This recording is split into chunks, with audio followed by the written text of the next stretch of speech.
Hello, you are live, which means it's time for the intro. Thank you, Sammy.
Hello, and hello. I think that's the setup done. And thank you, Sammy, again. That is perfect time. It just lets me get the setup done. Welcome, Pixie. Good to see you. How's it going? Oh, I'm okay. Just made it back into town. Yeah. Where have you been? Wednesday night. Now I'm working. Oh, Yeah. where have you been? If you don't mind me asking. I had some appointments to go to. I was hoping it was the last appointment, but unfortunately, it looks like I'll have at least 2 more. Mm. On the plus side, Yeah. my face is starting to look normal again. The teeth thing. Amazing. No, the bone grafts in my jaw. Yeah. Yeah, but I have to learn to like re-talk every time because it's moving the way my jaw sets. Yeah. That must be tricky. Yeah. And so I have to learn to re-talk every time I go. And it's so funny because it's like by the time I start talking normally again, I have to go in again. So yeah, I was hoping it would be the last one. Everyone was hoping it would be the last one, but it looks like I've got at least 2 more to go. Is everything on course though? Is everything going okay? There's no problems or anything? Well, there's been a few problems. Apparently I'm a tricky case, right? Like I broke a titanium screw. I don't know how I managed that, but I did that. Yeah, I and my appointment Monday went terrible, but my appointment Wednesday went really well. Oh, that's good. Yeah. So I don't know. It's hit and miss, but because my face is starting to look normal again, Like Yeah. I'm not as uneven as I was before. Yeah. And Is that due to, because sorry, well, just the is that due to like swelling and stuff? no. No. So I have to get bone grafts for a reason, right? Obviously, the bone is not doing so well. And I knew that I was going to have problems with it about this age because of how hard my pregnancy was on me and how much I went through there, how much bone density I lost. Like I lost my hair, I lost a lot. And so I knew that I was going to have problems around this age. Anyway, for years now, my jaw has been slowly pulling to the right as compensation for a lot of my bone loss. And so when I first started getting, and even to this day, you'll notice like the left side of my face is slightly more hollow than the right side of my face. Yeah. And my jaw, like the more bone grafts I get, the more my jaw is learning to reposition itself normally. Yeah. But because of that, it was making one side of my face look really full and the other side of my face look really, really hollow. Like there was a really big difference. Wow. Yeah, but it's slowly getting back to normal and my jaw is resetting and I am learning to talk again for like the 5th time. And we will do this at least 2 more times before we are done. And we'll see how things go from there. I gotta say that despite all that, you still managed to articulate yourself better than I ever could. So thank you. I'm trying. Yay. I feel like I'm slurring, and I also feel like I'm whistling when I say my S's. No. And those two things are always really hard for me. Like the word let, the word 66, those are really hard for me to relearn. And for some reason, churros is really hard for me to get back. I can say barrio, right? I can say barrio, I can say tortilla, I can say all of that. But for some reason, churros. See, I can't do it. Even right now, I can't do it right. No, you're saying that's gonna be. No, I'm not saying it right. It's churros. There, I said it right. It's churros. But I really have to think about it. That's gonna be a difficult word to get back. There are certain words that are like a lot harder to get back than other words. I know what you're saying, but I'm just saying it's not noticeable. The things you just mentioned. Yeah, unlike mine, who like that's all, folks. Well, I've had a lot of practice relearning, so there's that. Good day, Dwayne Burke. Have you been to be able today? I have, yeah. I've just finished another full week. More of that later. Hi, Pixie. Hope Mom's having a better day. Yeah, so she is walking better. As a matter of fact, she's walking so much they have to keep grounding her and telling her to stop because she's not allowed to walk anymore today. That's good.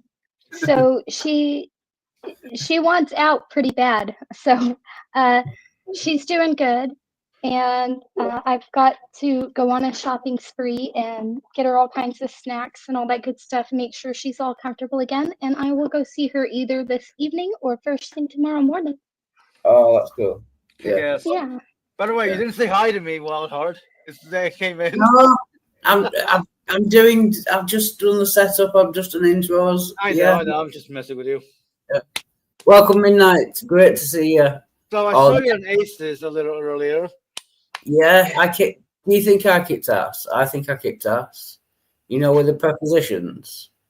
Sure. I didn't even know what a preposition was, and then he asked me to go through a passage, and I picked out every preposition and described it perfectly. I didn't even know what a preposition was before. Yes. I mean, that is kicking ass. Do you know what I mean? Yes, it kicks ass. Yeah, I thought so. What were you going to say? What were your thoughts on it? Well, I didn't watch the entire thing, but I did notice that And I know a lot of people like Ace, so Yeah. grain of salt or whatever. Excuse me. But there are times where I honestly think he comes off as very arrogant when he's like, "Very good, you got it." Like it just what the Yeah, fuck? no, yeah, like patronising. Yeah. Yeah, but he does that as a joke because he knows I'm quite smart, and Well, he does that to me too, but I think it's more like I got on his page without prompting. Yeah. Like I understood what he was saying. Yeah, he doesn't mean I always it. took it as he's happy about that. Yeah, he doesn't mean it nastily. He's saying it's like a compliment in a backhanded kind of way. Do you know what I mean? Yep. Yeah.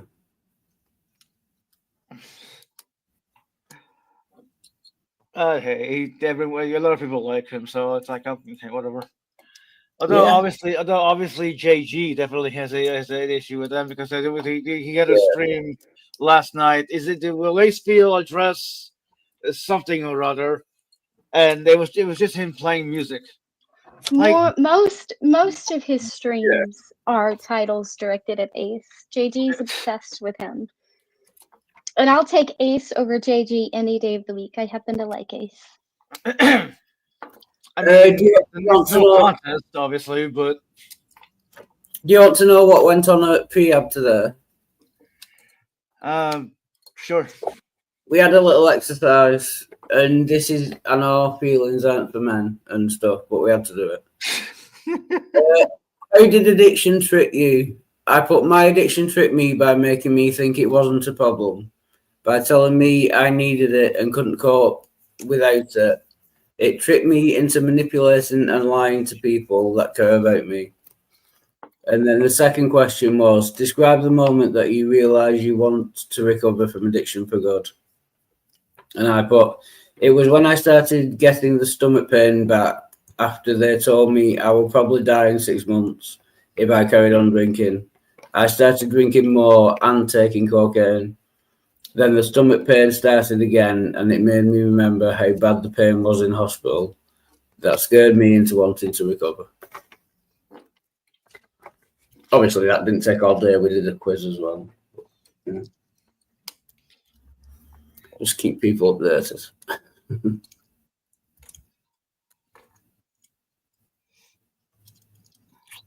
I agree and disagree with that statement.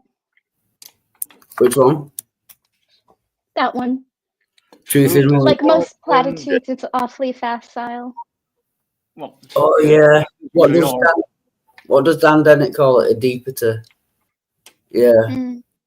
To like as much as it's profound, it's false, and as much as it's true, it's pointless. You know what I mean? Well, I mean, okay. What is? Go ahead. Facile is kind of the same thing, but different. Yeah. Facile means like obvious. It means like it appears profound and it appears deep, like everything's been wrapped in this pretty bow kind of a thing. Yeah. But if you inspect it, you realize that like it's actually a very shallow statement. Like it's lacking depth.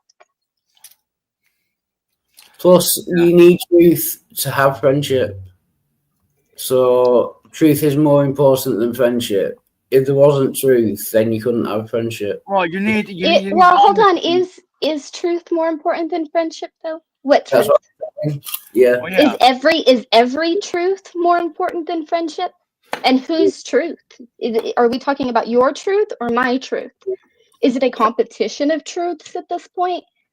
What all do we know that we know like absolutely know is true? I don't mean presume. I presume a lot of things.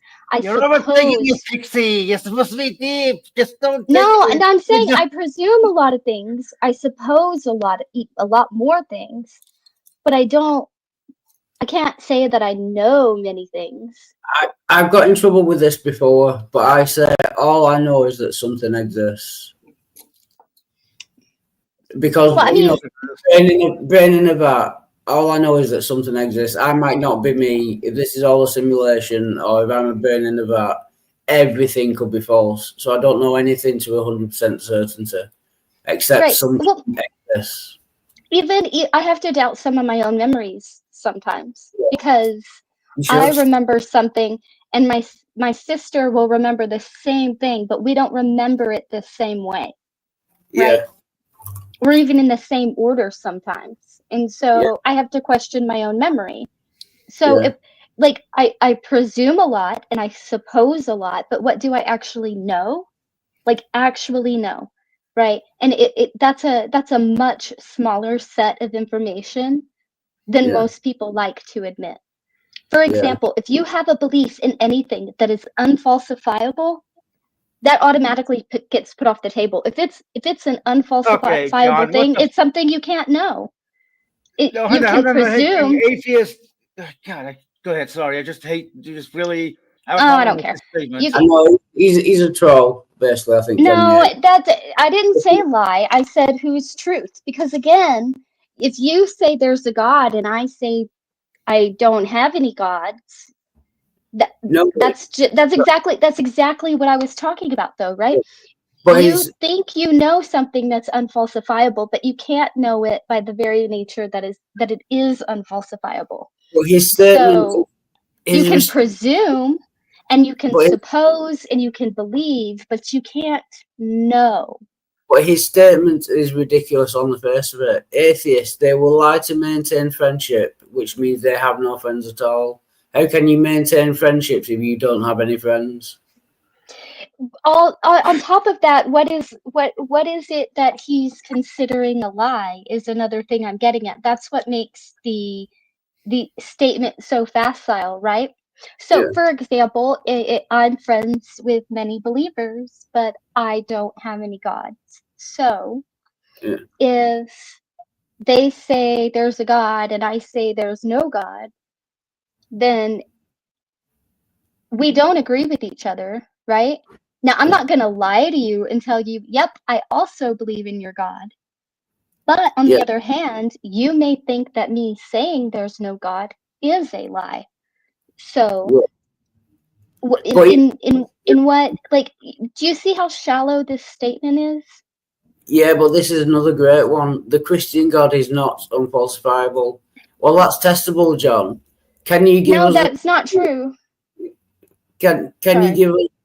give us a criteria which would falsify the Christian God? That's easy, John. If you can do that. He's a magic being that is all powerful, all knowing, and he can do anything. How do you falsify that? If you can give us some criteria, that would be great. I don't think you can falsify the Christian God. Like you're saying, Pixie, that is untrue. Right. Well, if something takes faith, it takes faith because it cannot be proven. If it cannot be proven, it cannot be disproven. This is what makes it unfalsifiable. I think you may have trouble with words. I agree with that. And thank you, Dwayne. It's like when Christians say that atheists have faith. You have faith the sun will come up. No, Yeah. I don't have faith the sun will come up. I suppose the sun will come up. And I suppose the sun will come up based on previous experience and evidence. This is not faith. This is a supposition. I suppose the sun will rise. I do not have faith the sun will rise. These are two different concepts. Do learn more words. Read books. Something. I would say, sorry, I've got confused. Sure, a tomb containing the corpse of Christ, the Christian God is unlike all others. But that wouldn't disprove the Christian God. The Christian God could exist and Christ not have risen from the dead. He could. The Christian God could still exist. He was just lying about Christ. Or it could mean Jesus was the liar. Yeah. The Christian God could still exist and that not be his son. Yeah. It just means somebody lied about God. See, nope, that's absolute ridiculousness. Plus, we can't prove that Jesus rose either. So again, no, you can't be like, you can prove this is false by using this other thing that you can't prove is true or false. Okay, great. So this Plus, yeah. unfalsifiable thing will tell me if this other thing is unfalsifiable. Good. Plus, the Christian God is the same as the Jewish God, Yahweh, and the Jews don't believe that Christ was the Messiah. So Well, Yahweh, that's actually debatable depending on who you ask, but yeah. but Yahweh could exist, which is the Christian God, and Christ not have risen from the dead. So even finding Christ's bones wouldn't disprove Yahweh. No. But even if it did, all it amounts to is this unfalsifiable thing could prove this other unfalsifiable thing, right? Well, okay. Yeah. So your evidence for the unfalsifiable thing is another unfalsifiable thing, and that makes anything less unfalsifiable. How? Yeah. And again, John, it makes no sense. The Christian God is Yahweh. Jews believe that Yahweh exists, but Christ wasn't his son. So, well, I guess modern Christians, I'll give you that. The Christian God Yahweh would still exist. It doesn't mean that Christianity is true. The God would still exist, but Christ, like Pixar said, Christ was a liar, and he didn't rise from the dead. So, as a matter of fact, Marcion proved you could get rid of Yahweh in the belief system altogether, and you would still have a religion based around Jesus that stands on its own. He argued they shouldn't connect it to the Torah. Yeah. And thank you, Dwayne Burke. He will join shortly. Cheers. And I'm thinking of not reading out John Yeager's. He's either an idiot or not worth talking to, or both. Not falsifiable means you can't disprove it. And identifiable to containing the corpse of Christ. Then that wouldn't disprove the Christian God. The Christian God is Yahweh. The Jews don't believe that Christ rose from the dead, and they still believe in Yahweh. If you found Jesus's bones, and let's be real, how would we even know they belong to Jesus? Anybody got his DNA on file, right? How would we even know? But let's pretend that that in itself is falsifiable, and we magically find Jesus's bones, and we can magically prove that these are indeed the bones of Jesus. Once again, you have done nothing to the claim of God or the Christian God. All you have proven at this point, all you have managed to prove at this point, is that Jesus was not the Son of God, and that a man lied about God, and many people believed that lie. You have not yet falsified God. Do try again, because you're the one struggling with words. So you can take your jab about a dictionary and maybe apply it to yourself, because that seems a bit of projection. And John Yeager says Jesus is Yahweh, dummy. Well, the Jews disagree. The Jews believe in Yahweh, and they don't think that Jesus is the son of Yahweh. So the Jews disagree. How do we tell which one of you is right? On top of that, Gnostics don't even believe that Jesus is the son of Yahweh. Gnostics don't even believe Yahweh was responsible for bringing life to man. He created the form, the empty vessel, but they don't believe Yahweh had anything to do with giving life to humans. So,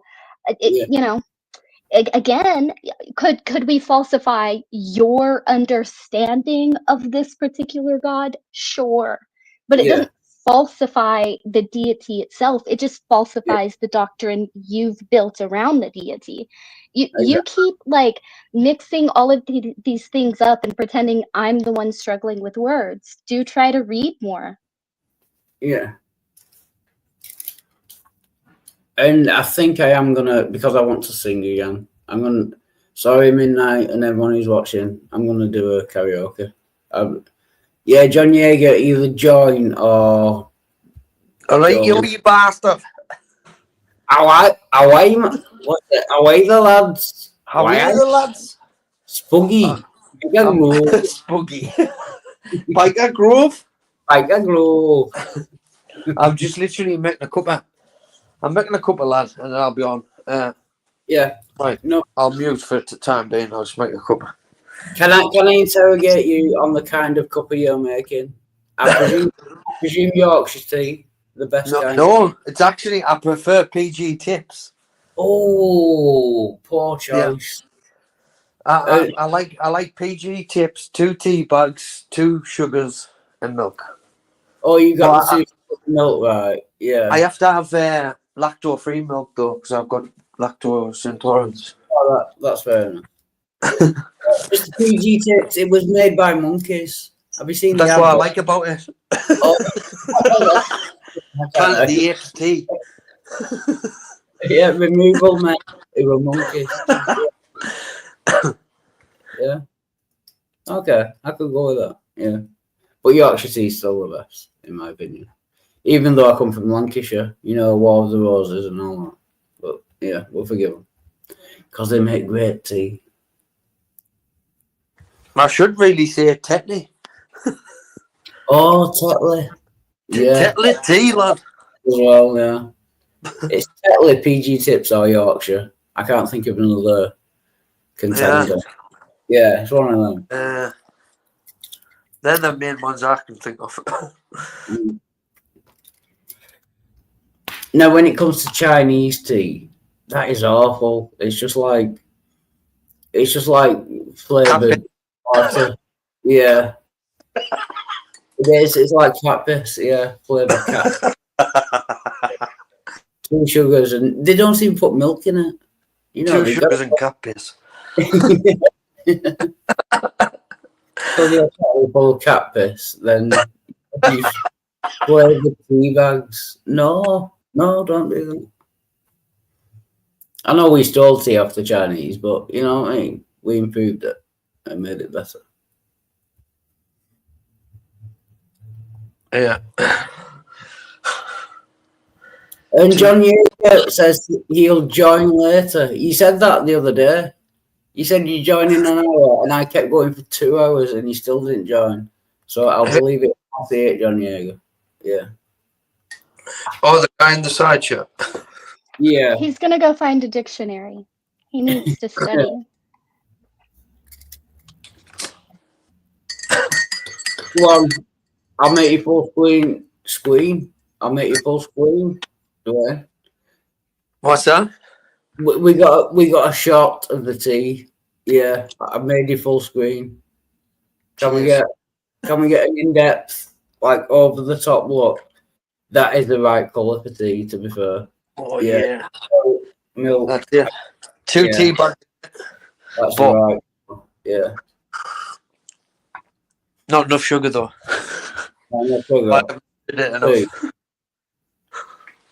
I do prefer 2, but I would go with 3. I do like. I think sometimes I've been having like 2.5.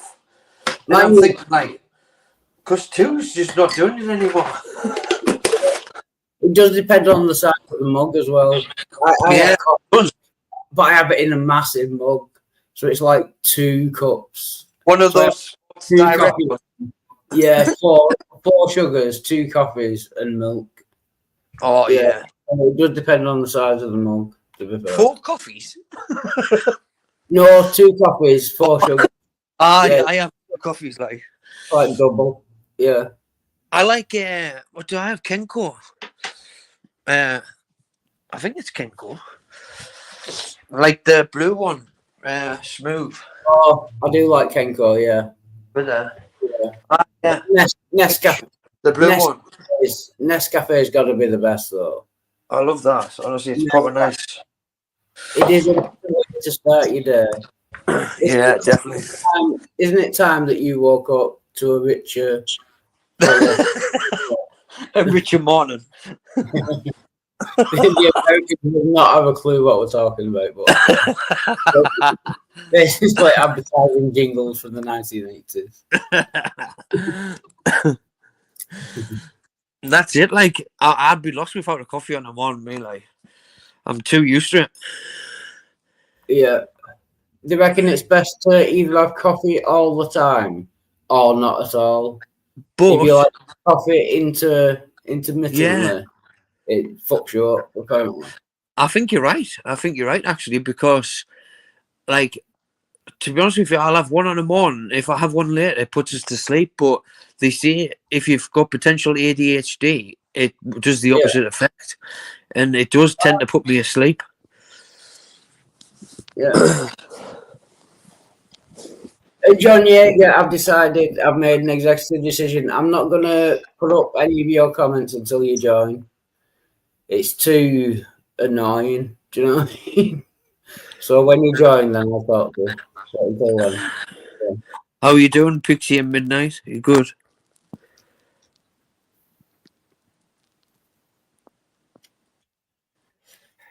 I'm doing fine, you know, just chilling, just hanging out, just being sexy me.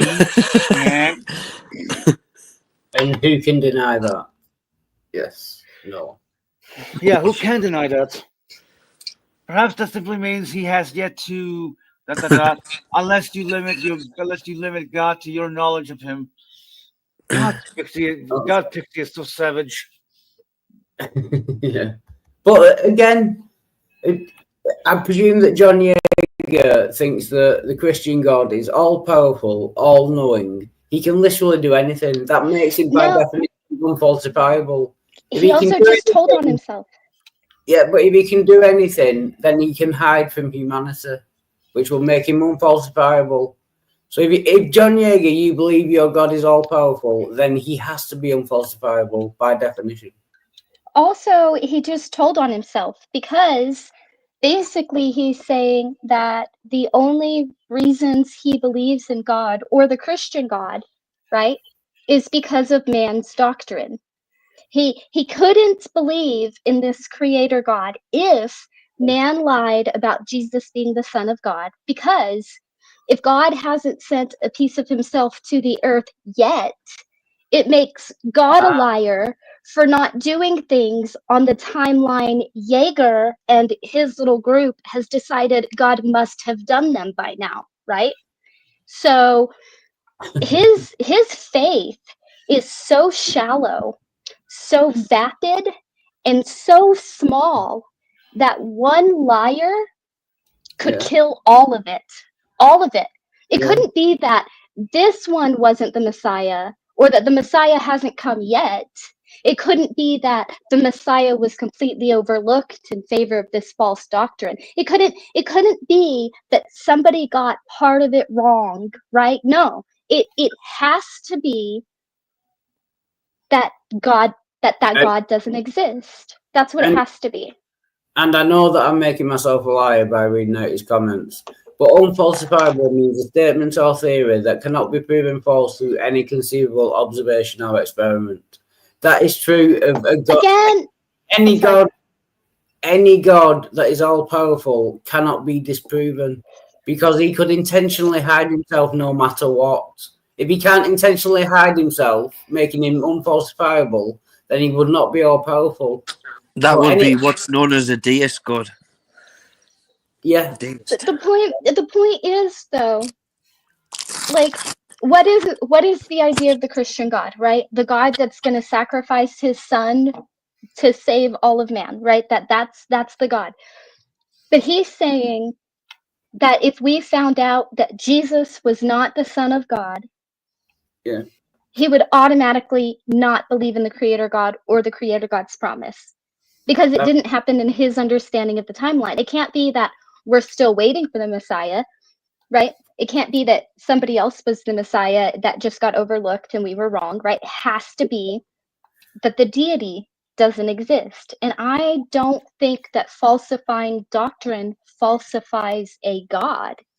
But, you know, words and concepts are hard for some people, I guess. If it did, then say there were, I think it's 45,000 denominations of Christianity. At least 44,999 of them would necessarily be wrong. How do you falsify something outside of human understanding? Wouldn't it just be outside of human understanding? Don't they say that a lot when they don't know? That's a great You can't know the mind of God. Then why do you pretend to know it every hour of every day, weirdo? The Bible actually tells you not to, because ultimately his thinking and ways are beyond ours. So, and that's what we should expect from a God, because I can't even understand a woman, let alone God. So therefore, it's true. Oh, very funny. So I guess if I falsify, you know, A Tale of Two Cities, then that must mean that London and Paris don't exist, and neither Nope. did the Revolutionary War. France's Revolutionary War never existed. Why? Because I proved A Tale of Two Cities wrong. So Sounds stupid when we're not talking about your book, doesn't it? So I've got one. The concept of the Christian God is falsifiable, period. How? It's your, like Pixie said, it's your concept of the Christian God. What if the Christian God was a liar and the whole Bible was a lie? The Christian God would still exist. It just makes the Bible wrong. It doesn't make the Christian God not exist. Because it just means that the whole Bible is a lie. Because he can't separate doctrine from deity, right? Yeah. That's why I said it to illustrate how ridiculous he sounds, I used a fiction book, a purposefully fiction book that can be proven wrong. Yeah. That also references true history symbolically, but references true history nonetheless. So again, I can do the same thing I did with A Tale of Two Cities, I can do with George Orwell's Animal Farm. Obviously, animals don't talk. Therefore, the Bolshevik Revolution never happened. Nope. Communism never happened because I can prove Animal Farm wrong. And the French Revolution didn't happen, and Paris and London don't exist. And the reason they don't exist is because I can prove that A Tale of Two Cities is not historically accurate. That's a great point, though, because in the Bible, they were talking snakes and talking donkeys. We know for a fact that snakes can't talk. They have no vocal cords. And donkeys can't talk. So he might be right, actually. Doesn't that falsify the Bible? If the Bible claims something that is literally impossible, doesn't that falsify the Bible? It doesn't falsify the Christian God, but it falsifies the Bible.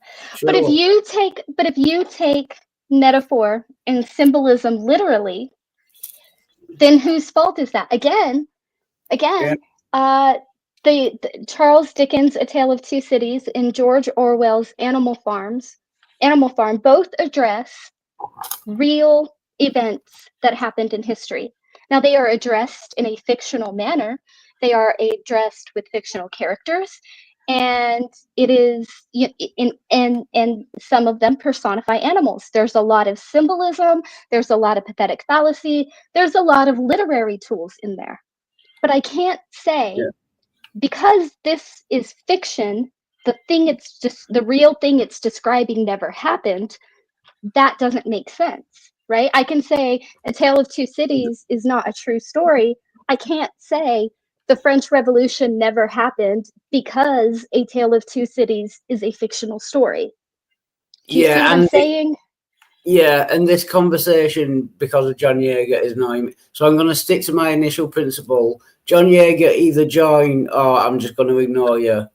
And because I need to know whether you take the Bible literally, and in the meantime, I'm going to sing the song. So that's that. I want to have a shower with Kenneth Copeland. Who doesn't? Can we have a threesome? That would be it. Get it. This is unsurprisingly the Wild Heart.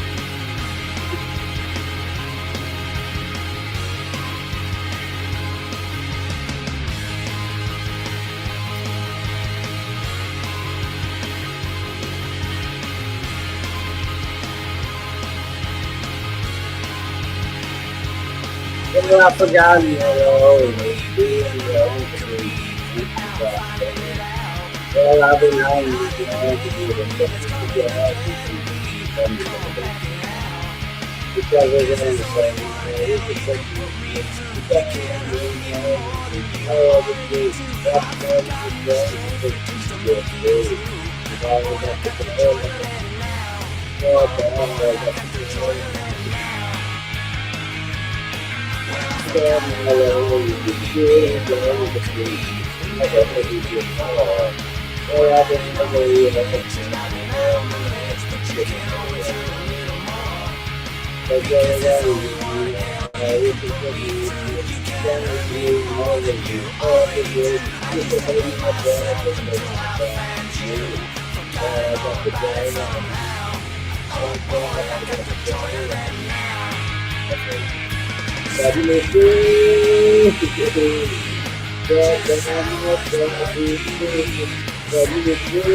Guessing. You know what I mean? That was from the album The Wild Arts Must Be Destroyed. which I think We is- bastard.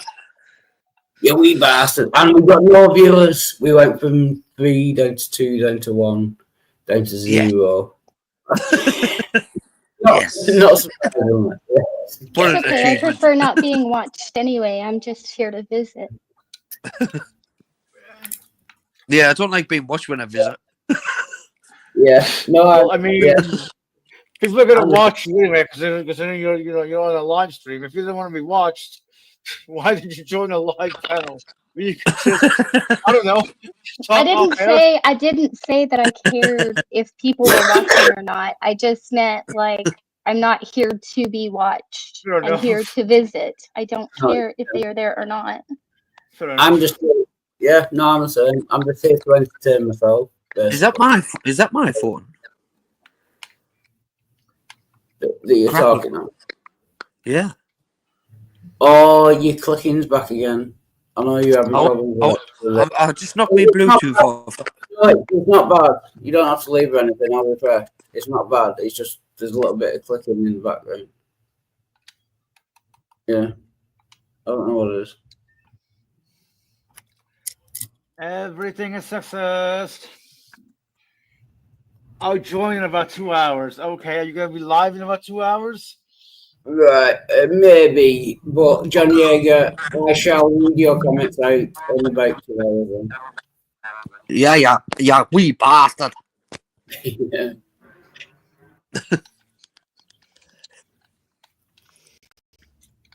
Everybody's a critic.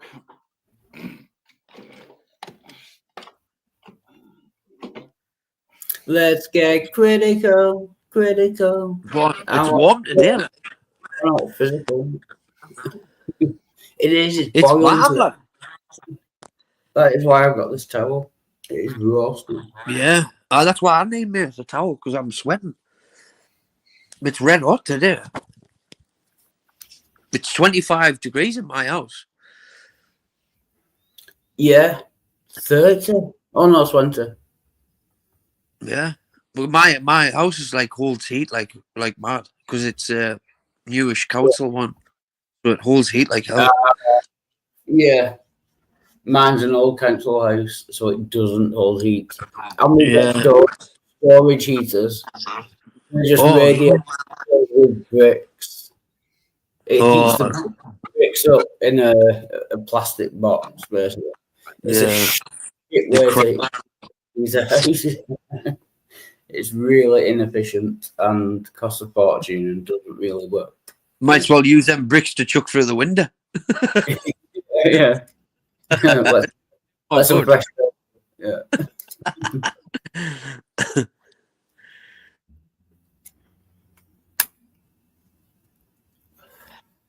We've seen GG.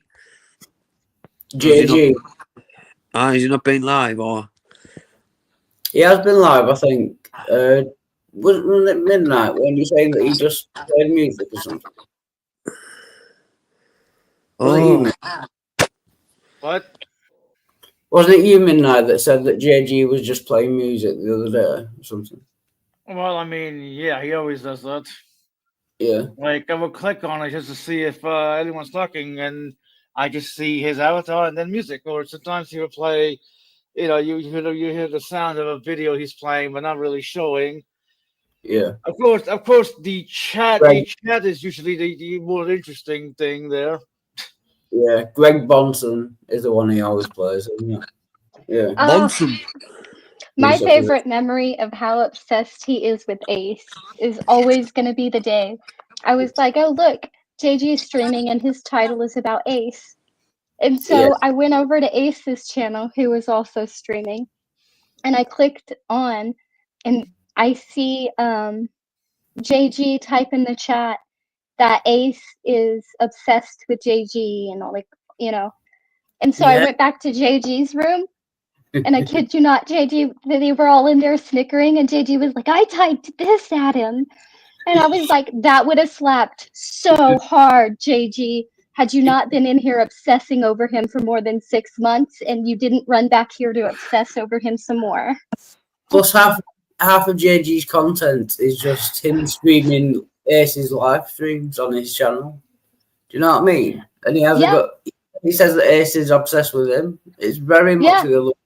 Not only did he say Ace was obsessed with him, but he ran back to his channel, and they were all snickering about it in the chat like they were on a grade school playground. It's fucking hilarious. I was like, that would have slapped so hard. Were you not over here obsessing over him at the very moment you typed that? Speaking of Ace, I'm gonna kind of show off a bit.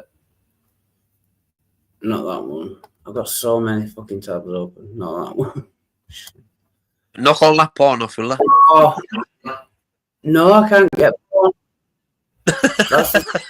No, I'm with Virgin Media and I can't get porn. Virgin Eye. Yeah, I'm 44 next month, so it's not really an issue. I don't really love porn, to be honest. The 40-year-old. Yeah, it's not really an issue, but honestly, I can't get porn. It's blocked all the porn. Yeah, just fine. Bastards. Bastards. It's ironic they call Virgin Media and it blocks all porn. Porn. You could.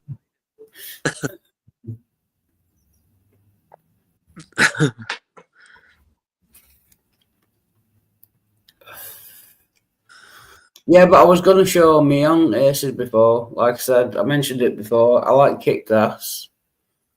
I didn't know what prepositions were. And then he explained it and asked me to go through a passage and pick out all the prepositions. And I did it to my memory fucking perfectly. Do you know what I mean? Yeah. And explain them all. Yeah. Not arguing with him. I was impressed that, I could pick it up that fast. That's it. Good. You can if you put your mind to things. Yeah. Becomes fluent, isn't it? Once you do something that's you're intrigued by.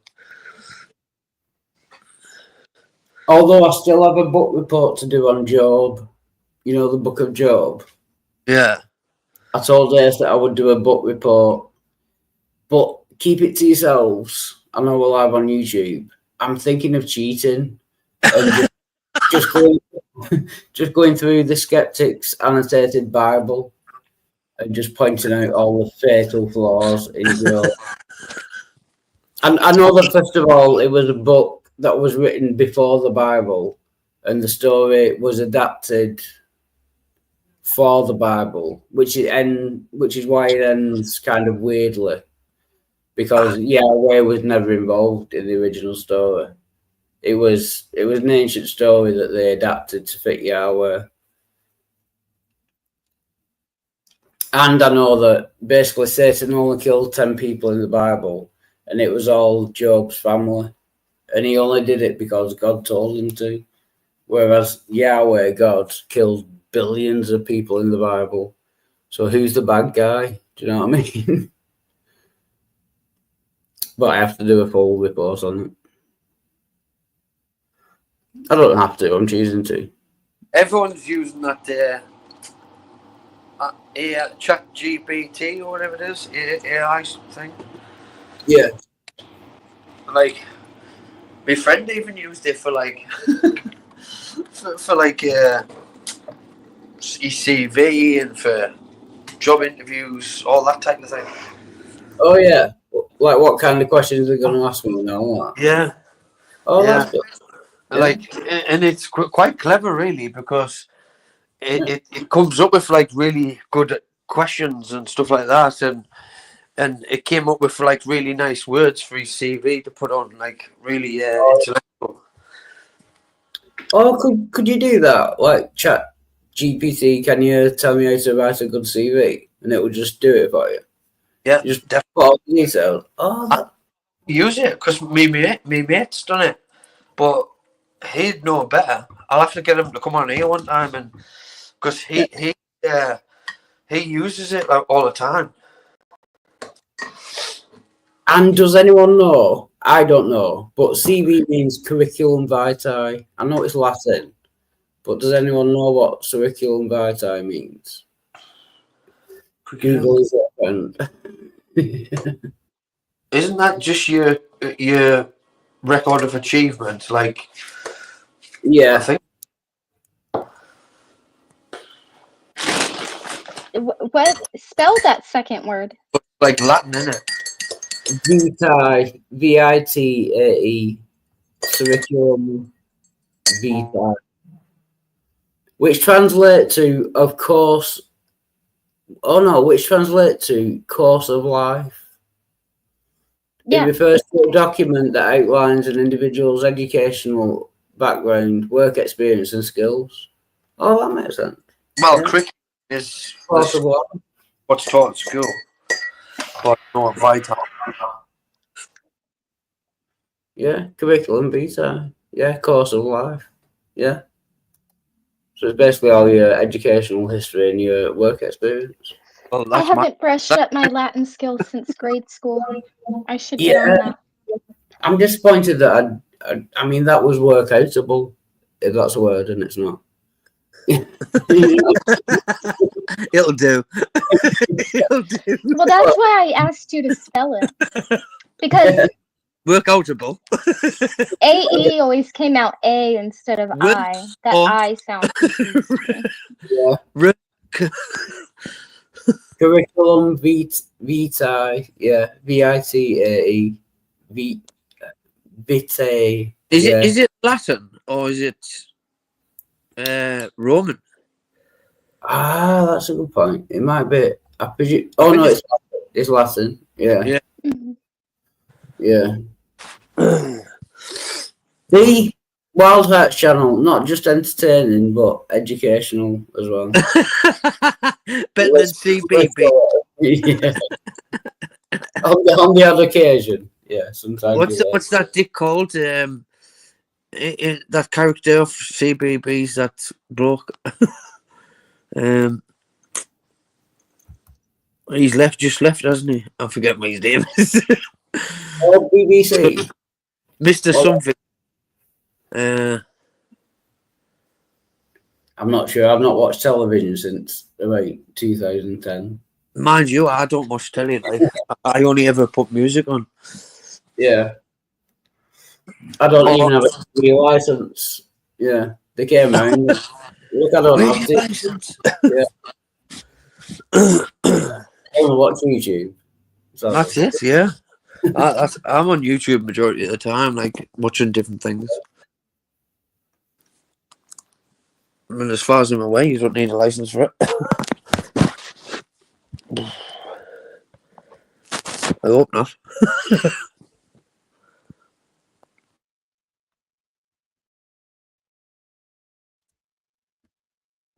Can I do another karaoke? Karaoke away, lad. Karaoke away. Away, lad. I'm having me PG tips.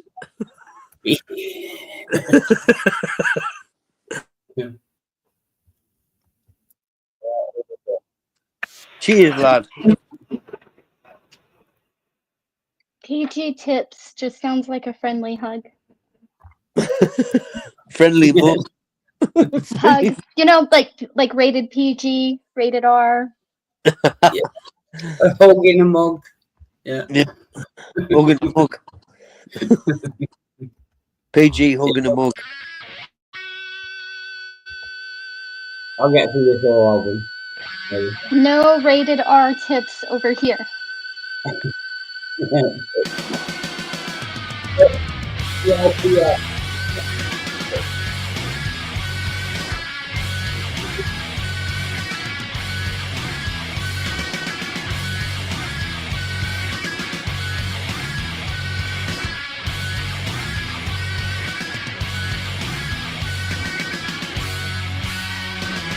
You know, saying that no.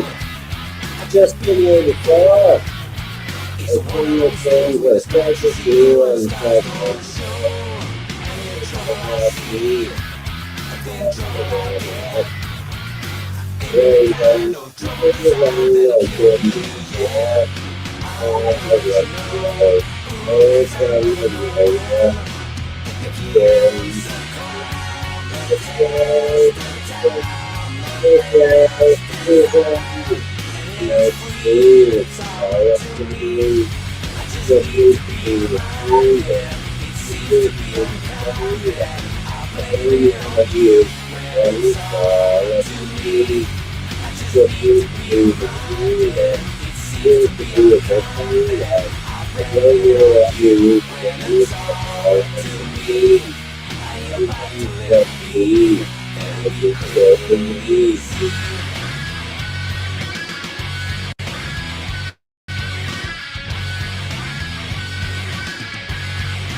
That's enough of that. But I didn't want to miss the opportunity. Oh, pictures back. Musical interlude. But having a Geordie on the channel, I didn't want to miss the opportunity. Can you tell from the accent that they're from Newcastle? So how do they come? Oh, can I tell? Yeah. Aye, yeah, I can tell. Yeah. Yeah. Another Geordie, I can tell. Yeah. That's Definitely, because we'll use the same vocabulary, like Gannon or way I or our like just certain things you can pick up on, and not even just that. It can be like the depth of it. Yeah. Ghana. The vocal kind of thing of it. That's a great one, yeah, Ghana. Ghana, no. Yeah. That's Gannon lad. No, yeah. See, I speak actually slow-ish here, but if I was talking to someone from around my area, I speak a bit differently. It's a lot quicker and more different words. I've just got used to slowing it down and stuff like that on here. And I'm gonna be bold. I'm gonna do another song now because it's by Ginger Wildheart, who's from Newcastle, but it's Typical about fucking ginger. but it's about London. A ginger talking about London from Newcastle. What the fuck? Yeah, What the fuck? What the fuck? Ginger bastard.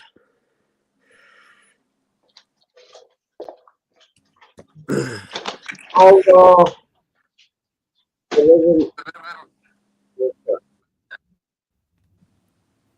there isn't How lyrics to weird, this. lads. I'm gonna have to do it off memory. Present. Away the lads. Why, aye, man. Why, aye, man? How weird. Like, oh, Like a groove. Spooky. like, oh, I do that. Where's our kids? Before you find yourself in London town, make sure you fill your pockets full of pennies. If you're down on your luck, then you won't be seeing many open arms around there in London town.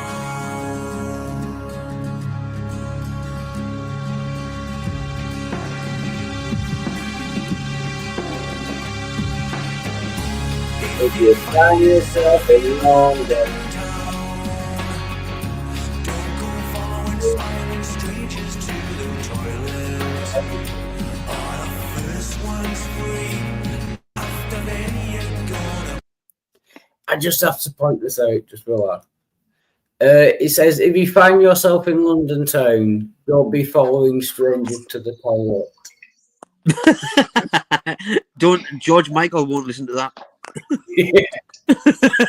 A bit of advice. All the first one's free, after then you're gonna buy it. Buy it. It's a slow down into Don't London town. If you want to live in London town, best forget those smiling northern faces. Don't expect any warmth from people from places. You'll learn to hold your ground, lest you be homeward bound. And you'll find yourself in London town. Keep your hands stuck deep inside your jackets, or you'll find yourself with nothing in your pockets. Where the thieves abound, you'll see London town.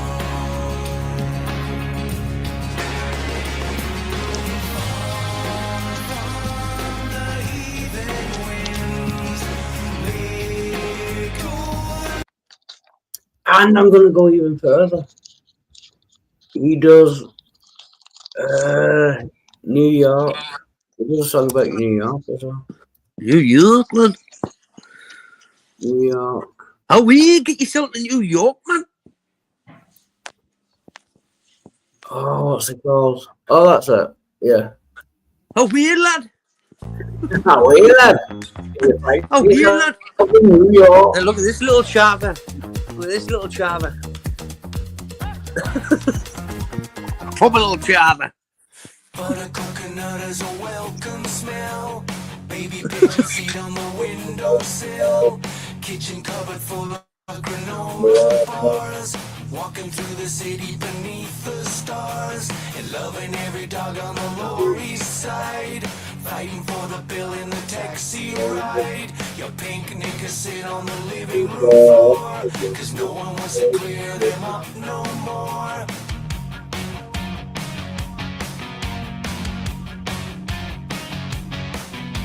It rained the day you took the ride to JFK. I made your way back home again. There's nothing like your lonely there. The rain beating down on the fire escape. The gray skies over the United States when you Tiny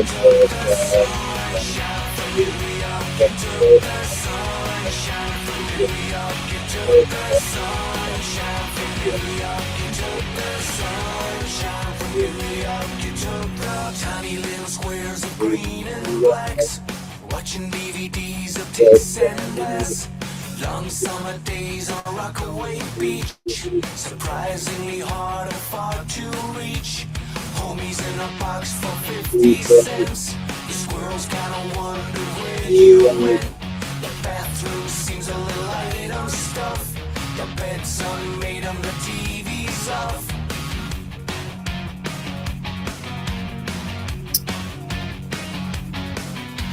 It rained the day you took them right to I made your way back home again. There's nothing much more lonely than the rain beating down on the fire escape. The gray skies over the United States. When you walk, you took the sunshine from New York. You took the sunshine from New York. You took the sunshine from New York. You took the sunshine from New York. And when you go, things slow back down to the calm that drags me around.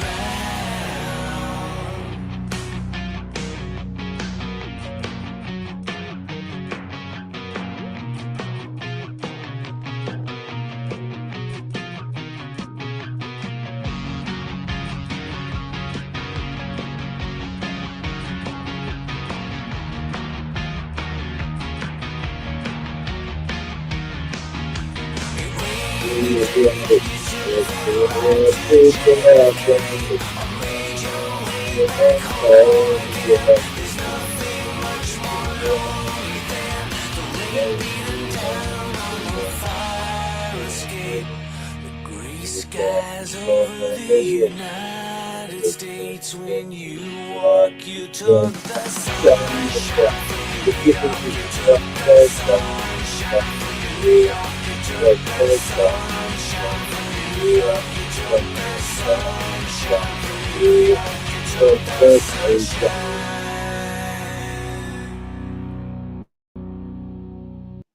Get in. I think that's enough pimping of the wild arts for now. Skaboosh. Shazam. Yeah. Bam.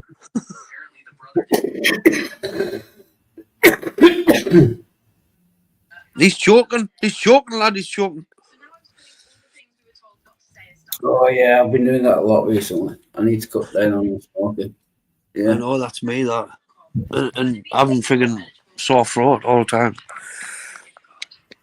It's, Anesthetic throat spray. I need some more of it, to be honest. I'm coming off just now anyway, Wild, because I'm going to see my son for a little bit, and then if you're still streaming, I'll come back on.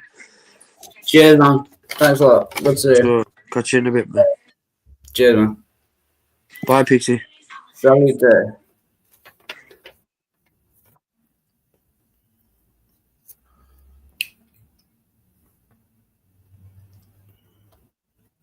How's it going, Pixie? Sorry if I put you off with the music. I can't resist sometimes, you know what I mean? I do like to annoy people. Not the people on the panel, just the people watching. It's not much to annoy them, it's just, I think it's funny, you know what I mean?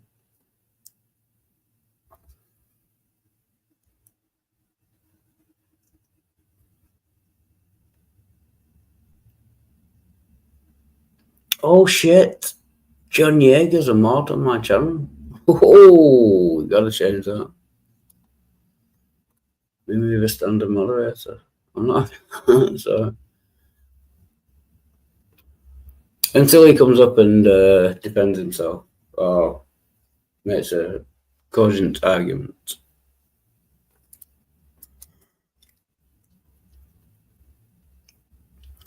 But anyway, if anyone wants to join, link is in the side chat. It should be pinned.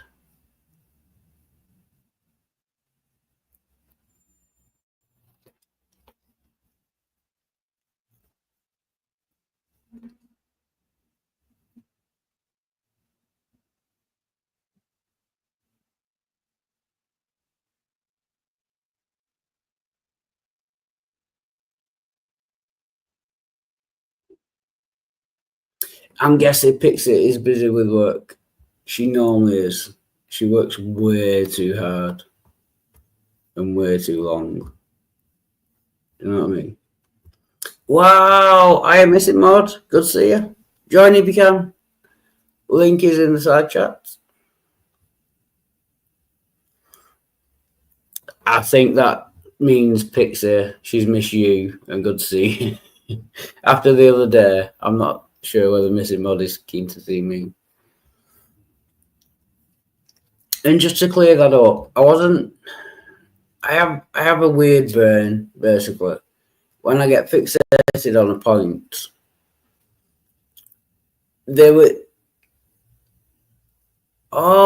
sorry. Oh, I thought you meant you've missed Pixie and good to see Pixie. Sorry. It's just, to try and explain, not to excuse myself. I know I was wrong, as always. But, yeah, you're talking like Christianese. It's like, we can't demonstrate that God exists, but we'll argue about him anyway. Well, no. At least demonstrate that God exists first. Then there's no point arguing about him.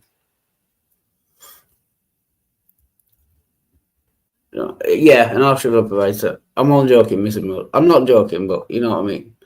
Yeah, I'm not angry or anything. Oh, thank you.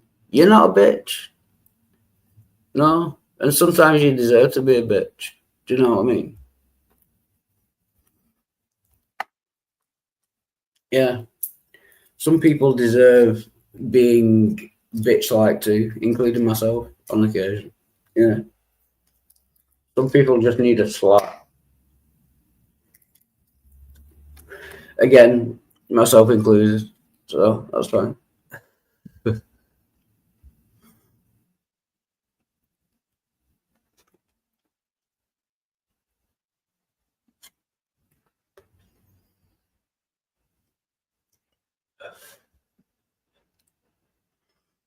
I just haven't seen Pixie all week, it seems. Yeah, no.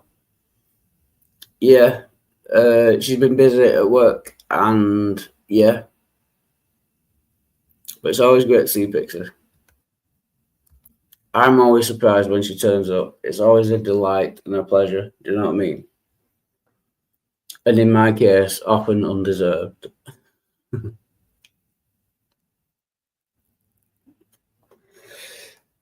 But on that note, I do need a short bathroom break, so I shall be right back. Join if you want. Link is in le side chat. En français.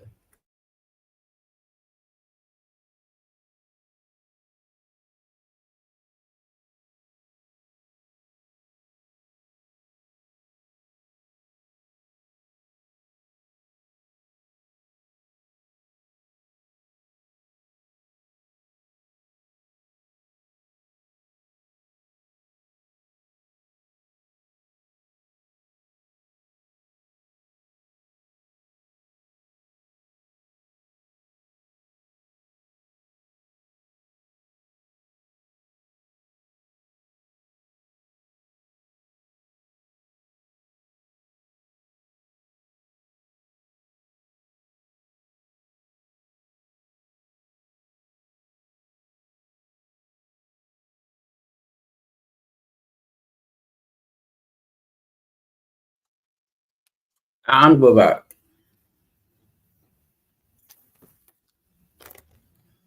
Oh, sorry. I was going to eat then. Forgot a picture. Yeah. I've got some fizzy gummies. Well, they're not that kind of gummies. They're just fizzy sweets. I shall have them with. So, Missing Mod, how's it going? What is up with you? What is going on in Missing Mod's world?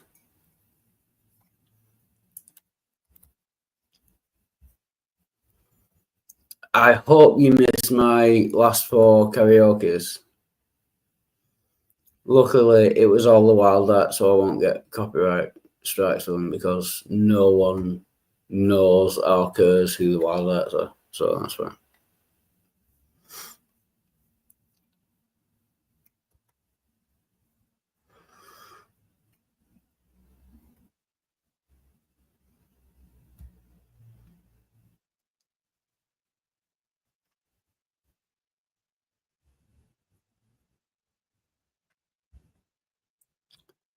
It's going pretty good. Just feeling depressed.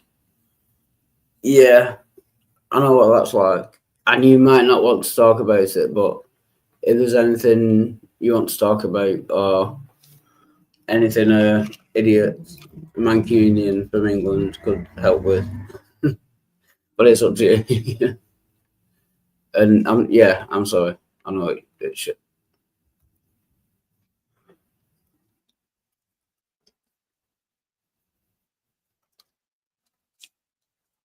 Oh, going down another route. What do you think about the Christian God being falsifiable, Mrs. Mod? John Yeager was in the side chat before.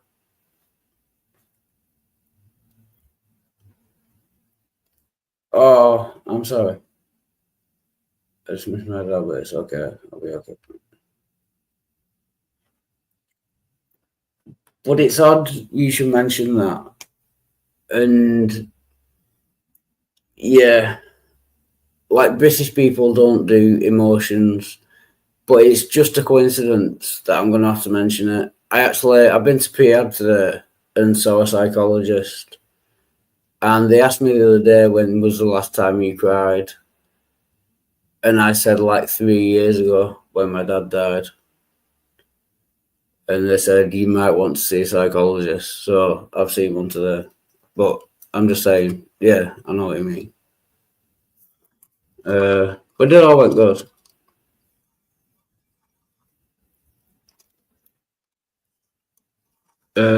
Yeah.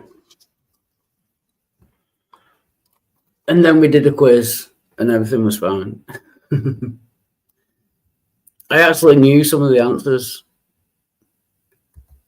Oh no, it's fine, Mrs. Moss. Yeah, it's fine. It's just, it was so much of a coincidence that you mentioned that. And like literally today, I've been talking about it. So yeah.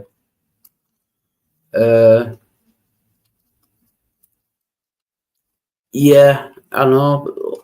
Yeah, like I say, I've not been able to for like 3 years. I've actually tried to, and it doesn't work. I kind of can't. But anyway, yeah. And then we did a quiz. A couple of the answers I got right was, how many points in snooker do you get for potting the blue ball? And it's 5 points. And what is the Scottish term for New Year's Eve? And it's Hogmanay. So, I mean, we still lost as a team, but we would have lost by 2 or more points if I'd not been there. And I actually missed most of the quiz because I was in with the psychologist. So we still lost though. Damn it. There's not even any prizes or anything either, so it doesn't really matter. You know.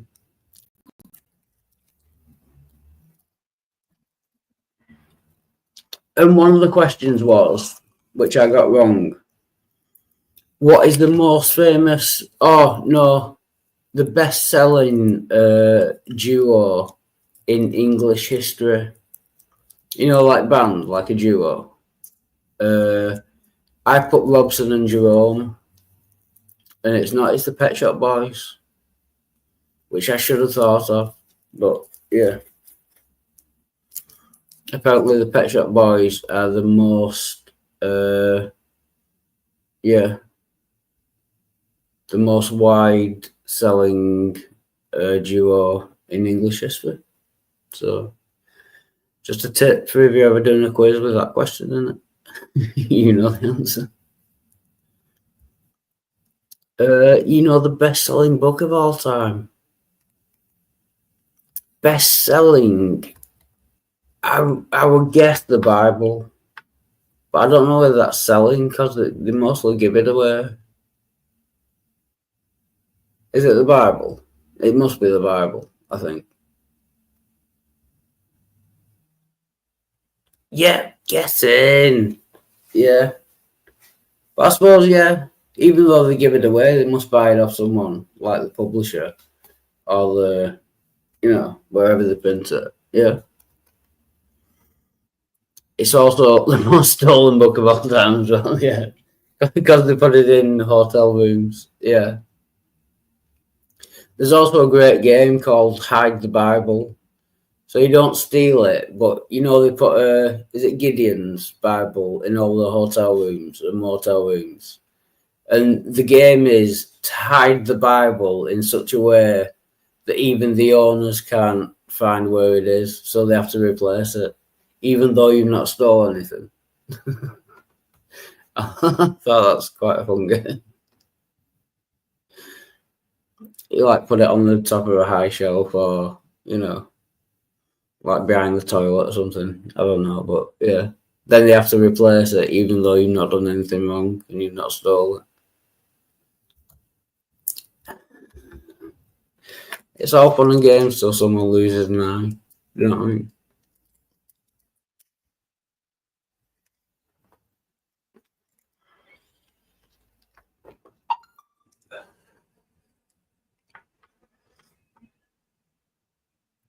That's cool. They do that everywhere. Put the Bible in hotels. Pretty cool, I think.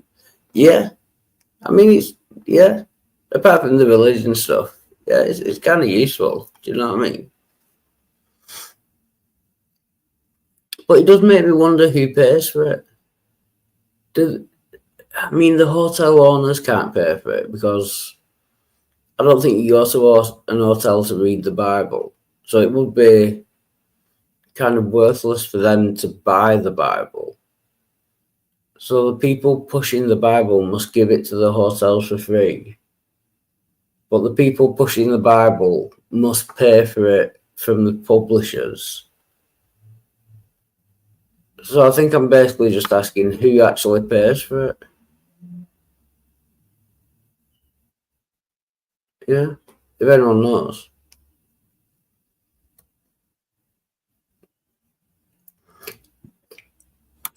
So, you know the names of the Bible, the definitions of the names in order. Tell the Bible story. That's really cool.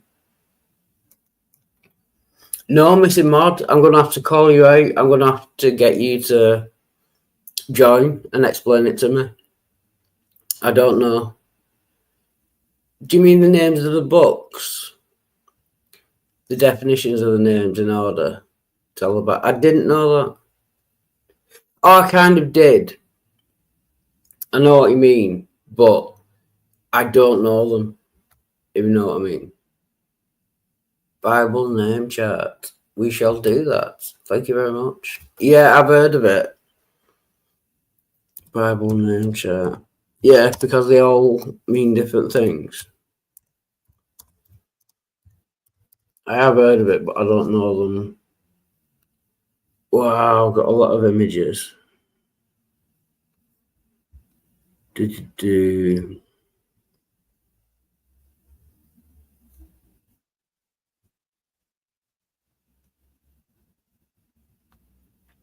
We'll go with Wikipedia. I know it's not the best source necessarily.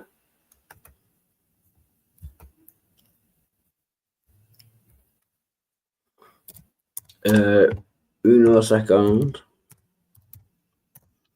Again, getting all French again.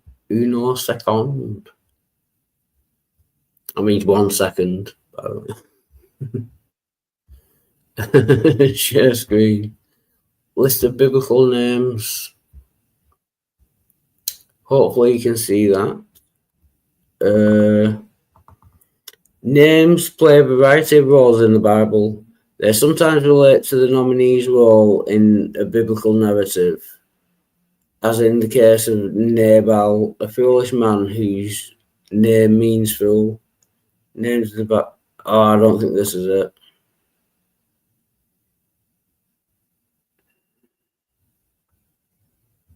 No. Right, go back. We'll try mybiblebento.com.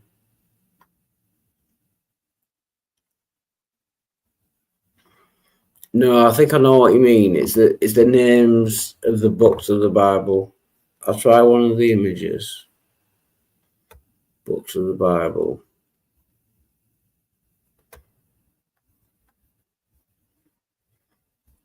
Missing Maud if you can. I could do with some help.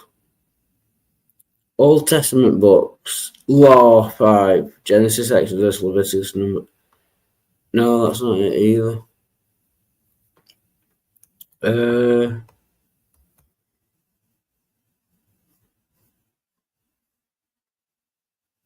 Biblical names. I know what I mean, like every book has a different meaning and every book goes through. Oh, this is so annoying.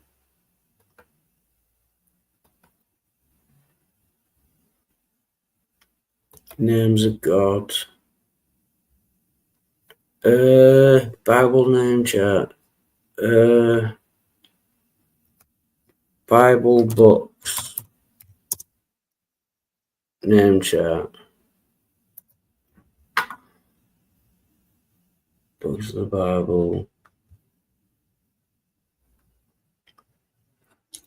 No, I'm sorry. Missing Mod, you're really going to have to join. Or... thank you. Sorry, I was in a different tab. Right, one sec. Thank you, Missing Mod. Share this tab instead. Right. And that is my real name, David Grimbo. Just dox myself again. That's it. God, the God, Adam, man. Seth is appointed. Enosh, a mortal man of. Canaan, sorrow is born. Whoa, Mahalalel, the glory of God. Jared shall come down. Enoch, instructing that. Methuselah, his death shall bring. That's it. His death shall bring. Jared. Oh no. Lamech, those in despair. Noah, comfort and rest. That is kind of cool. Yeah. So that's what they all mean. So if we read it, the God man is appointed, a mortal man of sorrow is born. The glory of God shall come down, instructing that his death shall bring those in despair comfort and rest. Yeah. That is kind of cool, to be fair.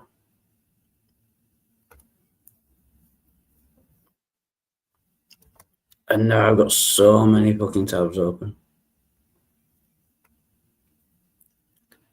That's just one list that keeps going. Cool. One sec. Although this is... It's very small. You won't be able to see this one.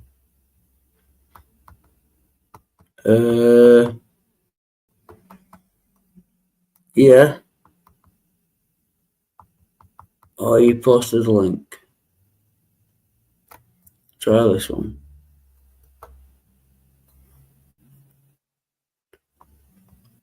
This is prophets' names. Ammon, truly I am the master builder, whom the Lord heals, whom the Lord God raised up, whom the Lord upholds, did uphold and will uphold. I have asked God about the ransomed of the Lord, the exiles who are in Babylon. Yeah, that's kind of cool. Unless, and I don't want to be cynical, but a lot of these names I would imagine have different meanings. So are they just picking out each individual meaning that makes sense? Because if there's more than one meaning for a word, like Judah, one who praises the Lord, I mean, that's fine, but if there are 10 different meanings of the word Judah, then it's not that impressive, because you could, you know, you've got 10 choices for each word. Do you know what I mean? One who praises the Lord breaks open a way into an area surrounded by a wall of great height. All my people who belong to the prince. I don't know who the prince is there, because Jesus was never a prince. A prophet clothed with strength, who serves the Lord, is here. One well loved, peaceful, and he sets the people free.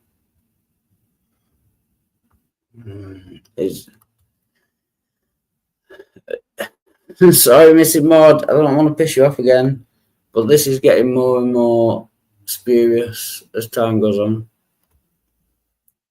One who praises the Lord, but we've done that one. Yeah, I kind of get what you're saying, but it's not that impressive, because I know that a lot of names like mean rock, like Peter, the rock on which the church was built. Like a lot of names mean rock. So if a lot of names have different definitions, you could pick and choose between 10 definitions of names and make them into a story. That's not that impressive. Yeah, it is. Yeah, it's worth thinking about. So sorry about that. No problem. I have no idea what's been discussed for like how long was that call? I don't even know. I just got a message and she was like almost half an hour, I think. She was like, "Do you have time for a quick call?" And I was like, "Yeah." And that was not a quick call, but I'm back. Yeah, we were just if you've not seen the last 5 minutes, Missy Maud made a good point about, right, I'll get the last one up. I've got so many tabs open. Just give me a sec. We were talking about prophecy in the Bible and how each book of the Bible has a name and it means something. Right. If we go back to the first one, that was the most impressive. Back. One sec.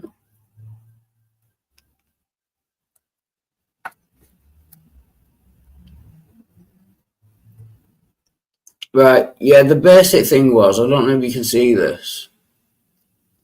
Shem, the fame of. So these are the names, and then the meaning of the names.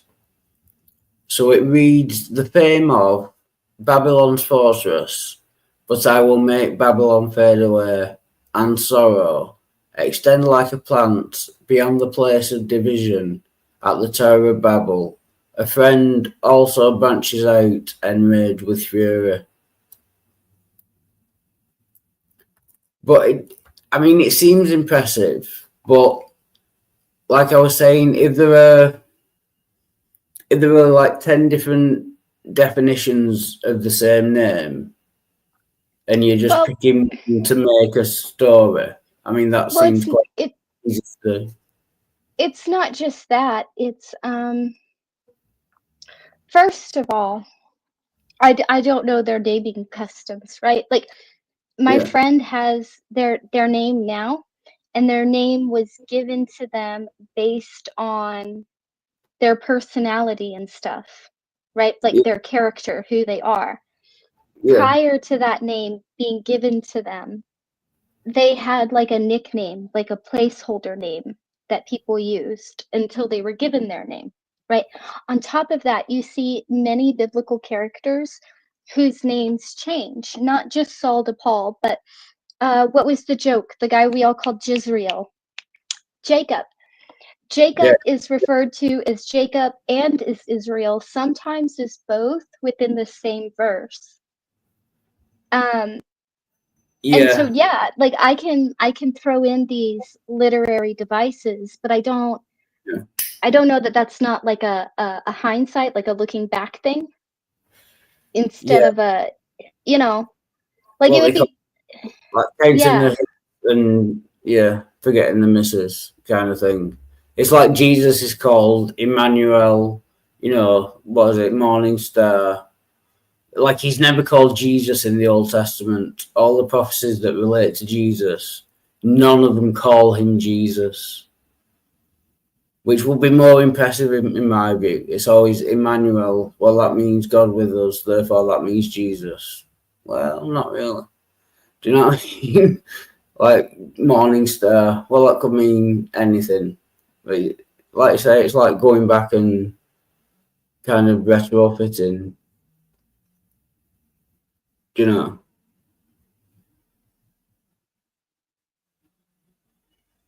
And welcome, Azor and Phantom X. Good to see you both. But do you know what I mean? Let's not take away from the impressiveness of it, though, because even if it's 100% hindsight, right? That is some impressive dedication to detail in just literary work alone. Yeah, I get what you're saying, but like I say, like names have, you can have like 10 different meanings for one name. So if you have 10 different meanings for one name, you have 10 choices for each name. So it's quite likely that you could pick one definition for a name and then make the next one follow. So it makes a coherent thing. My name doesn't fit me at all. I actually have a quite traditional and Christian name. Yeah. I also have a native name, though. I have a native name and I have a traditional Christian name.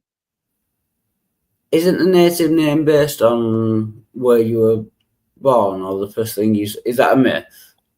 The first thing they saw when... Well, it depends on what tribe you're from. Right. So in my friend's tribe, yes, his nickname up until he got his real name was the first thing his dad saw when he was born. And then when he was old enough to get his name, he was given a name based on his personality and his character and things like that. Yeah. My name was also given to me slightly later. I wasn't as old as my friend was when he got his. I was younger than my friend was when he got his. And they don't do it this way anymore. Usually they just name you now. But I had like a whole naming ceremony and all of that. And my dad named me. My dad gave me my native name. Yep. Kendra said that is a great point from Azor. And welcome, Will Freeman. Good to see you. My name means asshole. Fits me well. Yeah, Azor. Yeah, it's close enough. I think my native name is pretty fitting, maybe. At least the first half. I don't know about the second half. But I know my Christian name, I don't think it's very fitting. I know my Native American name is Talking Bollocks. Yeah. Sorry, I wasn't meaning to be offensive, but yeah, it fits. You know what I mean?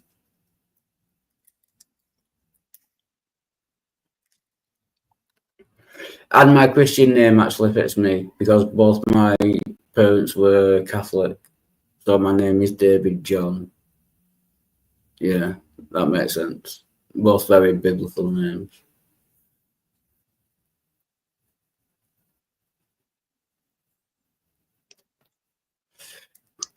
I don't care for my biblical name at all. Yeah, you don't have to give it Most people in real life call me Pixie, actually. Yeah. Or a shortened version of my middle name, but I don't care for my name. That does actually suit you, Pixie. But yeah, probably just because I've always known you as Pixie. So. Except some people still call me Feather. And a couple of people, and a couple of people still call me Storms, but most people call me Pixie. I can go around and pick and choose people's names and use their meaning to make my own story. Does that make me badass too? Yeah, that's the point. Like I was saying before, like a lot of people's name mean rock, like Peter. Do you know the like 10 names what just mean rock? So yeah, it's not, when you think about it, it's not that impressive.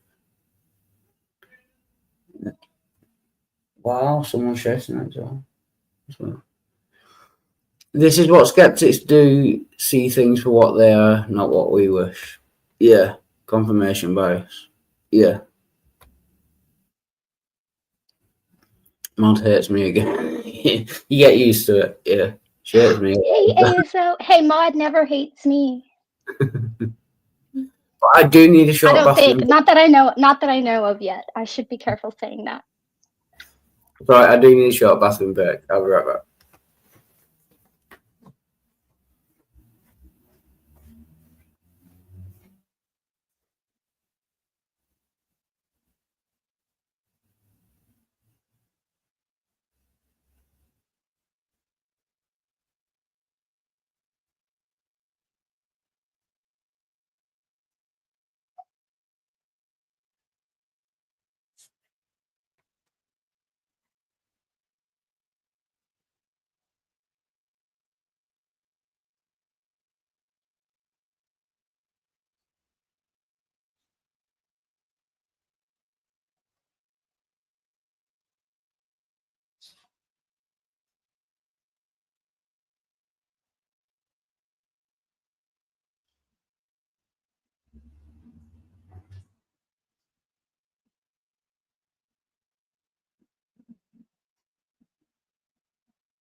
Yay, you're back.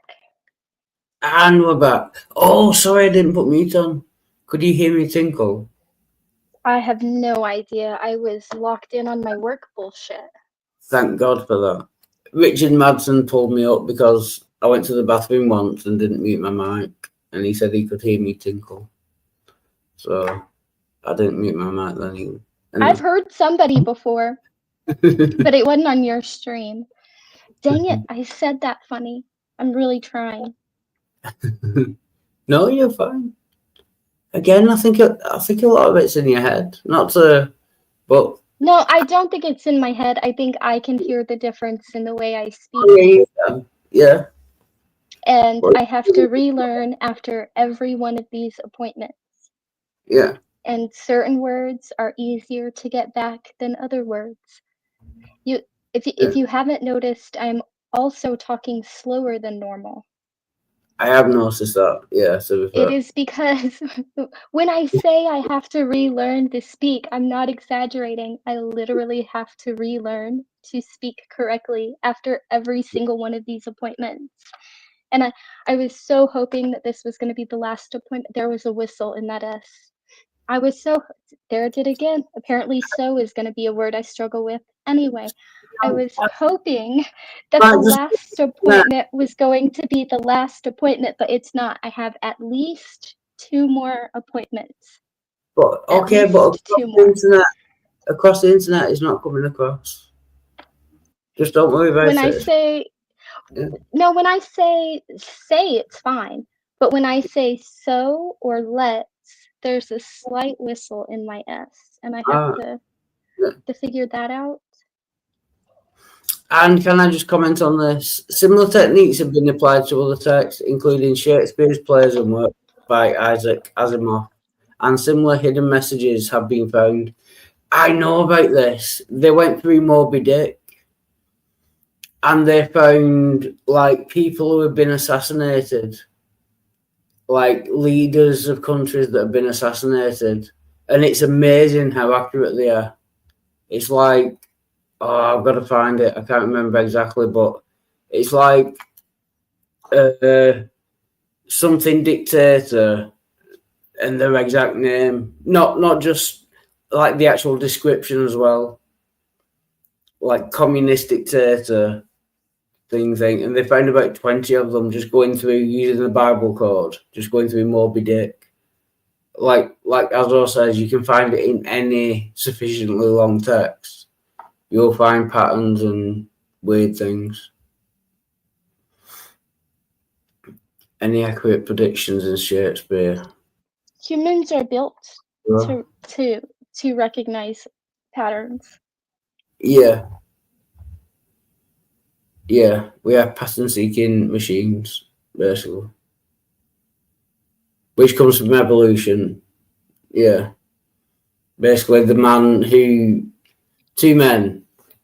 There's a rustle in the woods, in the trees, and one thinks it's a predator. He runs off.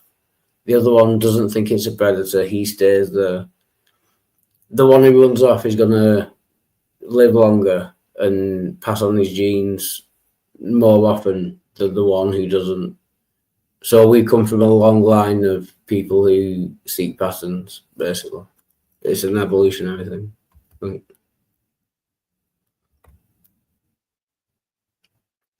Maybe all books are true then. People actually used to say they couldn't print it if it wasn't true about the news. Yeah, I think that's been thoroughly debunked.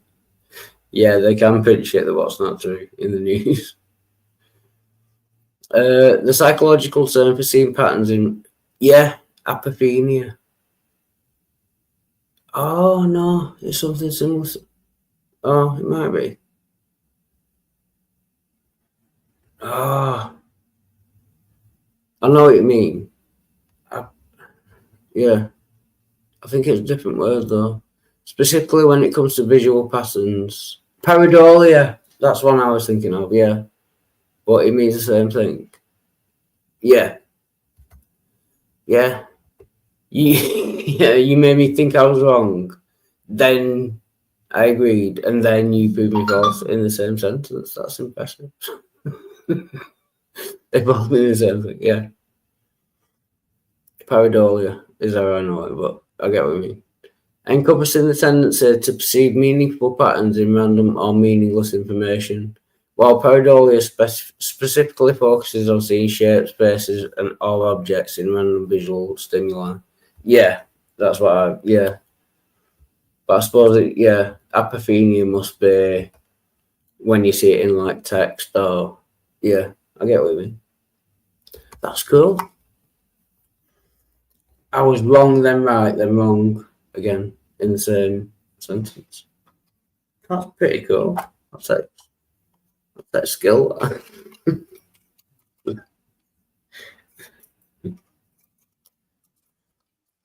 But if anyone wants to join, link is in the side chat.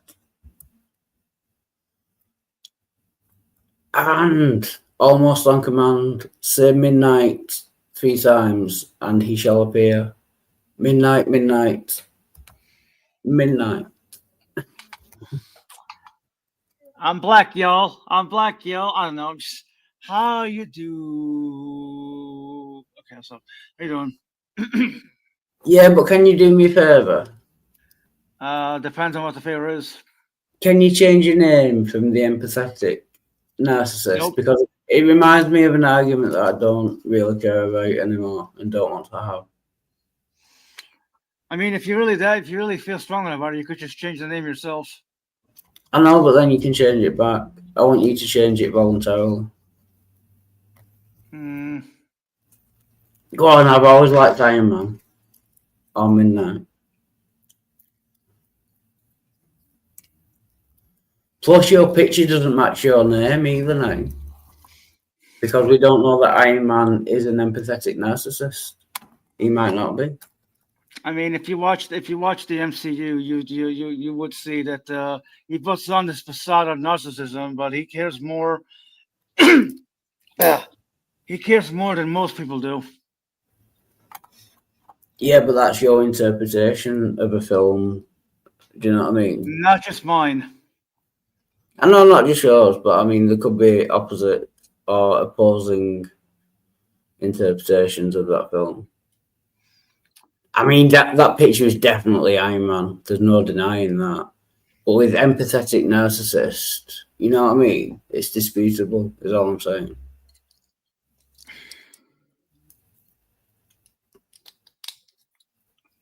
I mean, if it's an issue, I will leave. I mean, I could just leave. Not leave, just change your name. I really don't care about the arguments anymore, but every time I see that name, it reminds me of what a dick I was. basically, which I don't know.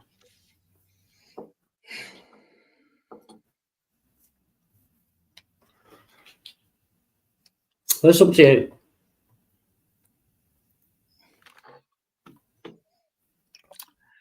Anywho, how's the Wild Hearts doing? You know, the band. They're actually doing very good.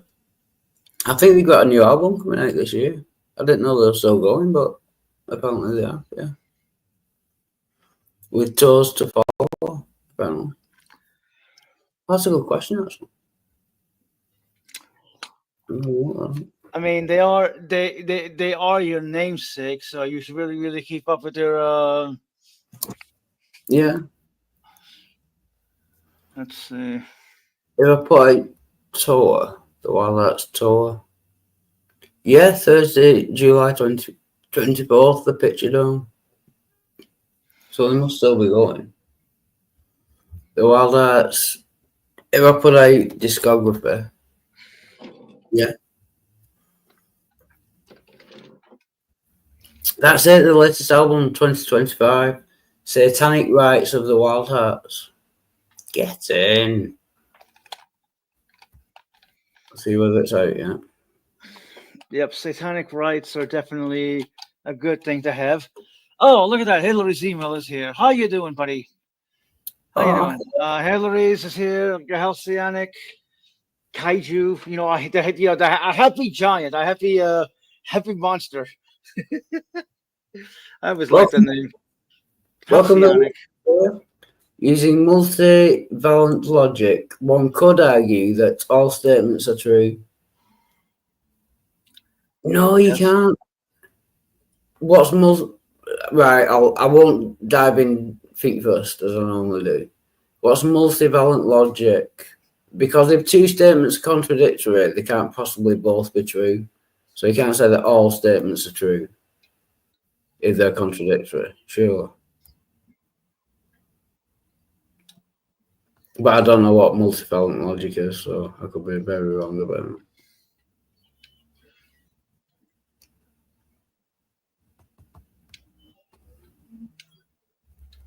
Like, you can't say that black is white. That statement is false, necessarily. Again, does anyone know what multivalent logic is?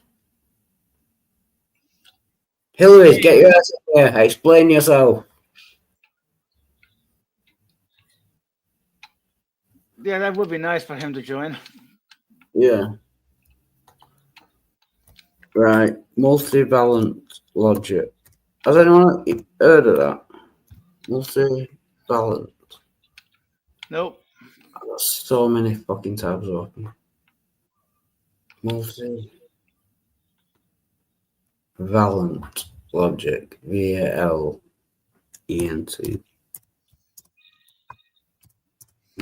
This could be a deep dive that I'm not prepared for. In many valued logic, more than two values could exist. There could be three, for instance, true, false, and unknown. No, that doesn't work. But that's about the belief of someone. It could be true, false, and unknown. But that's about our knowledge of it. The actual fact of the matter. Like, there is a God. That is either true or false. What people believe about that fact. Yeah, so that doesn't work. I'm gonna go. Yeah, I'm gonna go full out on that. No, multivalent logic. I think that's dealing with beliefs rather than actual facts. Welcome, Hillary. Thanks for joining. The H2O molecule, is it wet? On its own, no. Okay, if you put a mass of H2O molecules together, are they wet? Yeah. Okay, are they solid? Solid. And yeah, I would say yeah. They are? They're solid. They're not are they liquid? Are they liquid? Aren't all molecules solid though? I mean, are they also liquid? Oh, you mean solid, liquid, gas, that kind Uh-huh. of thing. Yeah, but that's a false equivalency. How? You're saying one molecule versus a lot of molecules. That's different. Well, no, that's why I changed it. It's because you were smart enough to understand the trap, so I changed it. So that's why I went to a mass of molecules. yeah, a mass of molecules. So Is the it- mass of molecules is solid. Molecules will be a liquid. A mass of H2O molecules will be a liquid. And it would also be solid. No, it won't be solid. It will be Okay, a liquid. so if it's steam, it's Yeah. steam. Well, no, it's a gas. Uh-huh. So you It's see neat. how that's multivalent logic? Yeah, but it can't be the same thing. It's different in each circumstance. Right, exactly. Not the It's same not thing the at the same time. And that's multivalent logic. So if it's steam, it's a gas. If it's Yeah. liquid, it's a liquid. And if it's Yeah. ice, it's a solid. Well, So that's just one thing, logic. huh? Because they're in different states. They're the same molecule, but in different states. Right. So it depends on what state it's in as to what form it's in. Exactly. That's multivalent logic.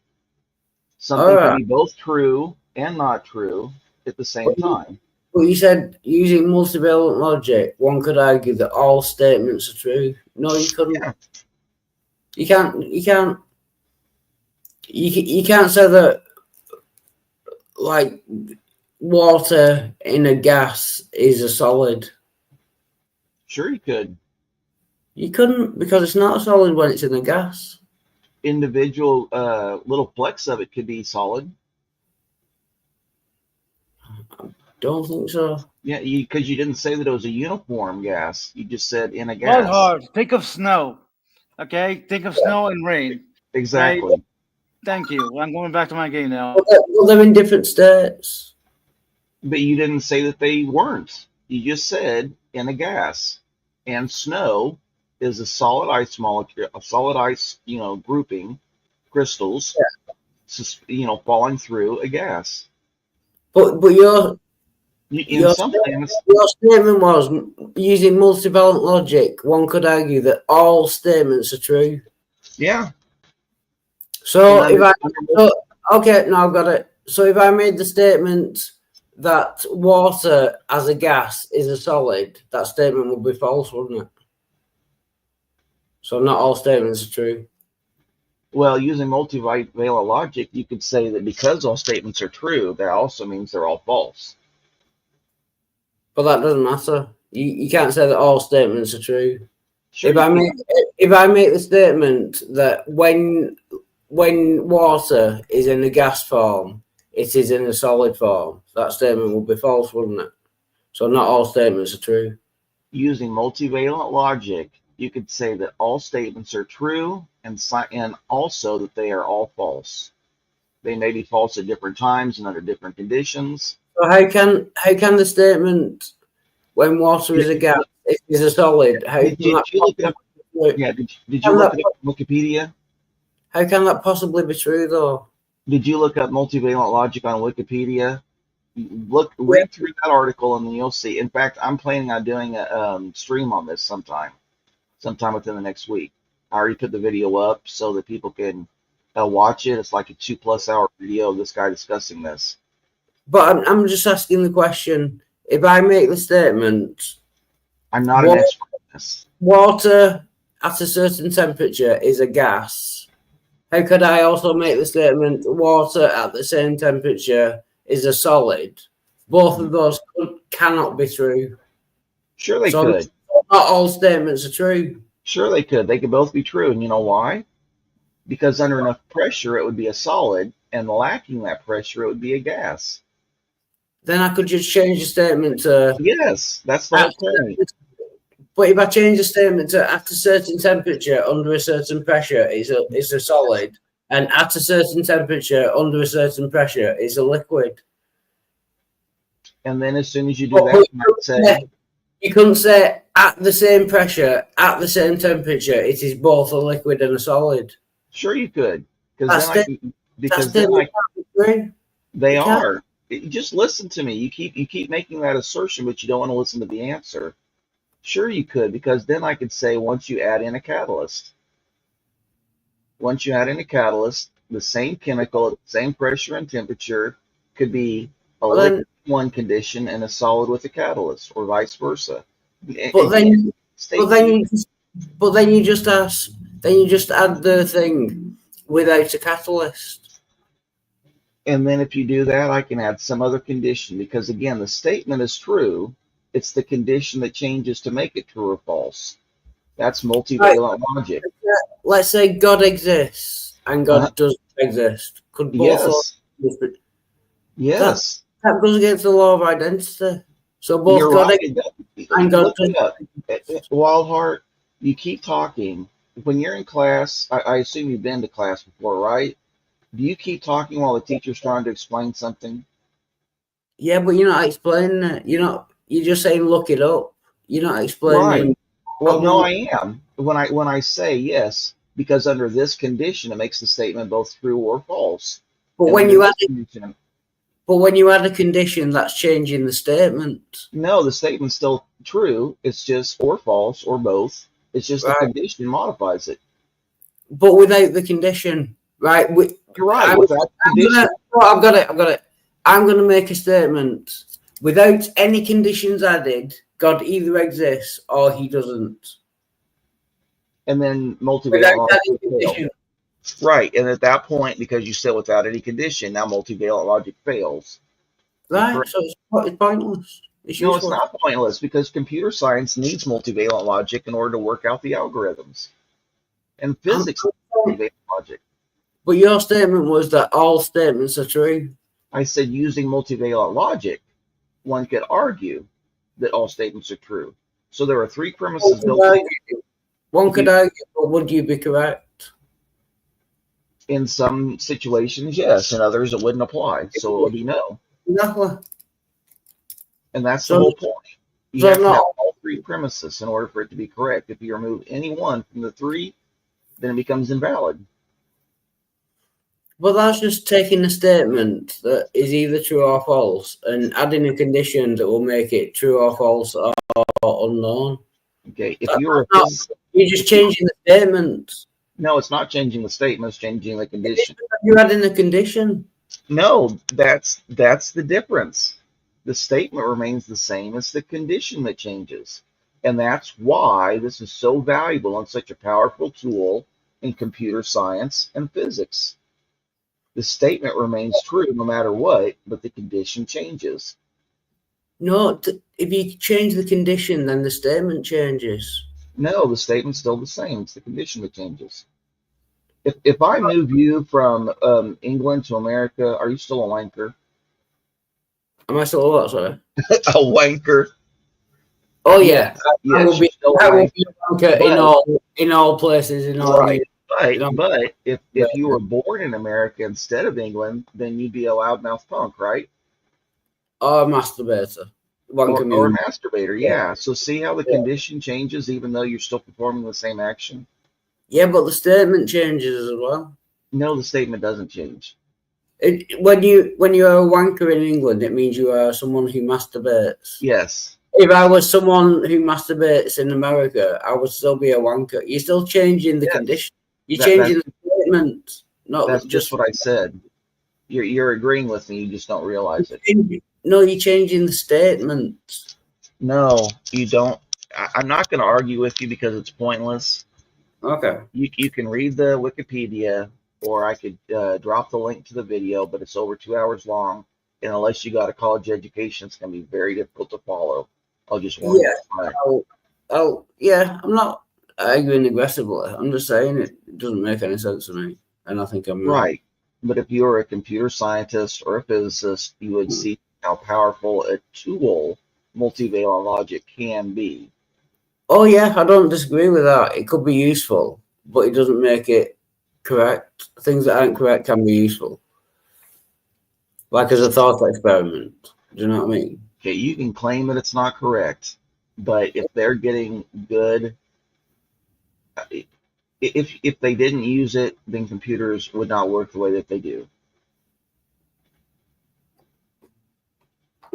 Okay.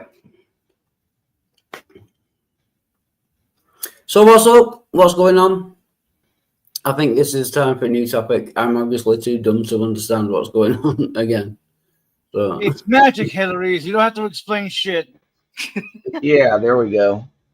oh, it's magic. You know. Ugh. I was thinking, do you believe in magic? In a young girl's heart. Crazy. Oh, what's the Queen song with magic in it? Alcie's making some good points in the comments. Oh, sorry. Yeah, I was thinking my brain switched off in the side chat again. Queen song with magic. Come on, people. Queen song with magic. In it. It's a kind of magic. I got it. I didn't see enough to Google it. It's a kind of magic. Halsey's skimming through your comments. I think that I agree with all of them. One life, one soul, one golden chance of what could be. Right, wait on the comments. What are you talking about? Oh, welcome Cat's Ghost as well. Sorry, I'm way behind in the chat. Fuck, this always happens. I get to thinking and I can't multitask basically. Welcome Cat's Ghost, good to see you.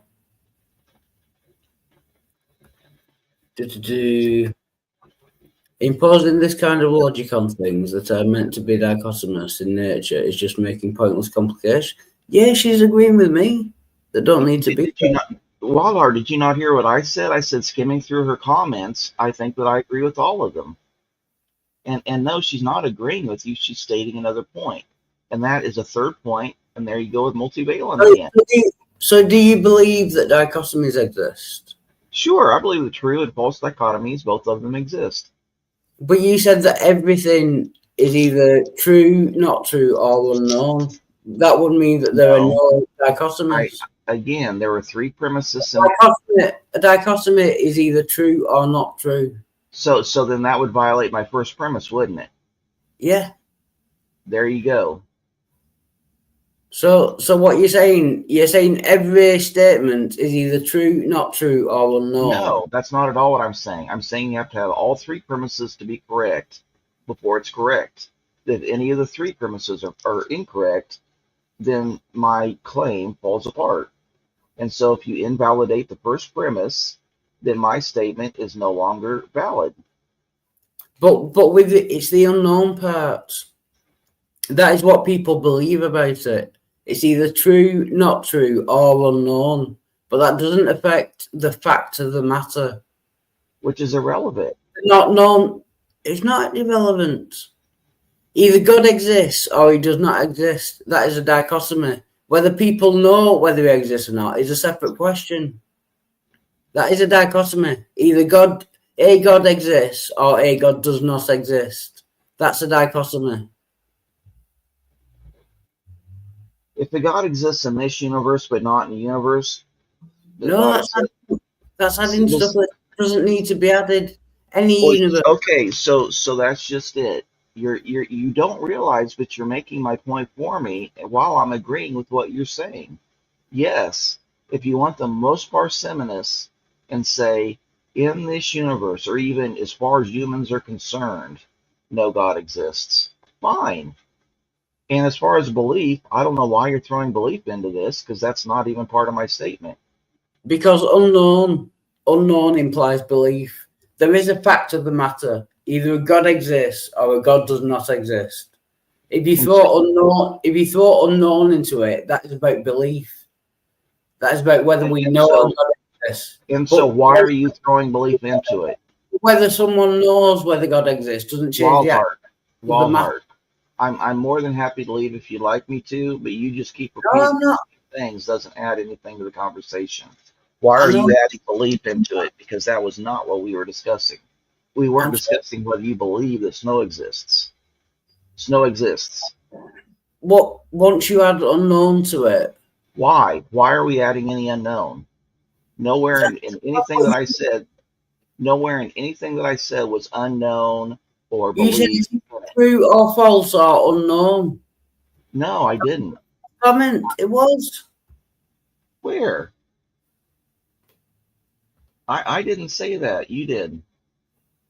I said it can be true, not true, both, and neither, all at the same time.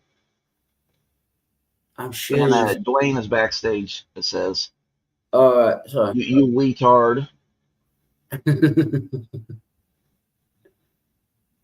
I'm sure someone said. No, it's only in your head. Not I'm true. sure you got lots of conversations going on. I do too. Yeah. Right. I apologize for that. That might be Welcome, my head. Dwayne. Yeah, someone said. Hello. It's a kind of dichotomy. It's a kind of dichotomy. It's a kind of magic. And just to break the tension, and because I can, I'm going to sing another song. Guess No, what you can't. My ears are already bleeding. Oh, Lord. I don't care if I get no views, but it's Well, if you leave in your chair still there, you'll get loads. I know, yeah. If I don't leave and I sing, I'll get more viewers. But I'm going to sing. How are you doing, Hillsbury's emails? You good?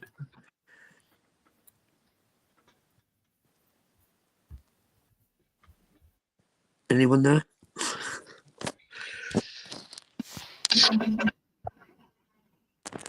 Welcome back, Dwayne. Aye. Or was it the empathetic narcissist that I was talking about? My eyesight's not the best. It's a kind of magic. Magic. It's a kind of magic. It's a kind of magic. Every Mongo. Long night, Longo. Longo. What should be? Alright. Let's go away. No more, man.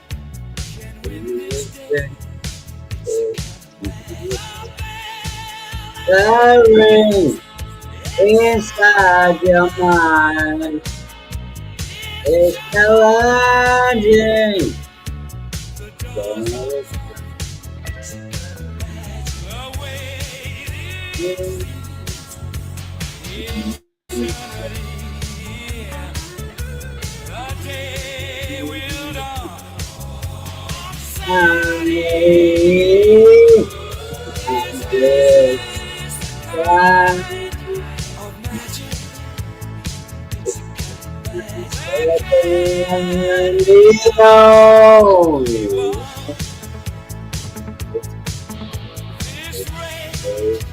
Alas, 1,000 will soon be done.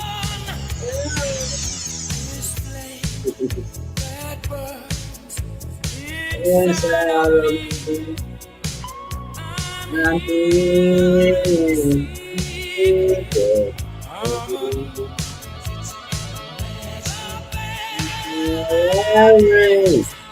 inside your mind, it's challenging. Don't understand.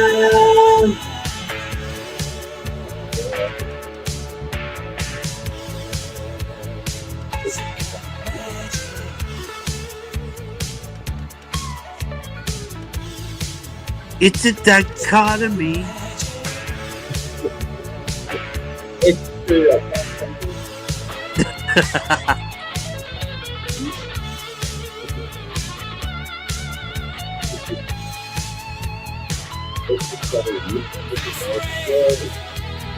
Alas, 1,000 will soon be back.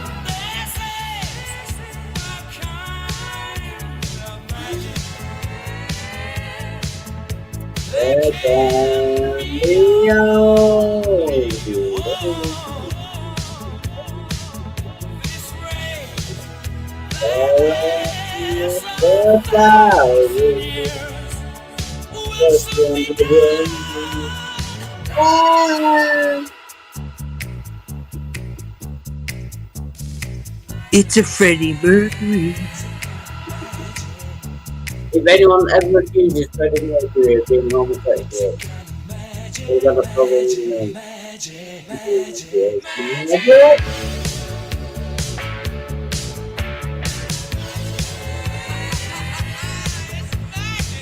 Magic.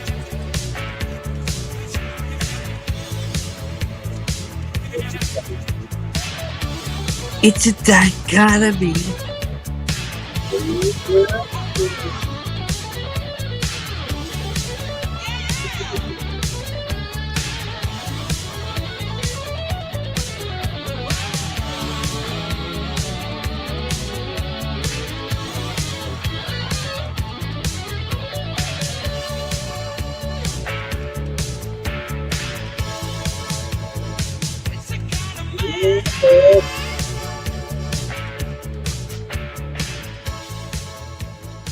It's kind of magic. Get it. Do you know what I mean? I don't. It's a kind of dichotomy. That's It's better. telling me. By the way, on a very pedantic point, there's no such thing as a true dichotomy. There's a dichotomy and a false dichotomy. Yeah. Okay. The true dichotomy is the true part is useless. It's opposing points. Yeah, Opposing points Yeah. of reference. yeah. But anyone ever says a false dichotomy. Yeah. But there is a term for something called like that is opposing to each side, but also clarifies both sides is true. And I can't remember what the term is. So, for an analogy, like a case in point is, say for example, I'm stood in my hallway, and I've got 1 foot in the hallway and 1 foot in the living room. Am I in the living room or I'm in the hallway? You see? Right. There's an actual term for it, and I can't remember what the term is, but both true. However, this is why context is relevant for things. Yeah, context is king. Yeah. Yeah, I would say you're halfway in the hallway and halfway in the. That's why you'd have to give context. So it would be, so both would be true, because I'm in the hallway and in the living room. So it's not opposing, it's not a dichotomy, even though it is kind of a dichotomy in that sense, but it's both opposingly true. No, I would disagree with that. I would say you're halfway in the hallway and halfway in the living room. Yeah, but both true. You're not 100% in the living room, and you're not 100% in the hallway. Okay, the unknown. Hold on. You wanted to bring up unknown, so let's bring up unknown. The unknown in this situation is the other person's frame of mind. For example, if he is standing half in and half out of the hallway, and let's just say something crazy is happening, right? Let's throw in like I am absolutely terrified. I am running through this hallway. I don't know why. It could be an earthquake. It could be something crazy. I'm running from somebody crazy. Who knows? I'm running through this hallway, and they say, "Where did you see him?" I'm going to say, "In the hallway." Now, I am in the hallway. He is half in the hallway, right? Yeah, but that's down to belief, not actual facts. She said you wanted to throw in that, so she would go with it. But imagine being no, in a you're court. The unknown in that situation is my frame of mind, right? Where did you see him? Yeah. I could be answering your question as I saw him half in the hallway and half out of the hallway. Or I could be answering your question, where did I see him? I was running down the hallway and I saw him, the part of him in the hallway. Would just be a pedantical issue. That would be down to belief, what you thought from your friend. Wildheart, listen to her. Sorry, can you let me finish a sentence? It's very difficult to argue with people when they keep interrupting you. We wanted you to stop after the first instead of the third time you said it. And Wildheart, I'm going to keep repeating it because you keep going over what I'm saying. There is a fact. She keeps pointing out you wanted to get into a person's state of mind, so she gave you an example. Now you want to argue against her for supporting your position. By all No, means, I'm saying there is a, argue against your position all that you want. I'm saying there is a fact of the matter. If he is halfway in the hallway and halfway in the living room, it doesn't matter what Pixie's frame of mind is. Yes, I understand what he means. She could think he's in the basement. She could think he's in the attic. It doesn't matter. He's actually halfway in the hallway and halfway in the living room. Yeah, I didn't say the answer changed. I said what I thought I was answering changed. Yeah. Therefore, my statement was still true. Your statement was still true from your point of view. True. No, not from my point of view. Hold on. Not from my point of view, right? Because what I thought, okay, it's not that it's true in my point of view. That's not what I'm saying. The question I answered shifted. Did you not see that? If you say, where did you see him? Right? I can say I saw him standing halfway in the hallway and halfway out of the hallway, and that's a true statement. However, if you say, where did you see him? I can say, I saw him in the hallway because I was in the hallway when I saw him. It's what I'm answering changed. So even if you have a correct answer in mind, neither answer I gave is wrong. You're both right. That's what I'm trying to get across. While just clarifying what you're saying. So ultimately, think of it this way, right? From your perspective, because you're in the hallway, you see it as it plays out that way. And then what Wild's saying is that ultimately you're right, but if one foot's in the hallway and one foot's in the living room, in a court of law, say for example there was a footprint in the hallway and the living room, they would say, well, hold on a minute, it looks like he's just stood there and the same gap as his gate is. That would clarify the context of him being stood half in the hallway. I understand, but I'm saying you in the sentence changed. The point I'm trying to make is there is an objective fact of the matter. You're bringing in what people's opinion of the fact of the matter is. No, I'm not bringing in an opinion. You're not listening to me if that's the road you're going to keep going down. I am not arguing where the person is positioned. Okay? The person, no, let me finish, because you keep saying I'm saying something I'm not saying, and it's really frustrating me. So I want you to really listen before you repeat yourself, please, because I'm not saying what you say I'm saying.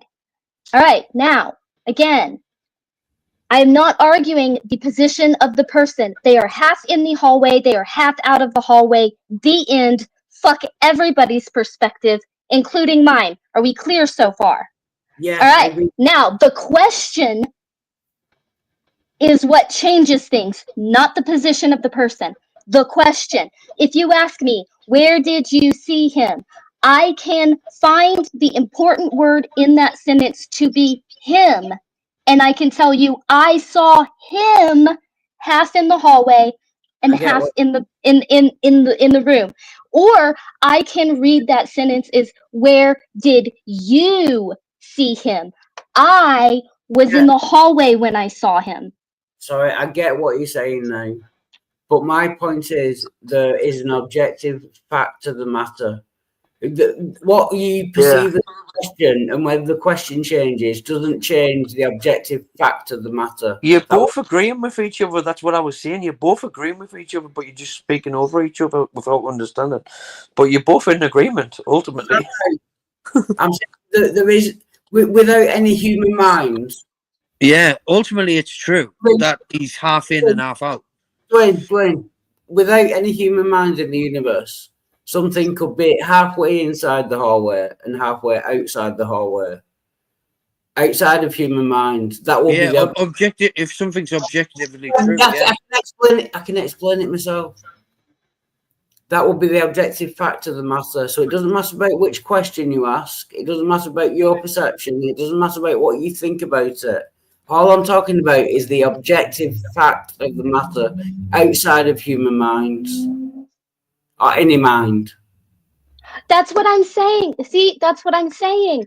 If you lengthen the question, then I completely agree with you. If you lengthened the question was, where was he standing when you saw him? Then yes, the only answer is he was standing halfway in the hallway and That's why halfway in I'm the kind room. of saying you're in But when you agreement. shorten the question, to the question where were you, where did you see him? Both answers are correct. I saw him standing halfway in the room and halfway in the closet. But where was I when I saw him? Where did you see him? I was in the hallway when I saw him. You're both in agreement. She's just pretty much posing a principle of being in a courtroom and being asked. But I don't know why people are changing the question. The only question I'm interested in is what is objectively In the truth, yeah. Why are people changing the question? Because Don't- what that's you what you missed, because what you achieved. missed when you were arguing with Hillary's was when you said take away all conditions, and he said then you take away this sort of logic altogether. Yes. Right? Exactly. The point of this logic is to make sense of something overly vague that you can take in multiple directions, right? And so I see like that if as you right, so it's trying to fill in missing context or expand upon missing context. it doesn't You help are you. trying to defeat it by coming up with situations that don't leave any context variables. And yes, you're right. If you leave no variable in context, you defeat this sort of thing. I want to know what is actually true. If this kind of logic just brings in context and first, I don't care. I want to know what is actually true. That's You all I do care. care. Do you know why you care? What? Can I tell you why you care? Mm.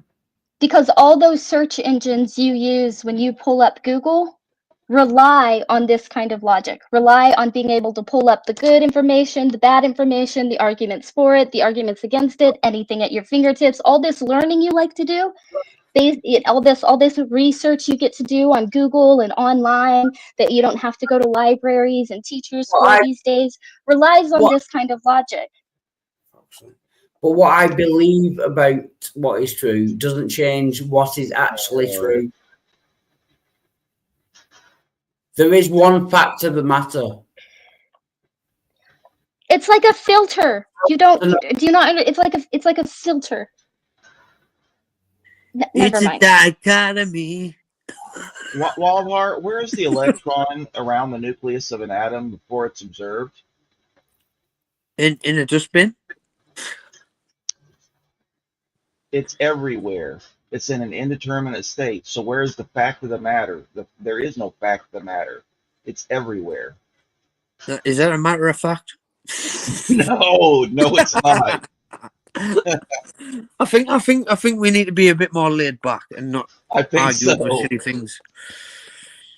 I think it's like just kind of going over each other's heads with things, and we don't need to.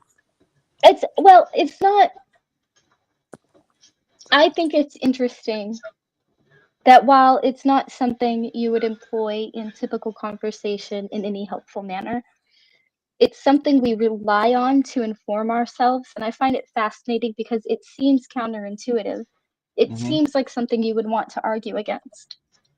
Yeah, well, that's the whole point of anything. Is the point philosophical question is the beginning point of all things.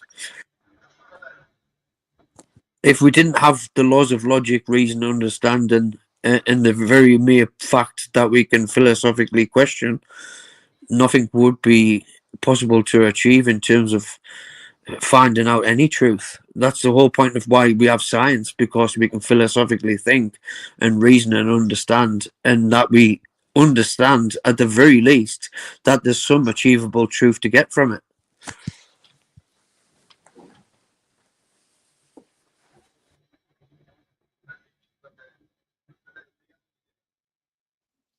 It makes sense if you think about the way people use search engines, though, right? Yeah. If they heard something, if they heard a bit of information that they're trying to get expanded upon, they're not going to sit there and type the scientific article for you, right? They're going to be throwing in some keywords, and the algorithm's going to have to figure out what in the world these words mean and what direction they're going, and Well, it's the what are same the thing. most likely matches.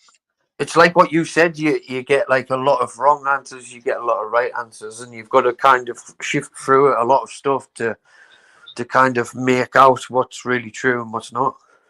Right. Or And what you sometimes be- you or need what the you bad believe to be information. true. Yeah. And sometimes you need the bad information to understand how the good information argued against it, right? Like, Yeah, what that's was kind it of true, that... actually. Yeah. I mean, luckily we have Google. Right, but that's what I'm saying. Google's a search engine. It's going to rely on that logic, right? It's going to assume you did not type in the wrong thing. I have to make what you typed in make sense. There's one So thing for say sure. this. I use it plenty. Well, you can thank the CIA because it's a CIA-funded invention. Thanks, Right, CIA.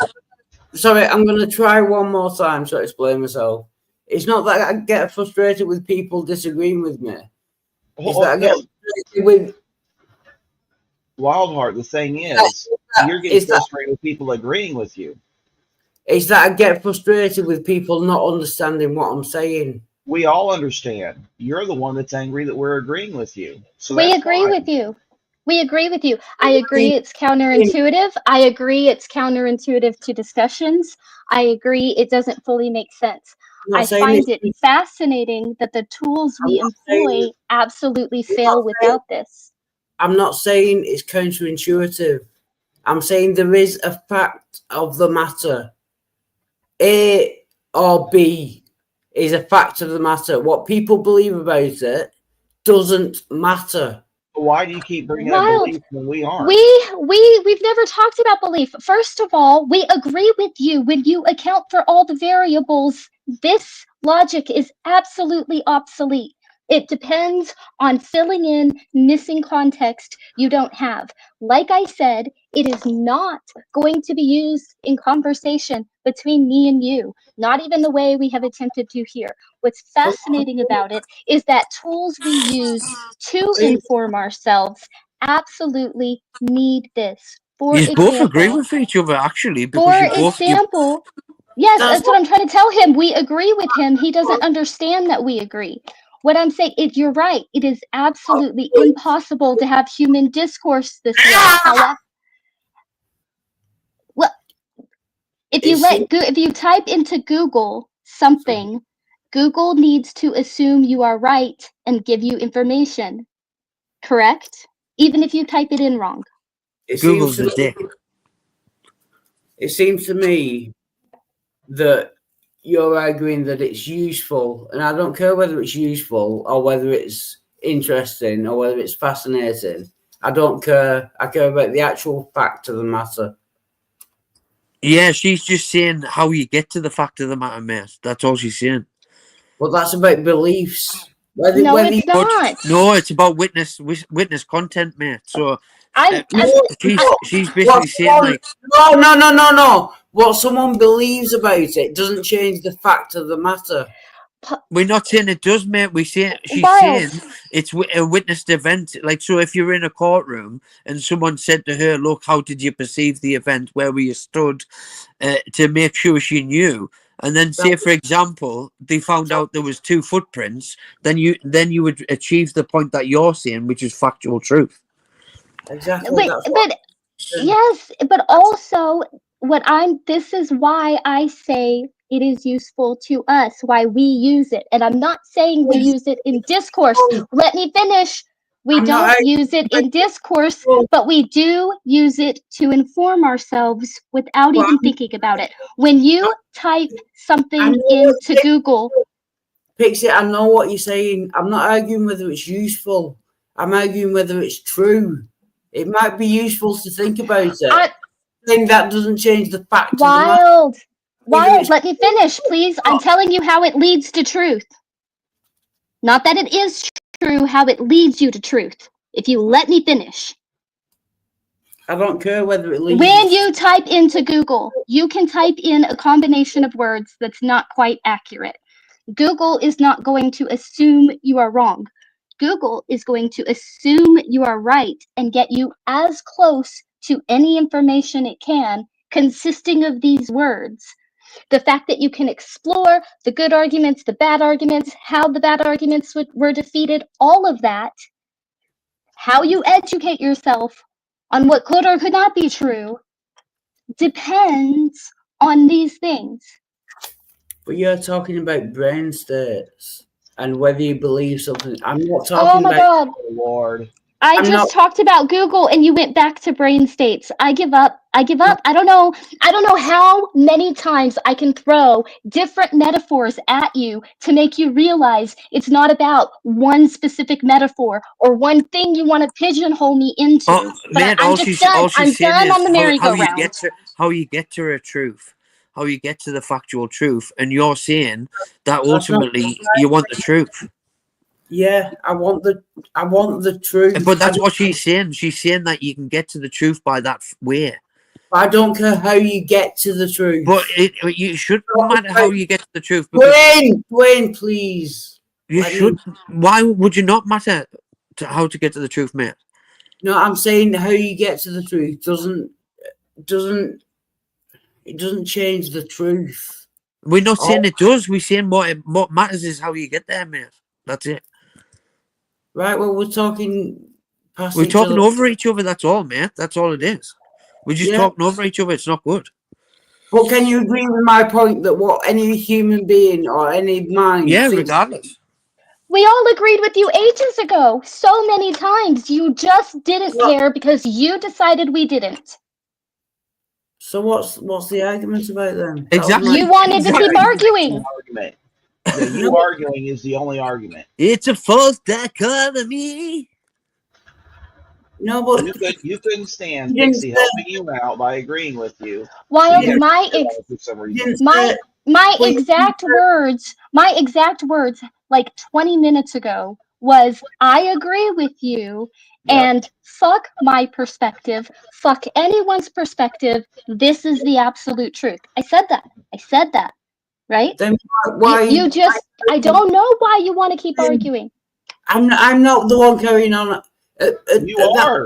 You're the only one. At that point, to me, the argument should be over. We all agree. Then why do you keep arguing? Yeah, let's drop it. Let's go to a different topic. Because you changed the argument. My argument was that human minds don't change what is actually true. Supposedly you all agree with me. Then why go on with, well, it's useful? And I don't care about that. You're the only one bringing up all this extra stuff. We're not talking about human minds. A perspective isn't a human mind. But your location in the hallway isn't a human mind. So it could be a video camera. A perspective by definition. Why did I bring up it was fascinating? Because the argument was done and it was just something I said in passing and then you came back to argue again. I don't know.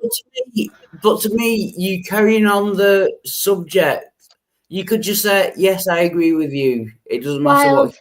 I want you to go back and watch this when you're done and consider how long I spoke and how long I stayed quiet and tell me I was the one carrying it on. Please do that. So this is a different argument. You're talking about whether that kind of logic is useful rather than whether it's actually true. Yeah? We're done talking about it. I'm not going to talk to you No, anymore. can we agree on that? It doesn't matter whether Hillary, the type of logic you brought up, it doesn't matter whether it's true. It matters whether it's useful. You guys were done arguing. That was that. Everything was fine. I brought up that I found this interesting because even though it's not useful in conversation, we depend on things without knowing it that could not exist without this sort of thing. I started talking about that and you wanted to argue about that. No, I admit it's probably me what's wrong. It's just the way my mind works. When you carry on talking about a topic, why not just say, oh yeah, we all agree on that. Now let's talk about whether it's interesting or whether it's useful. To me, when you carry on the discussion after we agree on things, it's like you're arguing with me. when you're not. Do you know what I You're mean? saying I agree with you as an argument against you? Yeah. It's not Okay. me if I don't kick myself out at least once. Yeah, it's not you. It's a dichotomy. Well, that's fine if it's a different argument now. I just didn't understand that it was a different argument. I thought we were still arguing about the same thing. Well, will If you stop arguing, Wild, on your own show, man? I'm not.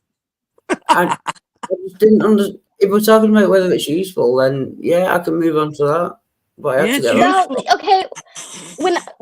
It's also my fault, because when I said when you think of somebody's frame of mind, really don't think of yourself as a person. Think of yourself as like a search engine, like Google, right? If I ask Google a question, it's not going to be like, oh, she's wrong. It's going to be like, oh, she meant these words. What are we looking for that makes her right? Right? I think I might have a fundamental just problem explaining myself. That seems to be the case. No, you have a fundamental problem listening to people and hearing what they're saying. Because if she literally says, I agree with you, and you take that as disagreement, she has communicated as clearly as she possibly can. Yeah, I get that. Yeah. I think there needs to be a clear delineation between when we're changing like arguments or changing topics. But that's my fault. I'm not blaming anyone. I'm just saying I don't understand it. And that's fine. Yeah. And I'm sorry, I'm not. No more fighting. I just don't understand. Yeah. Well, I'm not a computer, so I don't. I am. Or an algorithm, so I don't know that I need to understand how it works. I just think it's cool that it does, and it helps me somehow. Yeah. It helps me if I want to make something. I'm all for helping people, and if it helps, then that's good. If you use Google to answer something, it helps you too. Yeah. The helpfulness of things is good. Yeah. The fact that you can connect to the internet is needed with this, because this is how it determines what switches to activate so that you can get on the StreamYard to talk. Yeah. That is a good thing. Yeah. Yeah, I'm sorry, everyone. My mind's weird. I thought we were still arguing about the same point, but you'd moved on and I didn't realise it, basically. Yeah, weird, like. It's okay, I'm weird too.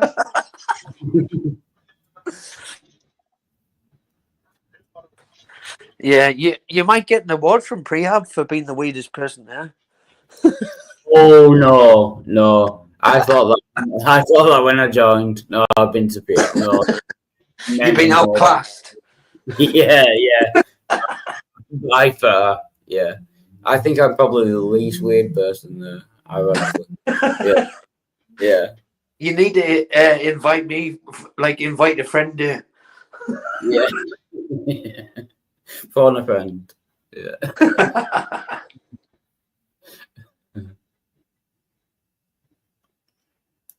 Anyway, shall we have a new topic? This seems to have been going on for a while. I wasn't going to take the argue. Friday night, man. No one wants to argue.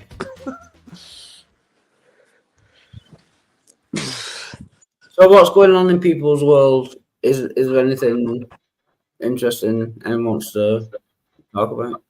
Oh. Where's the got what you call him? Gangster Ghost? Did he come on or? No, I don't think so. It was in the side chat. But there's been no one watching for about half an hour, so Makes sense. yeah, so there's been no comment. Yeah. Sometimes that thing lies to you. I know it does, yeah. It said no views before, yeah. Like 2 or 3 people were talking in the comments, which I don't know. Yeah, I know. It does that to me too. Deception.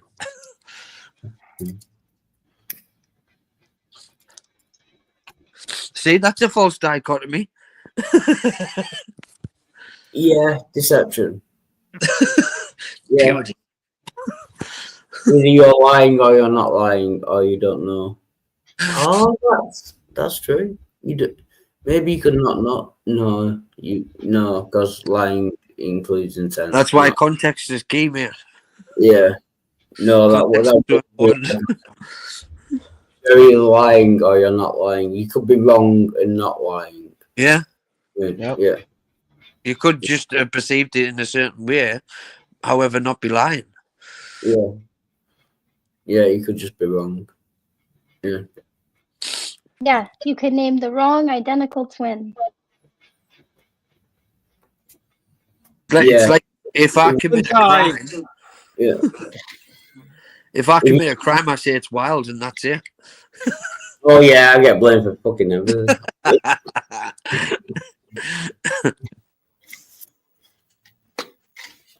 I wonder.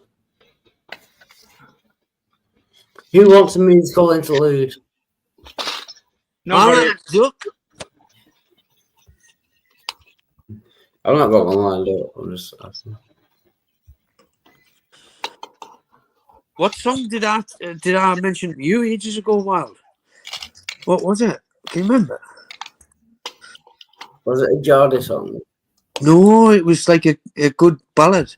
I can't remember what it was. Though. It was a while back, like maybe a couple of months ago, maybe.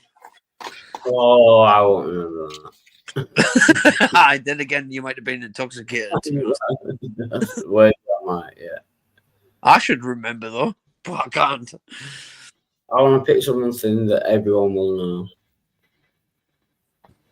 Actually, no, I'll pick one that I'm actually quite good at, and I know the words anyway. But I'll play the official first. That's my.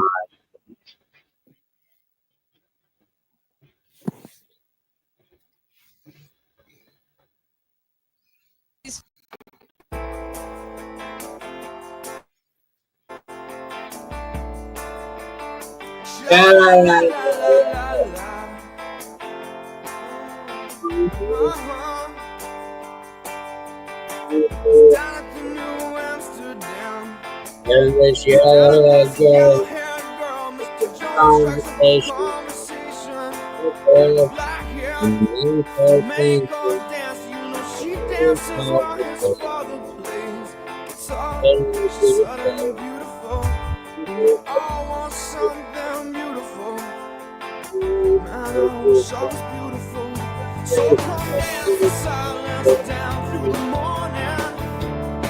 Sha la la la la la la la, yeah. Yeah. Hallelujah. Show me some of them Spanish dancers. Pour out for me a bottle, Mr. Jones. Believe in me. I believe in anything, 'cause I wanna be someone who believes. Yeah. Mr. Jones and me tell each other fairy tales, and we stare at the women. She's looking at you. Oh no, no, she's looking at me, smiling in the bright lights. Coming through in stereo. Everybody loves you. You can never be lonely while I'm on paint my picture. Paint myself blue, red, and black, and gray. All of the beautiful colors are very, very meaningful. Yeah, well, you know, gray is my favorite color. I felt so symbolic yesterday. If I knew Picasso, I would buy myself a race or a plane. Mr. Jones and me look into the future. Yeah, we stare at the beautiful woman. She's looking at you. I don't think so. She's looking at me standing in the spotlight. I bought myself a great guitar when everybody loves me. I will never be lonely. I will never be lonely. Said I'm never gonna be lonely. I wanna be alive. Yeah. Everybody all house as cats. We all wanna be big, big stars, yeah, but we got different reasons for that. Believe in me, 'cause I don't believe in anything, and I want someone to believe, to believe, to believe. Mr. Showland me, storming through the body of every step of your woman. She's perfect for you, man. There's got to be somebody for me. I wanna be Bob Dylan. Mr. Jones wishes he was someone just a little more funky when everybody loves you. Our son is just about as funky as you can be. Mr. Showland me, staring at the video. When I look at the television, I wanna see me staring back at me. We all wanna be big stars. We don't know why, we don't know how, but when everybody loves me, I wanna be just about as happy as I can be. Mr. Showland me, we're gonna be big stars. Hey, Wild, I remember what it was now. Get it. I remember what it was. Yeah. It was Savage Garden, Moon and Back. Oh, can we do? Oh, Savage yeah, Garden. can we do something more? Get it. It's a beauty song now.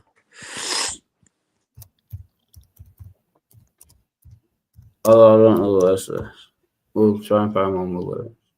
I know You the should do No Rain instead. Yeah, we'll do that next. We'll do a trio. They've forgotten the tempos. Search Fast with Android on Vodafone.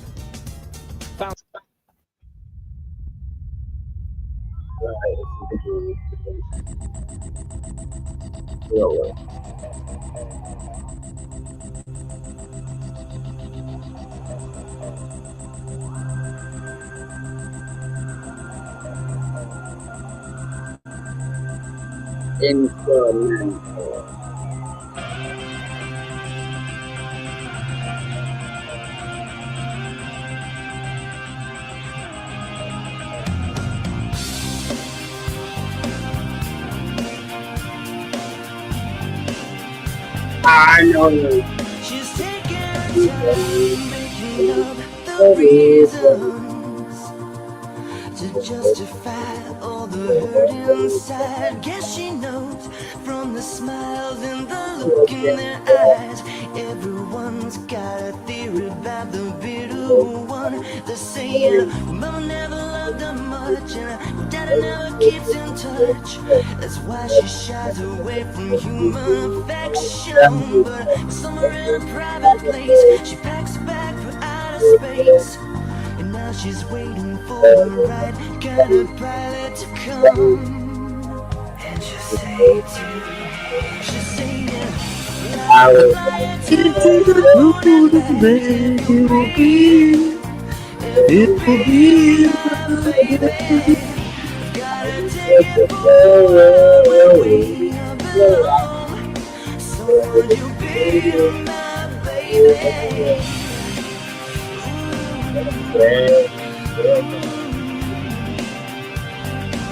She can't remember a time when she felt needed.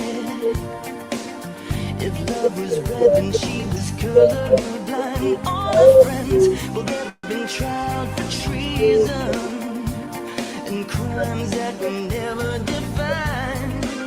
She said, love is like a barren place, and reaching out for human faith it's like a journey I just don't have a map for. So, baby, gonna take a dive and push the ship to overdrive and send a signal that she's hanging all the hopes on the stars. What a pleasant dream. Just saying, I will fly into the moon and back. It will be my baby. Gotta take it forward where we belong. So would you be my baby? Ooh.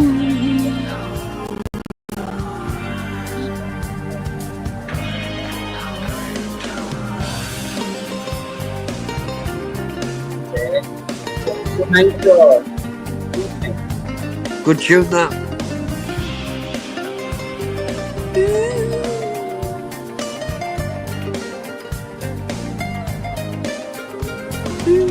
Mama never loved her much. Daddy never keeps in touch. That's why she shies away from you. Somewhere in a private place, she packs a bag of space. And now she's waiting for the right kind of prize to come. And she'll say to me, just say it. Love will fly to the moon and back. If you'll be my baby, gotta take it forward where we belong. So would you be my baby? Love will fly to the moon and back. If you'll be my baby, gotta take it forward where we belong. So would you be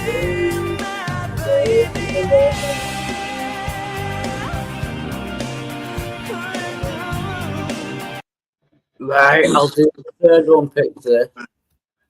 What a song. If you sing it. What?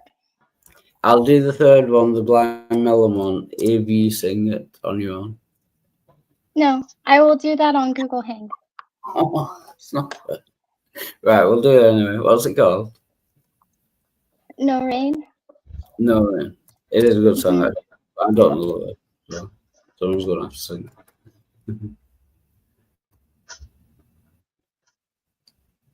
Empower your students to be more authentic, impactful writers with Grammarly's comprehensive AI writing assistant.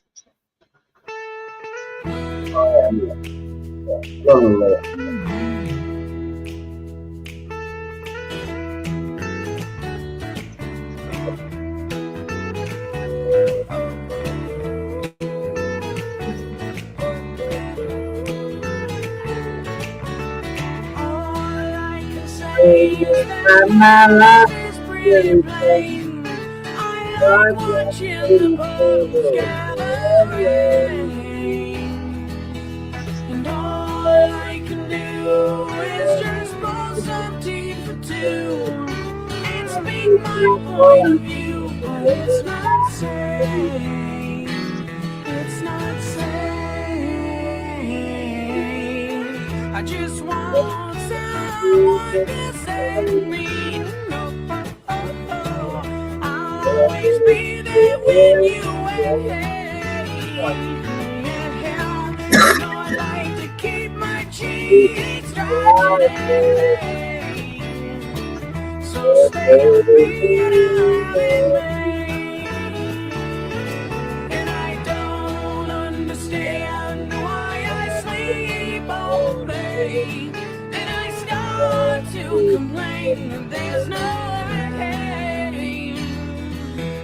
And all I can do is read a book to stay awake. And it rips my life away. It's a great escape. Escape.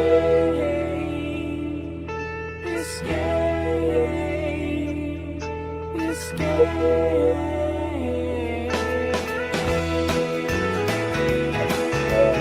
What's that say? Is he gay? All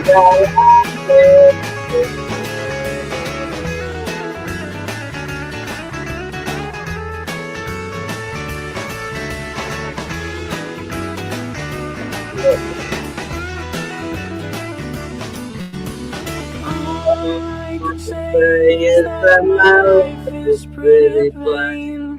You don't like my point of view, that I'm insane.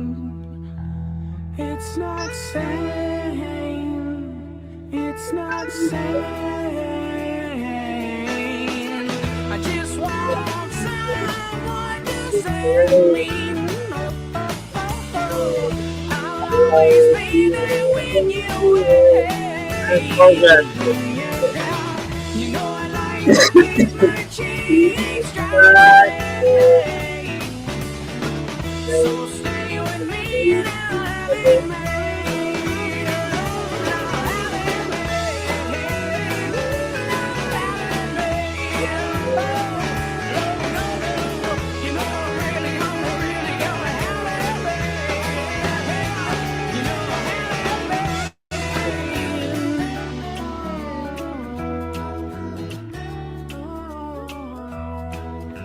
It's easy enough. Yeah. Wow. I'll be interested when I get back to this tab. Who is still here? And if we got any viewers? I fucking hope not. Shit. We got Thank 3. you. I like that song a lot. That is a great song, to be fair. Oh, we got people in it. Geo-san, welcome. I'm sorry you're so miserable. He didn't get your correct, but he tried. Yeah. I should be mean. My autocorrect fucks with me every time. But my teddy bear wanted to play, so it did. Yeah. No, it should be you are with an apostrophe. I know, but we all know typos are a thing. Yeah. And we're all smart enough for context clues. I shouldn't be petty. See most of you later. That's not nice. He wasn't nice to me last time. I wasn't nice to him this time. He's gonna go cry about it. But I'm miserable this time, and he somehow wasn't last time, because that's how people like that roll. I'm not sure whether he's talking about you. You're not been miserable at all. I don't know. Roger, who do you mean is miserable? Who you still watch? He was on about me. That was towards me, and it's fine. It's because of what I said to him, and I don't care. Anyway, yeah. I don't know. I mean, we could pretend to care, but do we really at the end of the day? I'll see most of you later, like it's some dig. I don't go there anymore, so no shit, Sherlock. And welcome the word 9% Pixie Walter panel. What's up, though? Hey, the word. It's been minutes. It? We've just done 3 karaoke songs, which were obviously terrible because it's my channel. But yeah, apart from that, it's been mixed. Yeah. Well, have you seen Erica Huberner around? Inside chat, yeah. I haven't seen her for a while. Yeah. Oh, that reminds me, I have not called her since I went to my appointment, so I should do that.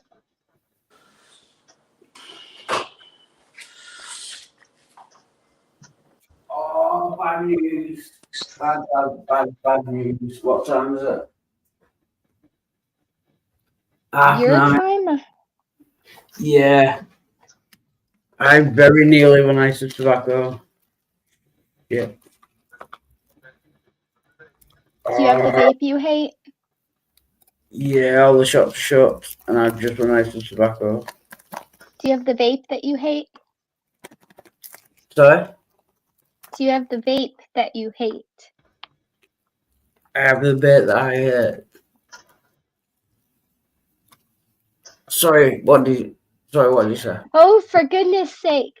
I'm having trouble trying to speak, apparently.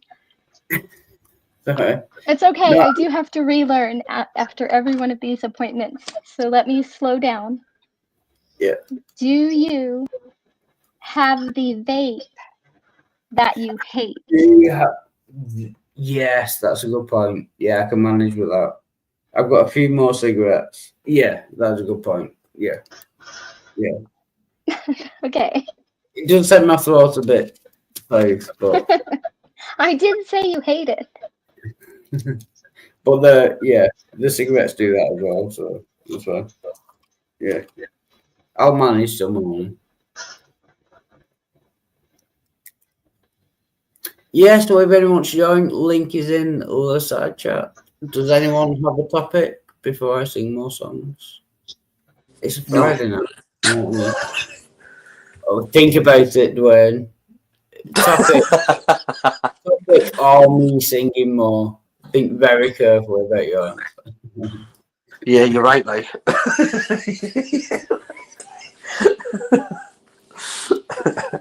So how's that local sports ball team doing? Yeah, anything.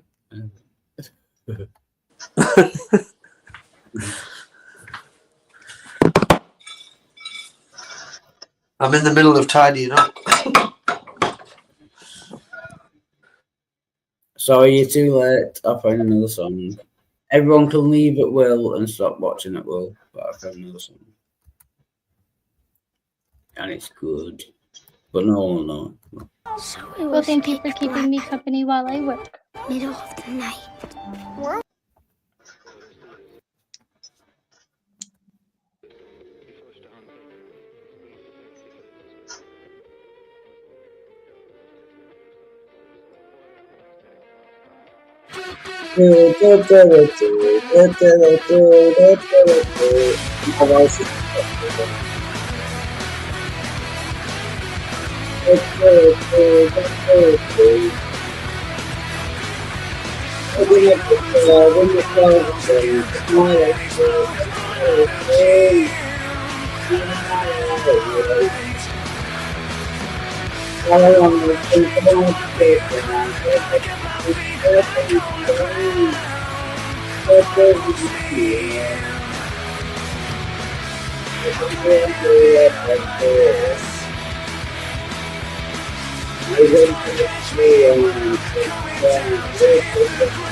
Right, that is enough of the music. Right, but someone pick a topic. Well, we need to know what's not going to upset you. What topic would not upset you? Any topic could potentially upset me, to be fair. Well, as a default mode, you need to revert back to music. Any topic. Yeah, but I know it's me being a dick. I don't hold it against, even if we disagree, I don't hold it against anyone. I know it's me being a dick. Do you know what I mean? I would hope not. Just hope he has plenty of backy. Yeah. Oh, that could be very bad. Yeah.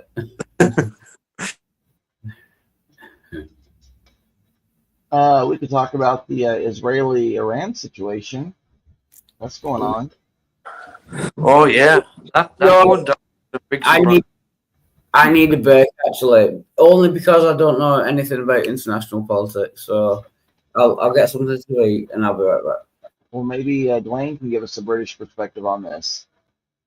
Well, to be honest with you, I was actually surprised to a degree, but not to another degree.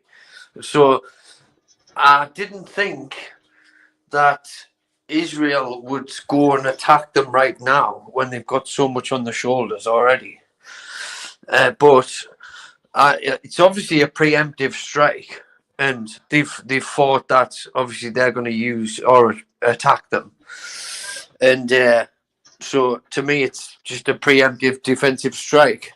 But ultimately, what's it going to lead to? You know, that's the question. More innocent death. A preemptive defensive strike while talks were happening. It's an interesting. Well, the 60 days had already been over, and then Trump extended it past that, and then they're like, Iran came out with a statement, screw y'all, we're going full steam ahead with our I don't know, preemptive and defensive just... Well, no, I would say it was preemptive rather than defensive, because it was definitely so like, you kind of look at it like if someone turns around and says to you, look, I'm going to attack you anyway, that the ceasefire's over or whatever, a preemptive defensive strike would be you to like get them before they get you. Is that what they were saying? Because last I heard they were saying we're arming up because they're going to hit us. We're arming up because they're going to hit us. And then they hit them. Exactly. But that's the thing.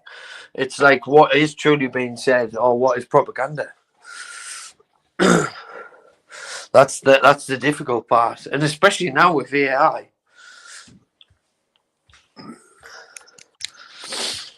I don't know. I think war is the worst of humanity. And it is.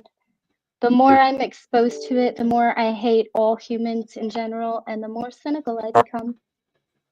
Yeah, Clausewitz said that military action is should only be a result when all other methods have failed. Yeah. But it seems to be a lot of the first port of calls for a lot of people. It does, yeah, very early. That's for sure. I just hope America stays out of it. We need to quit sticking our noses into everybody else's business. Yeah, same with the British. we like getting ourselves involved in shit that we don't need to be in. And then we have Starmer saying, "Oh yeah, we're gonna our people are gonna go to war," and without realizing that the majority of people in the UK wouldn't even fight for him anyway. And soldiers even soldiers came out and said that they wouldn't fight for him because of what he's done to the country. So he's delusional himself. So God help us if he takes us into a war, because no one will be backing him up unless it's a defensive war.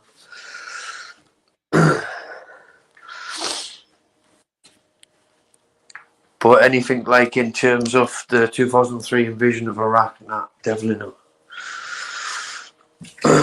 People's had enough of war. Well, we were lied to about the reasons for that war. Exactly. If you know what it was really about, yes, it was 100% oil, then it's pretty obvious why they chose to do it. Oh, of course, it was about collecting resources and getting the land and everything else that comes with it. Yep. 100% it was. The infrastructure, that's ultimately what they were after. And putting someone as a puppet master at the top that they could use to their advantage.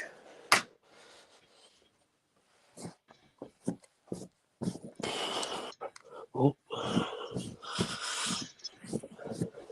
But yeah, I think this ultimately this is going to go down bad, and I think obviously I'm a Christian and I believe in the Bible, and I believe the Bible speaks of this what's actually happening now in Ezekiel, and it doesn't forebode well for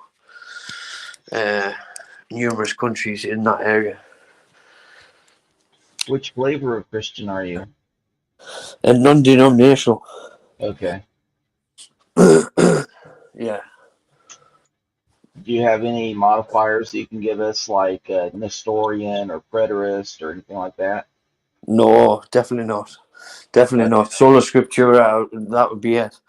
Pretty much Scripture, and that's it. I don't put my onus on man. I put it on God, and that's His word in the Bible, and that's it. Yeah. No denominations, no nothing. Sorry, can I interrupt? Exonerate, I don't know who you are. It's unfortunate. Has become a liar. If you can just, expand on that. And what do you mean I've become a liar? I don't know who you are. But sorry. Well, he asked if you were sober. You said yes. I said definitely not. He asked if I was drunk.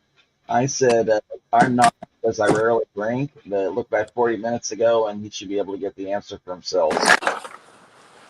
I'm sorry, Hillers. How do you know that I'm not sober? No, I don't know that you're drunk, but I know that you have had some substance that's affecting you mentally, because you kept yelling at Pixie when she was agreeing with you, and you refused to listen.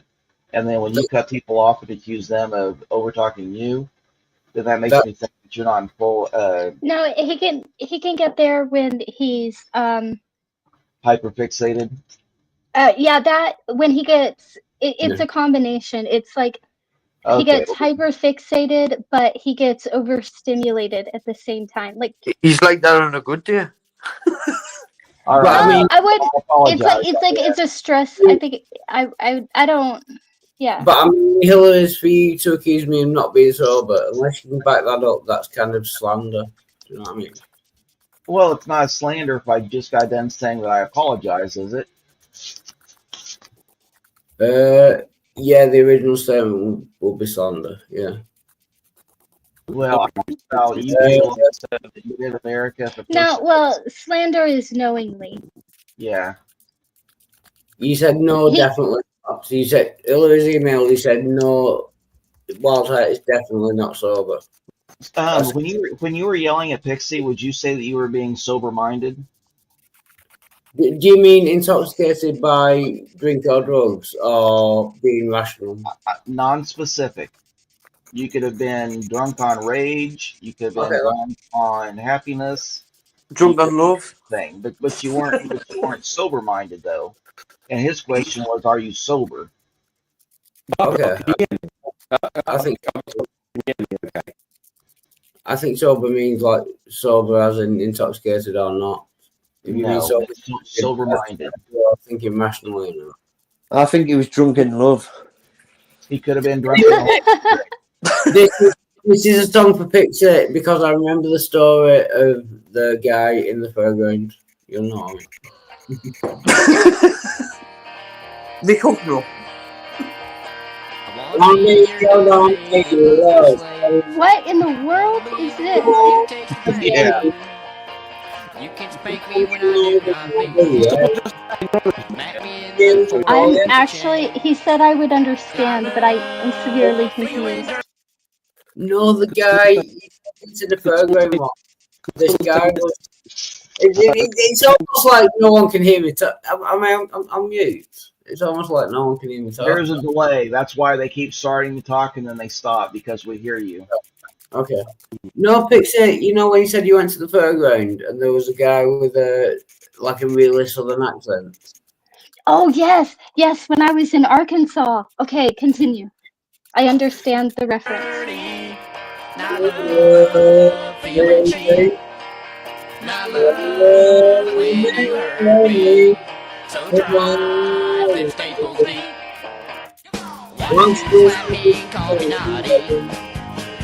Against my skin. Wanna feel pain all over my body. Can't wait to punish for my sins.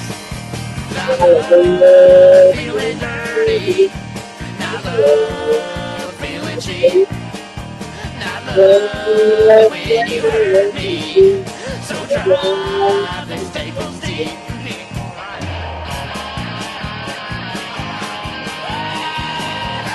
Hey, Mom.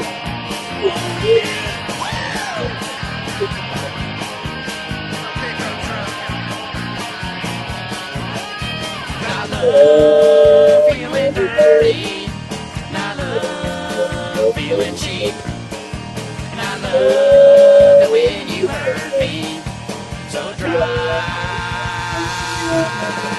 Staples. Go on, Oh, that Pixie. kid was weird. Yeah, Pixie, you explain. That was nothing sexual. Okay, so when I was about, oh goodness, how old was I? I think I was about 15. I found out a lot about my grandma that year. Now, this is the grandma that I was not close to growing up, and she was not very nice to me. She adored my big sister, though.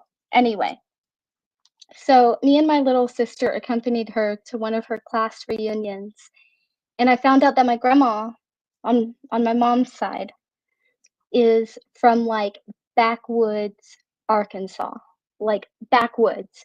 And things started to make sense, like why she said "warsh" and why no matter how many times she said Walmart or wrote Walmart, she would tell you she was going to Walmart. Anyway, so we get there, and it's this tiny little logging town, like tiny, in the middle of these woods. And I'm bored out of my mind. I mean, we got up to random shit like taking cardboard boxes and potato sacks and sliding down hills of pine needles, you know, like sledding. That was kind of fun though. Anyway, so they had this little thing called the timber festivals going on, you know, logging community in the middle of the woods. And it's like a tiny little like community fair. They've got vendors and stuff, and they had this like they had some carnival rides, and they were having like a town like dance at the square, you know, small town stuff. And this little kid kept like following me around. Well, I say he's a little kid. I was 15, he was 13. In my head, he was a little kid. Anyway, he kept saying weird shit like in the worst accent you have ever heard. He would be like, "Who's your daddy?" And then, like, I got on this ride to get away from him, and he just kept following me. So I get on this ride, and we get to the top. I think we're away from him. And then I hear from behind me, and he's like, "Hey, you see that guy in the marijuana shirt down there?" And I'm like, "Yeah." He's like, "That's my brother, and that's my shirt." And I'm like, "Okay." And he keeps, like, following me around. There's also this, like, really cute guy. He's been checking me out.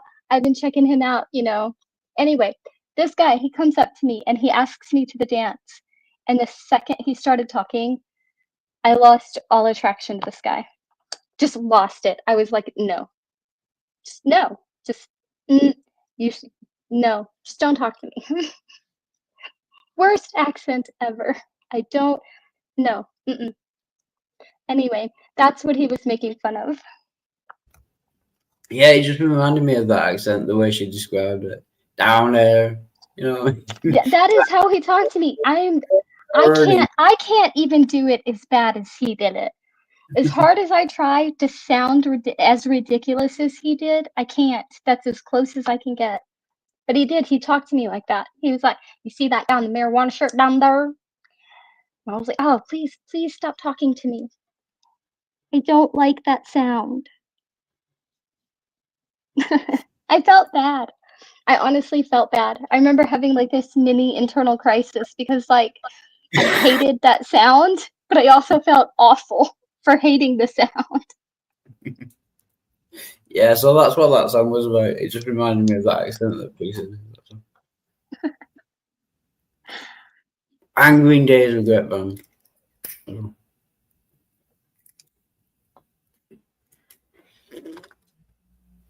Arkansas.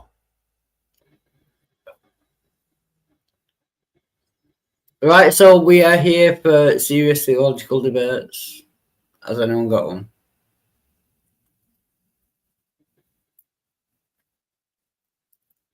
I promise I won't get upset. I don't promise that. I promise I will be as annoying as possible until I understand why I'm wrong. As about that.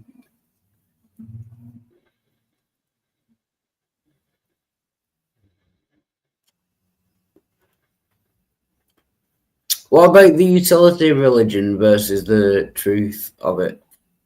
Do you think that Does it have any? Yeah, that's a question. Can you have a religion that has none? What if I said God killed itself to create everything? Yeah. Like Matt Dillahunty says, is there anything you can get from religion that you can't get from secular means?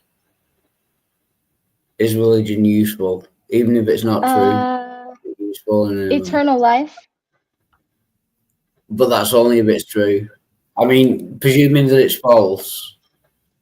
Is there you mean what benefit does it? Okay, the only benefit it has would be, if it's false, the only benefit it would have would be indirect benefit. For example, somebody who really wants to slaughter people but doesn't because they're afraid of hell. Yeah. But could you not make them afraid of, like, rotting in prison forever? Wouldn't that? No, because why? They don't fear if you don't fear prison and you don't fear death, right? But you fear eternal torment. That's a whole different thing. It also depends on exactly how you define religion. If you can see a political movement as religious, then no, you can do everything with politics that you can with religion. Yeah, like Stalin's and the communists. That was based on a political ideology rather than, like, everyone blames it on atheism, and there's no line you can draw between I don't believe in God and therefore you should do anything. So when they said that atheists have killed the most people, do you know what I mean? It just doesn't work. That's not true. But they work on the assumption that, like, the word of God was spread through missionaries and crap like that, and it wasn't. First of all, the word of God was spread through very brutal conquests. And then after that, we had the Spanish Inquisition and the burning of the witches and all kinds of nonsense. Also, you had what was done to the natives. And if you want to talk numbers, if you want to talk just numbers, then sure. Hitler's beats us. But if you want to talk about per capita, like actual genocidal damage done, the list goes. No, I'm serious. If you talk per capita, the list goes Stalin, then the U.S., then Hitler. Yeah, but Hitler was Christian. He was Catholic. Yep. So he's not on the atheist side. I thought that's what you were saying. Sorry. No, he was Catholic. Yeah, that's true. For the total number, Mao has killed more than, or is responsible for the deaths of more than any other single person that's ever been in history. Maybe even more than Genghis Khan. That's true. But the reason I prefaced that with that one is because everyone always says Hitler killed more people, and I'm like, yes, numbers, but not per capita damage. Yeah. Now, Stalin wins both. Stalin wins both of those, per capita and total numbers. But did Mao kill people because he was atheist? Is it directly related to him? Did he just happen to be atheist, and his ideology made him kill all those people? Or you know what I mean? A lot of it was unintentional. It was because of starvation. Yeah. That's what I mean. You can't get from I don't believe a God exists to therefore I should kill anyone. There's no but you can get from I want to kill people to I shouldn't. Well, from atheism or from from the threat of eternal torment. Oh yeah. Yeah, I get what you're saying, yeah. But that's religion. You can't get from atheism to therefore I should do anything. No. I believe God exists, therefore what? Well, in a series of steps, you could. Midnight. I wish that Wildheart would have dedicated his last song to you because I think it would have been perfect. What was the last song? Don't make me do it again. Well, actually, no. You know, now that I'm here, do it. Or maybe don't. I don't know. What was it? It was very BDSM adjacent. Oh shit, it's going to them. It's a few midnights. I don't see anything. Wanna be your dominated Slave. Wanna be Wanna the one who takes the pain. You can make me when I do not behave. My man forever train. I I love feeling dirty. I love feeling cheap. And I love it when you hurt me. So drive them staples deep. Slappy, call me naughty. Put my center against my skin. Wanna feel pain all over my body. Can't wait to punish for my sins. I love feeling dirty. I love feeling cheap. I love it when you hurt me. So drive them staples deep.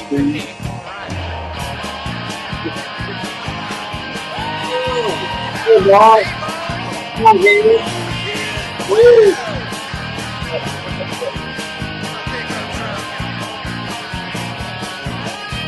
I love feeling dirty. I love feeling cheap. And I love it when you hurt me. So drive.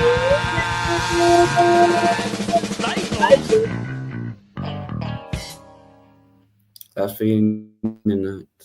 I hope you enjoy it. That's so sweet. I love that. Thank you. What's the name of it? Dominated Love Slave by Green Day. Thank you.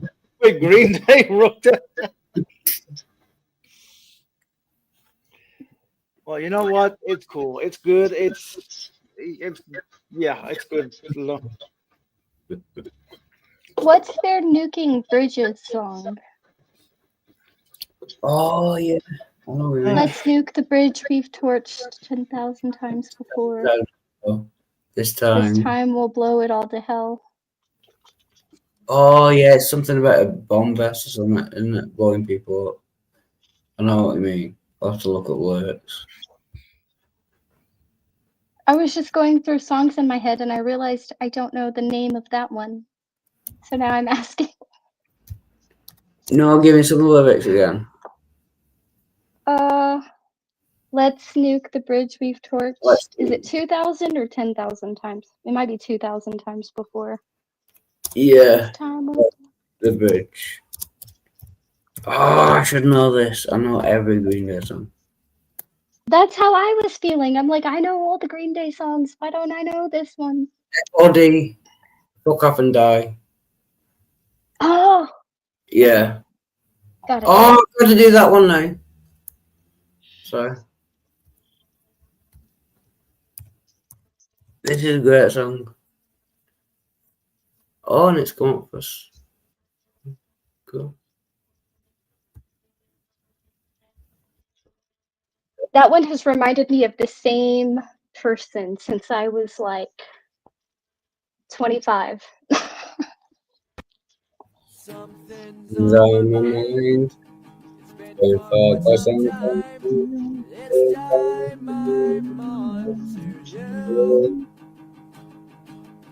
So where's the other face? Face I had before. Your head breaks for me. Let's make the bridge we touched 2,000 times before. This time we'll blast it all to the world. Oh, I had that word wrong. Come and give me down. My belly's aching now to say. It's on your word. It's like you can smell the side of you. When it's all said and done, it's been fun. But was it all fun? Let's nuke the bridge we talked 2,000 times before. This time we'll blast it all too well. My brother's burning in my guts, not for long. My belly's aching now to say, get it.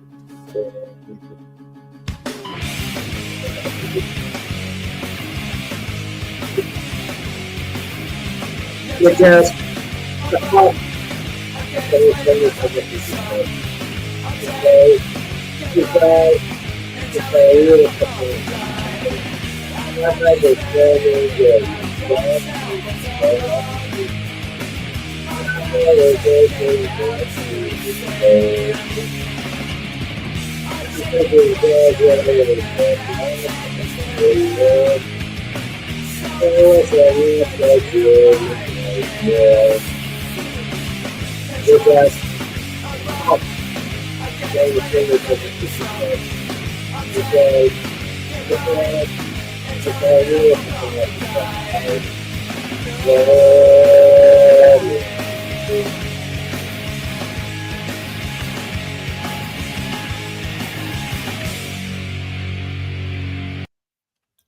it's a fun little ditty. There's a song that kind of reminds me of that one by this group called The Story So Far. Oh, I know that. Yeah. Do you know that group? Is that the group? Oh, I thought that was a song. Rebacter. No, The Story So Far is the group. They have this song. Hold on, I'm gonna send you the name of it. Let me find it. Can I just say, I'm catching. Wow, there's been a lot of messages since. Welcome, St. Tommy. Good to see you. Welcome, you bastard. Welcome to your song, if I miss you.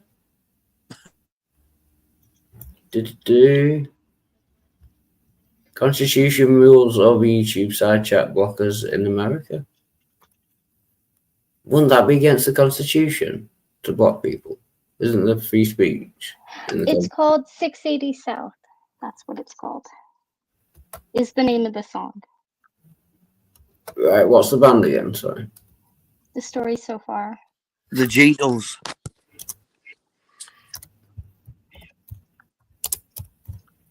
Really battered. And the song is what, sorry? 680 South. 80 South. I'll play it, only if you sing it, because I don't know it. No, I'm not. This is a Google Hang thing. We've talked about this. You're lucky you got a lullaby, okay?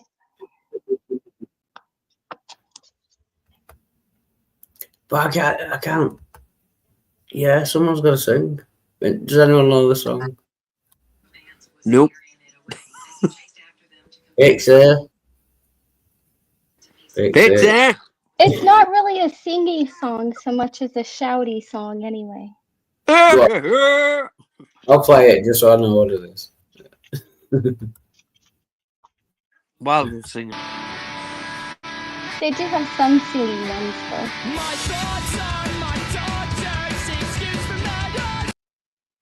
And there's no lyrics. Oh shit. That's because you typed in live. No, put lyrics. Oh, maybe they don't have one with lyrics. I don't know. Oh, we can do this one.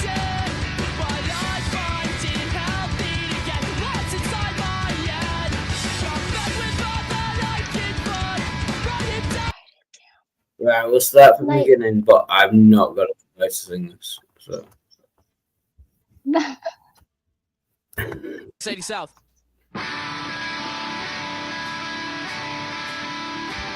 My thoughts are my daughter's excuse for medicine, but I find it healthy to get what's inside my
Right, I'm going to stop this just because Google shit.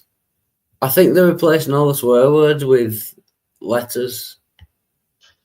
Probably. Yeah. So, yeah. I know. Anyway, you get the point of it. Yeah. That sounds like a lot of like Blink-182. The first time I heard that song, it cracked me up. Did you catch that chorus? No, go on. Oh, how did it start? Hold on. He said something about Encina on my left. Oh, all you tried and failed to do was justify your theft. And I get that you're bereft of other things to occupy yourself, but keep my goddamn name out of your mouth. You're just a shade of gray. And all I want is forward progress. Maybe next year I'll miss your face, but right now it's still worthless. Wasted time, mostly mine. It's not my fucking fault, so get lost and find your way home. Oh, that's nice. That's sweet. It's not nice, but the first time I heard it, it cracked me up. I was laughing so hard, and I don't know why. I just thought it was hilarious.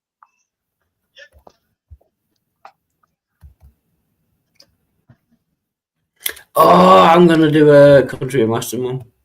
Although it's not, it's in English. From idea to submission, empower students to do their best work with Grammarly's comprehensive AI writing assistance. And there's no way.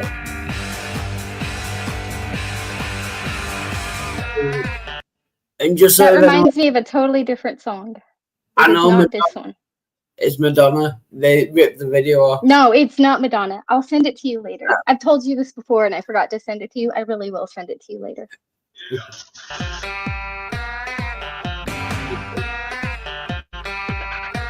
Only because it's got line dancing in it.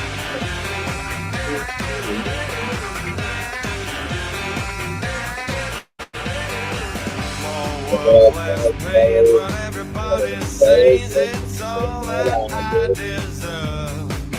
So I lay kicking my butt till breaking my bones now. I got trouble flares, I'm drunk, who cares that this life ain't meant for me. So I'm just here today now.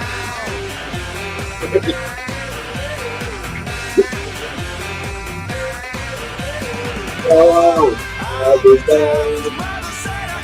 On the path to love. She said that I slid in the glass on the path to top. Realization, that's all saying. There's a play, I'm going to stay. It's a shame that I'm going to stay. Line dancing.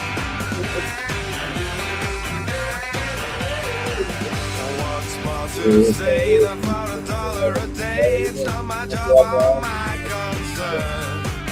So am I asking you if you're alright there, mate?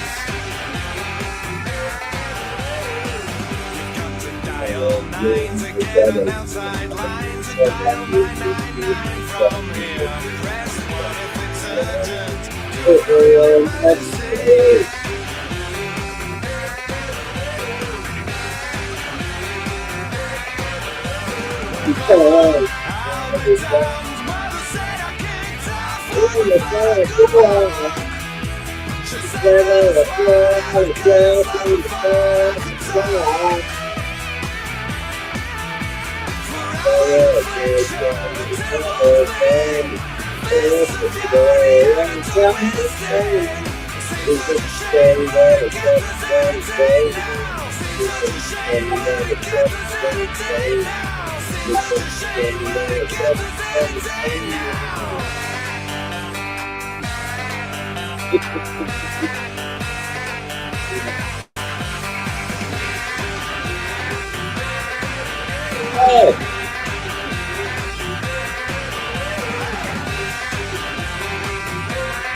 Oh, is Dwayne Burke still here?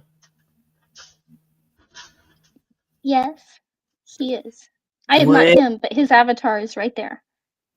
Yeah, Dwayne, you'll know this one. It's they're from Bradford, you know, Terrorvision.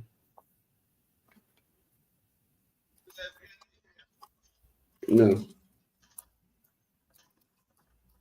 But just the line dancing, do you know what I mean?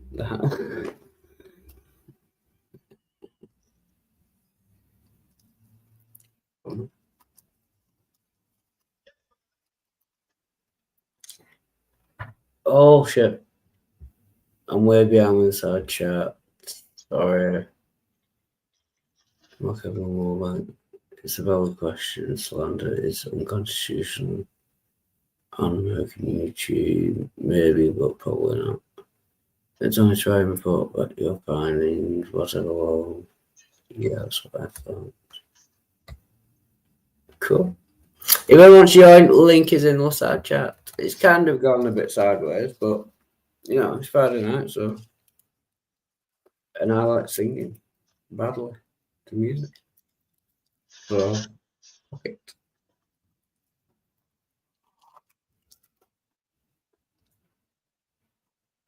I am just here visiting with you while I'm working, so I'm fine with whatever you want to do. And this is very much appreciated. Although I don't know whether everyone knows, we had a quiz today at Prehab. And one of the answers was Pet Shop Boys. Ooh, I like Pet Shop Boys. Yeah. It was what was the most popular duo in the UK. So what have I done to deserve this? I put Robson and Jerome. No, up on the roof, but that was wrong. Rent is good. Just any Pet Shop Boys song is good. Yeah, I'll try to bring it back into like religiosity. Do you know what I mean? Okay. It's a sin. It's a sin. Yeah, I think this is the thing about, you know, Christians being homophobic. Is above the rest, Heather. Yeah. With Kayak, you can see cars from different providers.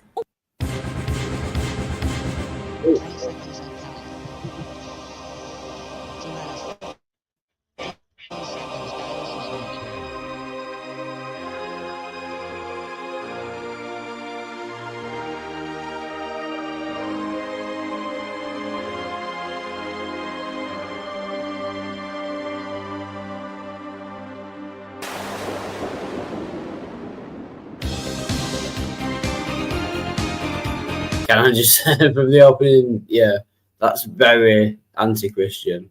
It's like the Spanish Inquisition, isn't it? Yeah. Burn everyone that doesn't agree. Yeah. Cool.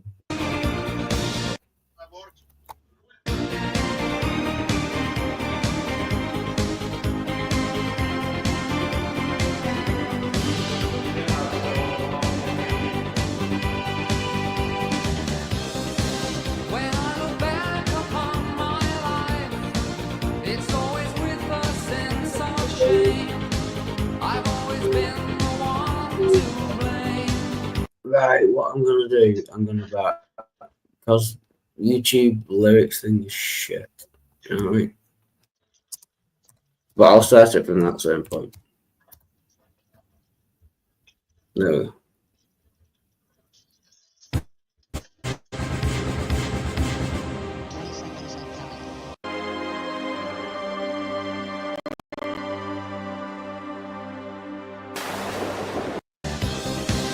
When I look back upon my life, it's always with a sense of shame. I've always been the one to blame.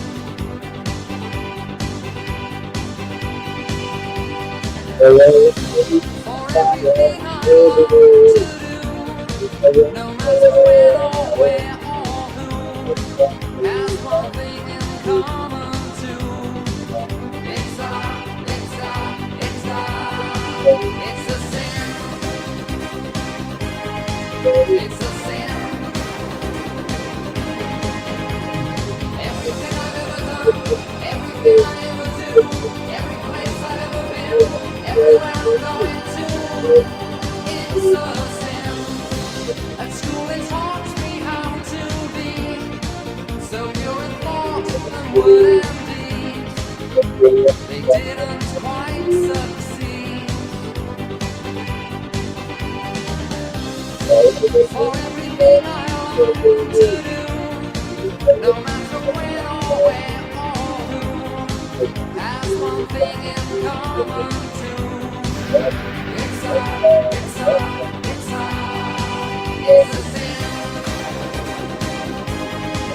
It's a sin. Everything I've ever done, everything I ever do, every place I've ever been, everywhere I'm going to, it's a sin. Father, forgive me. I tried not to do it. To know and you believe, then it's alright through it. Whatever you taught me, I didn't believe it. Father, you fought me, 'cause I didn't care, and I still don't understand. So I look back upon my life, forever with a sense of shame. I've always been the one to blame.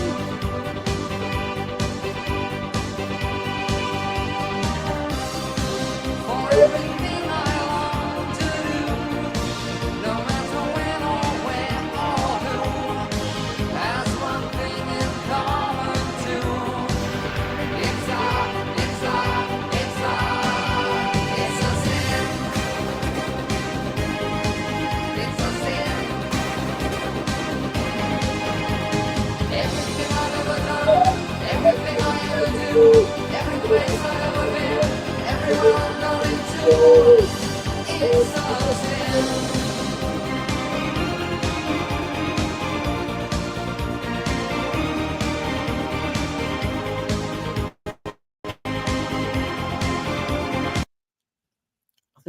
I think that's a good talking point, actually.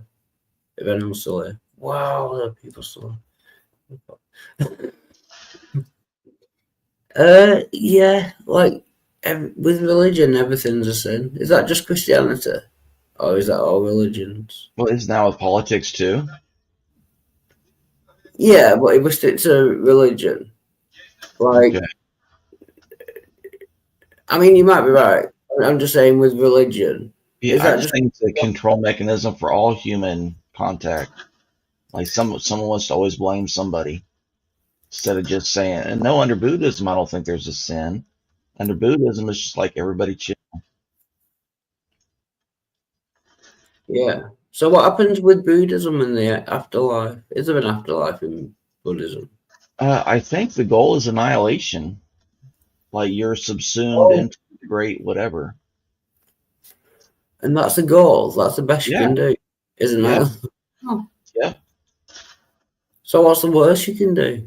What happens To if have you to don't? keep repeating this painful existence over and over again. Isn't that Hinduism though? With reincarnation? Is what? Isn't that Hinduism? Does Buddhism have reincarnation as Yeah, well? yeah. Buddhism has reincarnation too.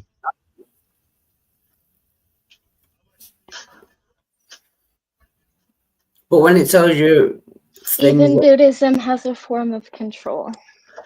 Look at Myanmar.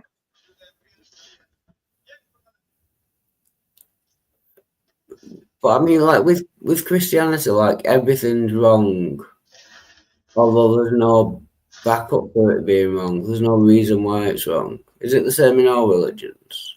I No. would think so. I mean, even in Buddhism, it can be used for control for that very reason, right? Like Sure. in Myanmar, a lot of the people are very, very complacent against their oppression and their struggles because they think that what they're going through now is karma for a previous life. So Right. Yeah.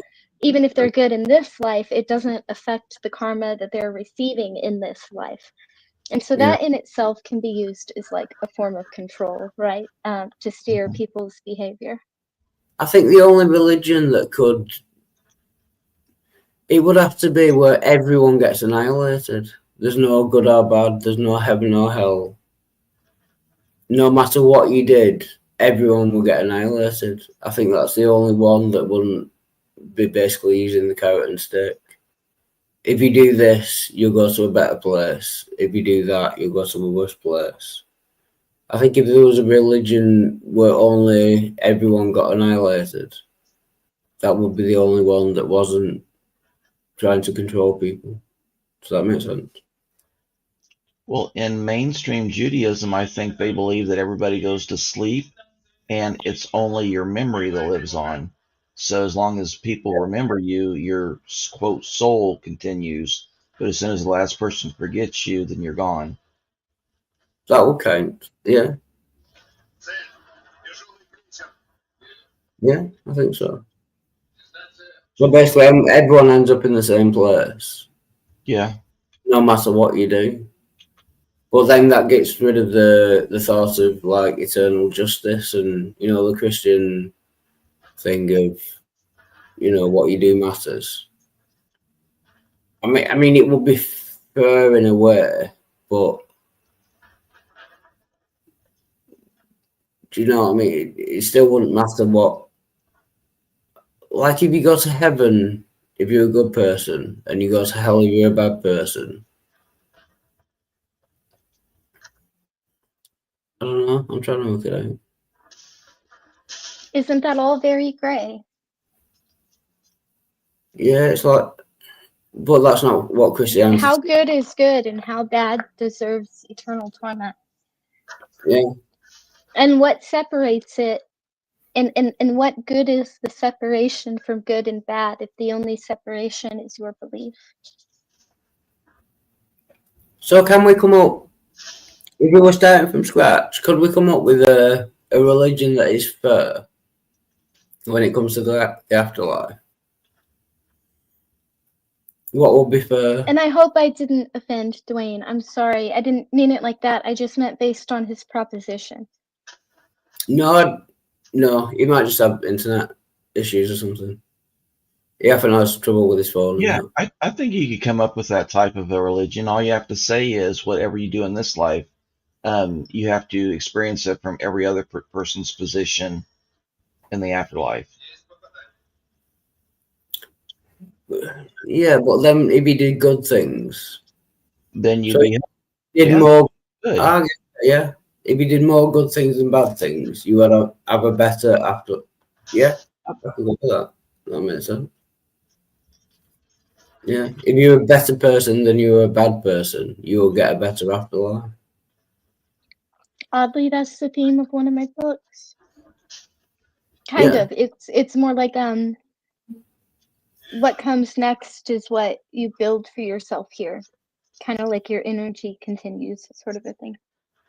Yeah. Kind of what Odd, Mormon, since I don't believe in an afterlife. I know.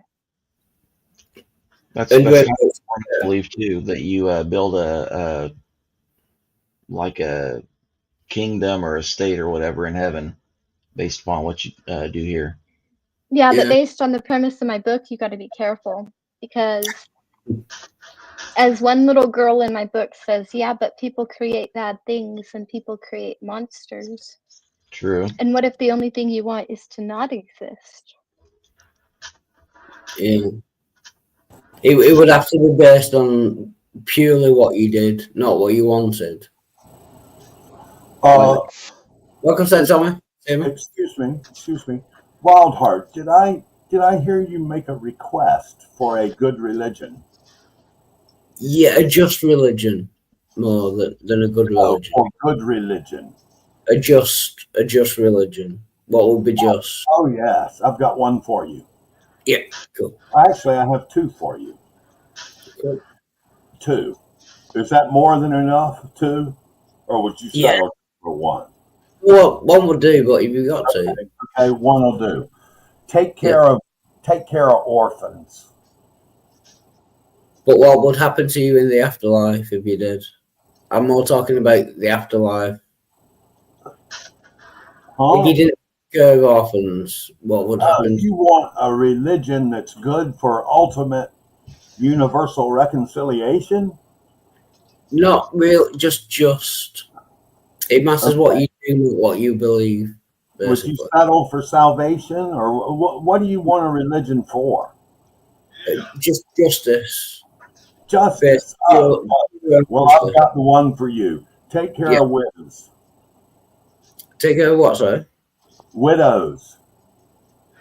And what would happen to you if you did take care of widows versus what would happen to you if you didn't take care of widows? Good would probably come out of it. And that is the only. So you could be a mass murderer, kind of rapist, paedophile, but as long as you took care of widows, you would get to heaven. I can't claim that. No, I'm just saying good would come out of it. That is good religion, and maybe even a part of one's salvation. You know, depending on what one's calling is, of course.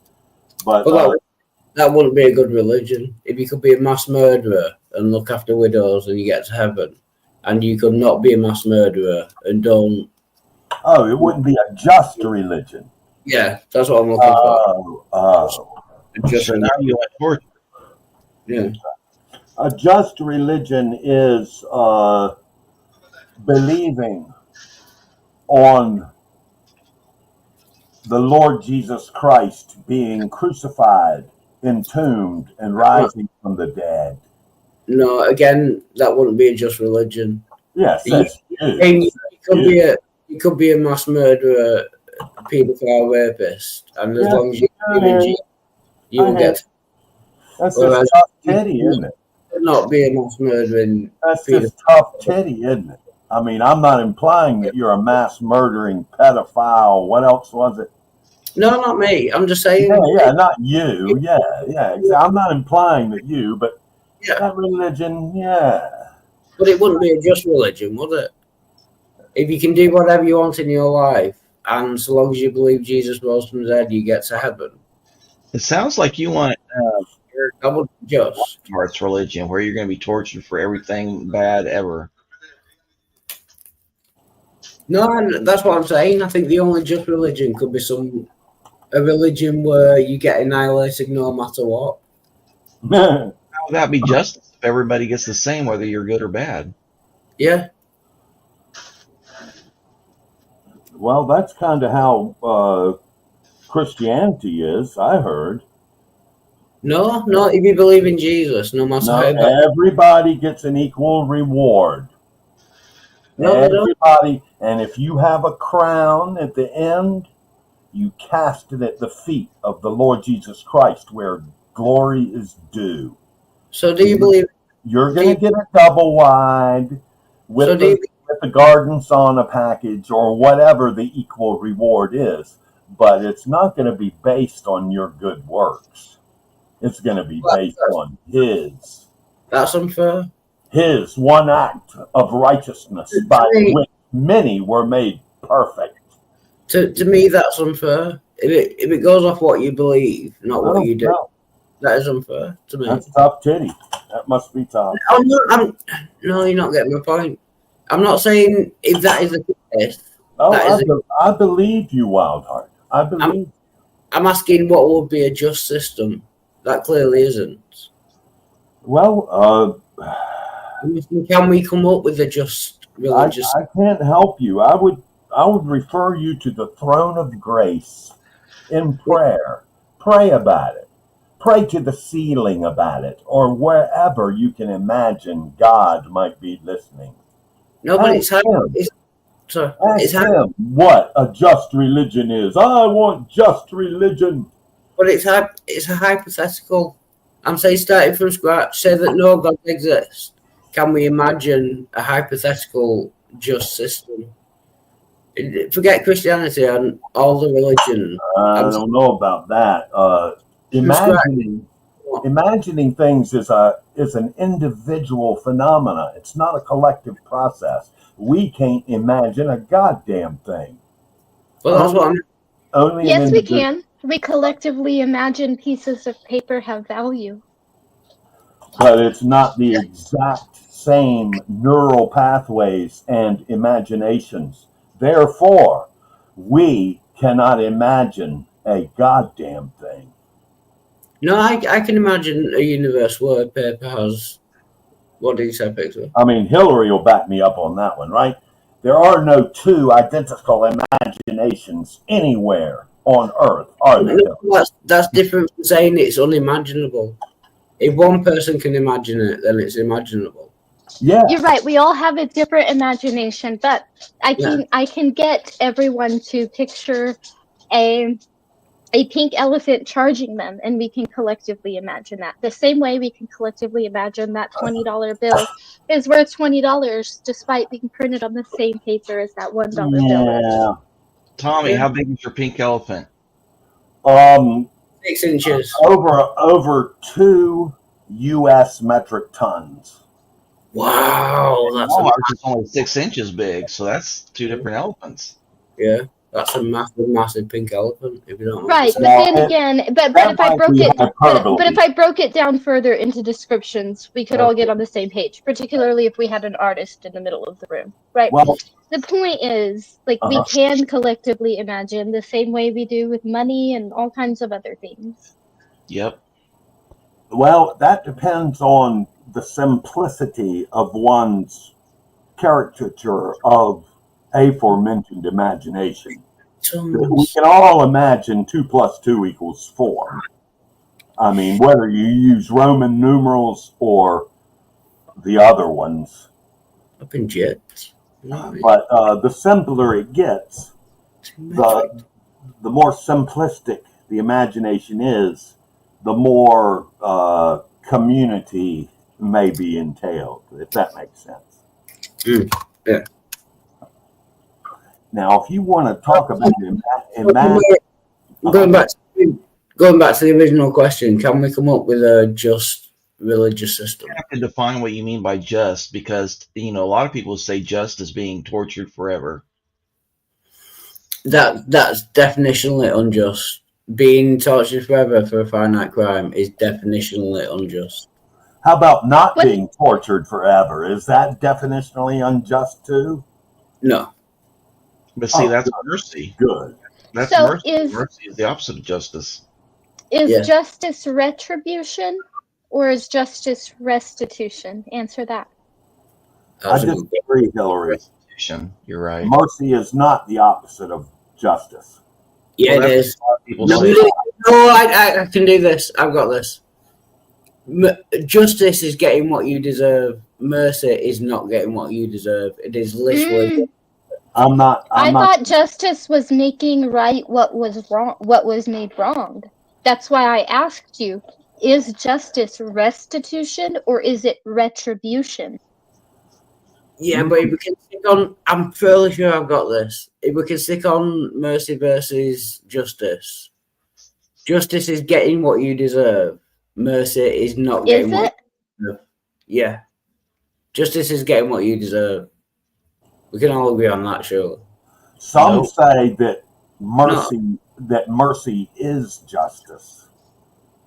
Then they're wrong. Says you. Yeah. And Hillary, maybe. That's all I've got to go on. Well, I would agree with you, Tommy. I'm just saying a lot of people say that mercy is the opposite of justice. Yes, that's true. And I certainly concur that there's merit to that proposal. Yes. Because mercy is the opposite of justice. Justice is getting what you deserve. Mercy is being let off from what you deserve. Not necessarily. You can show mercy to a struggling person. What exactly is it that you think? What kind of punishment is it? Do you think that they deserve?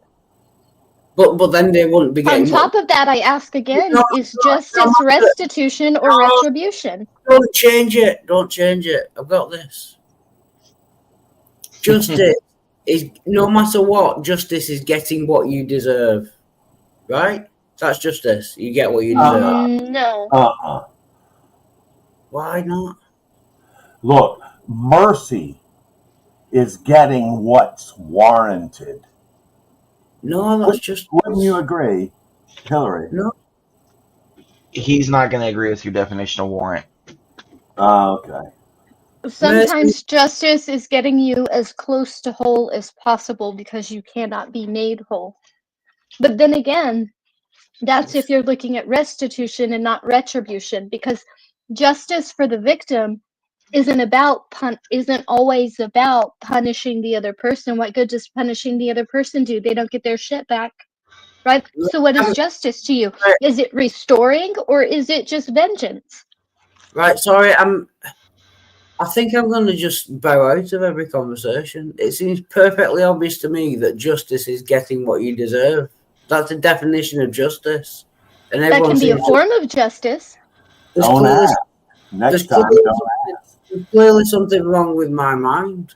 Justice No, is getting I'm saying justice is a bigger word than you're giving it credit for. Justice can be getting what you deserve. Getting what you deserve can be just, right? But Plus, go ahead. But it's a much bigger word than that, and it can be applied in very many different ways, right? Because it's not always about punishment and retribution. Sometimes it's about restoring something for someone who has unjustly lost something, right? Same with mercy. Mercy isn't always applied to lessen what somebody should be receiving. Mercy can be applied to someone who is in need through no fault of their own. If they're just bigger words than you're giving them credit for. Can we just plus, Wildheart, I never heard you claim your mind was perfect. Sorry, is everyone just trying to wind me up, or is it a delay or something? Why will no one let me fucking speak?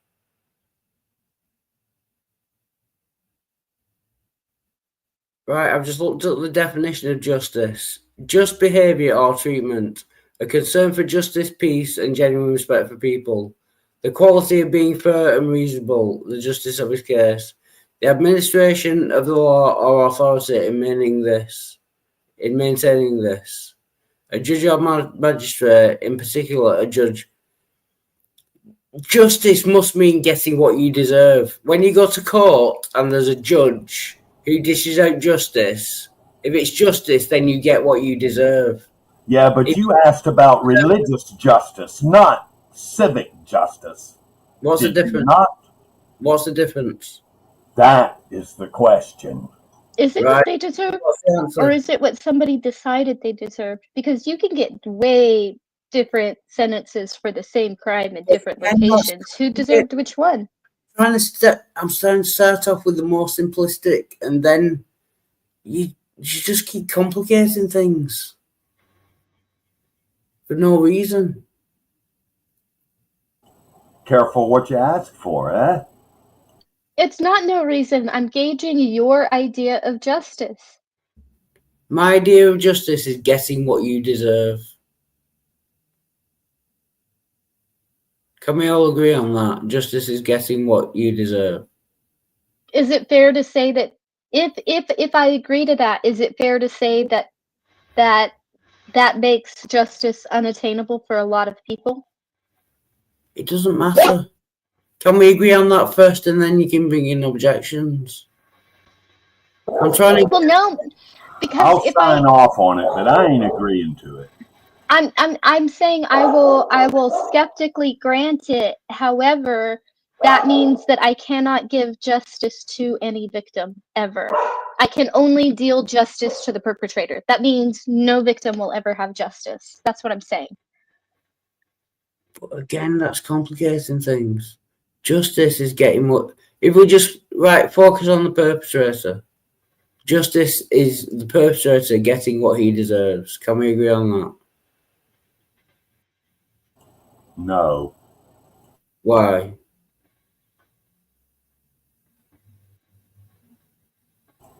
because I don't feel like it. I'm thinking really hard, and I think with few exception, I can grant that as a basis. Right. And mercy is not getting what you deserve. If you are convicted of No, I something, can't grant that. That's called without prejudice. if you are convicted of something and someone shows you mercy, then they are giving you mercy, which is not getting what you deserve as the perpetrator. Yeah.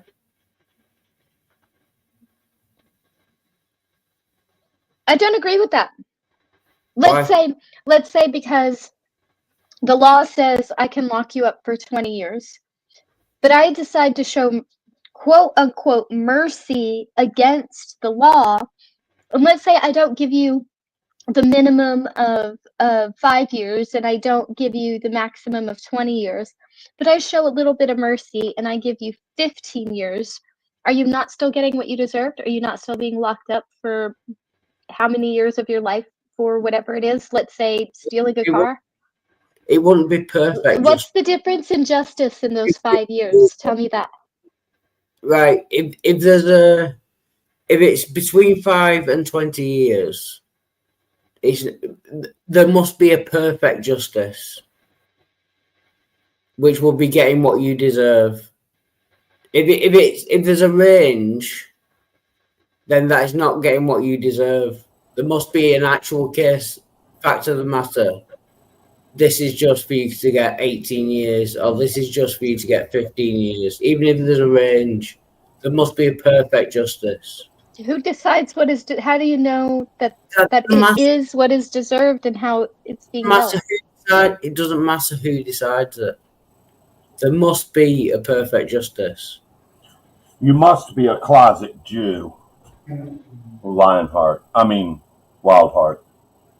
Then we're back to it can only be what you create for yourself. Good, bad, ugly, and in between. But alright, I know it's probably my fault and I'm missing something, but it just seems like everyone's disagreeing on the most basic point.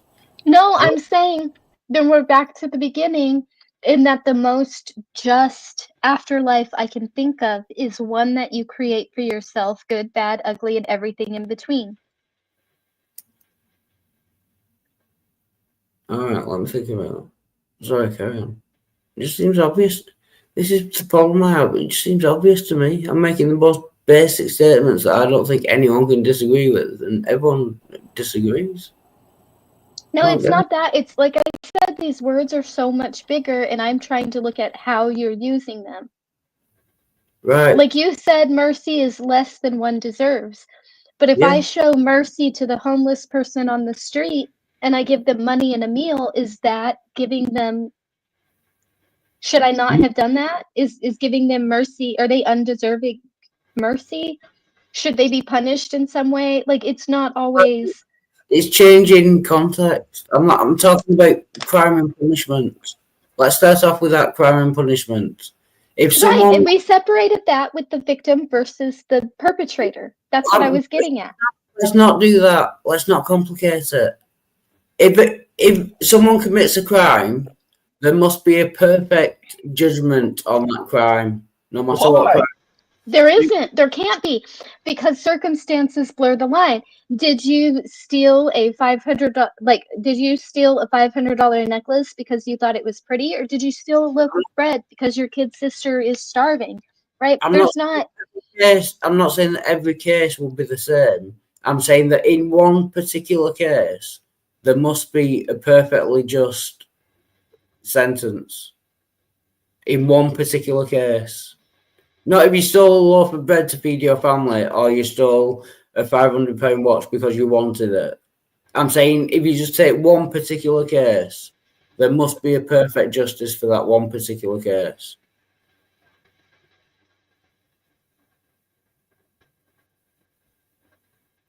There must be a correct amount of time they should spend in prison. I wouldn't know what that is. Or you know, how... matter. It doesn't Why matter would whether it? Why would that be about a set time? Because can't that time affect people differently? One could rehabilitate and one never could. So why is it a set amount of time? but I know there's something wrong with me, but it just seems people are arguing for no reason. I'm making both basic statements that I don't think anyone can disagree with, and everyone's I'll fucking give up. I don't care. No, it's not that. I'm having a hard time making it simple, and you are getting me there, but you're frustrated at having to get me there, and for that, I apologize.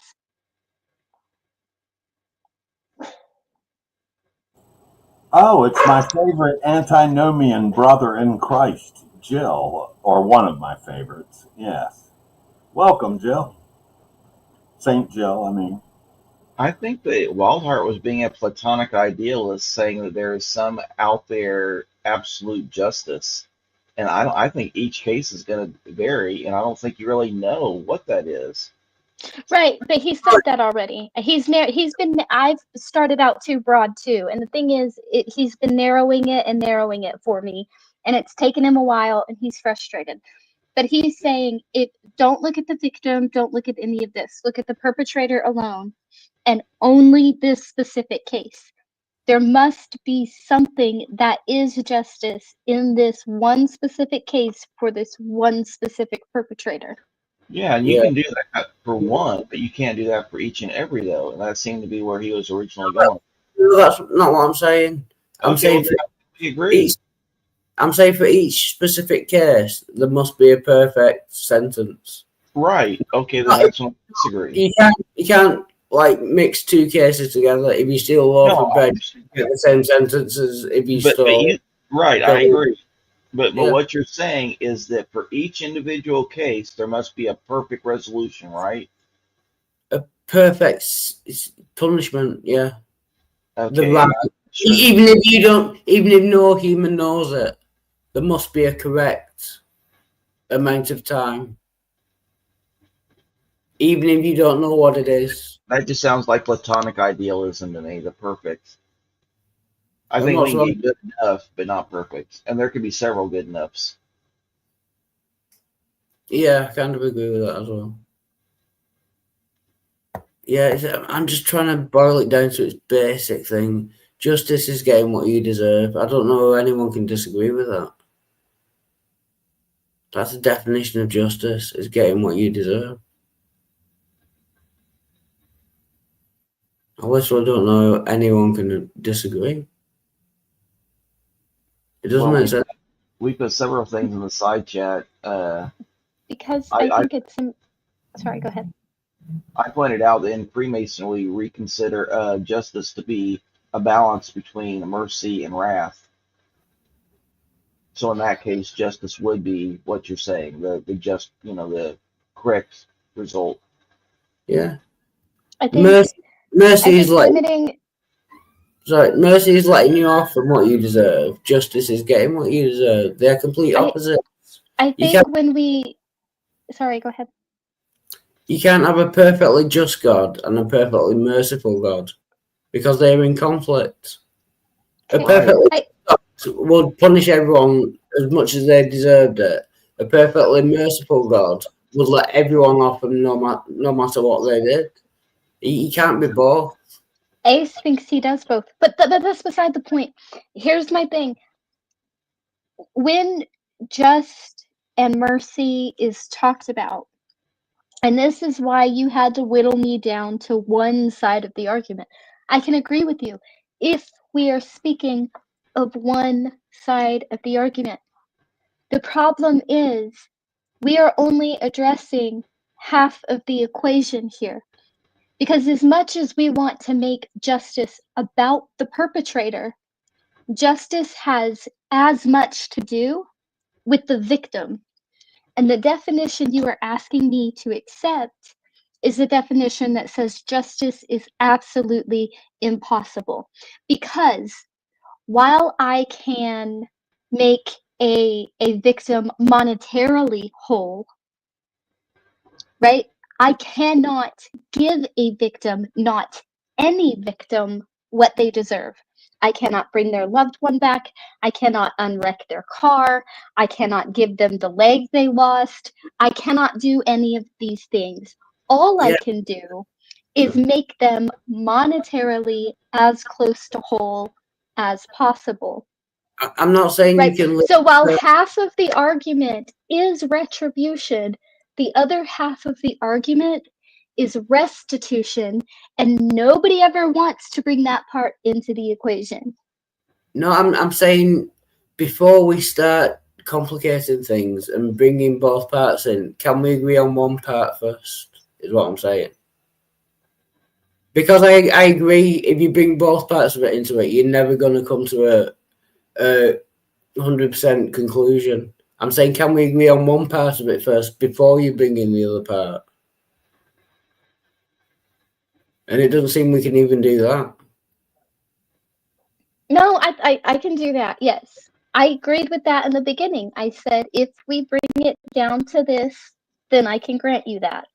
I Right. have trouble when we open it to the other side. That's what I said. Right. So we can agree that if someone does a specific crime, there is a set punishment that would be just. A specific crime. There could be, yes. Right. And if you show mercy from not giving that criminal what they deserve, if you show mercy, that will be letting them off from what they deserve, which will be the opposite of justice. Why do you think that the mercy is shown to the perpetrator? You could deal punishment one way and mercy the other way and still be both just and merciful, could you not? No. No, I'm not saying to the perpetrator. I'm saying maybe we stop, maybe in order to make it make sense, I can say, and this is me playing devil's advocate because I'm not a Christian. I'm just doing the best I can. Pixie, for my sake, can you stop playing devil's advocate? You don't need to argue with everything I say. No, this brings back to the Christian God, though, the one Christian question you answered. You said, how can a God be just and merciful? All just and all merciful. Okay, what if his justice is for the perpetrator and his mercy is for the victim? And unfortunately, we are all both of those things.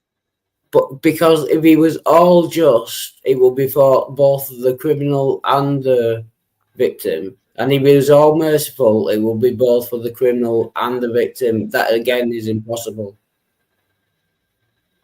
The criminal would get away with everything if he was all merciful, and the victim will get nothing if he was all merciful. If he was all just, the criminal will get punished to the maximum offence that he committed, and the victim will get recompensed.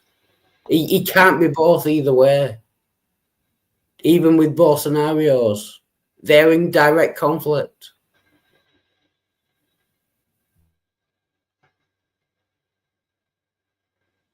Unless he annihilates you, well, not annihilates you, but makes you something you're not, then yeah.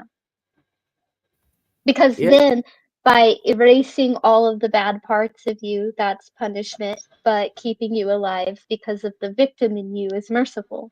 But you couldn't come out of it you. Because then that would just make it pointless. Yeah, so either way, a being, no matter what it is, cannot both be all merciful and all just. Can we agree on that?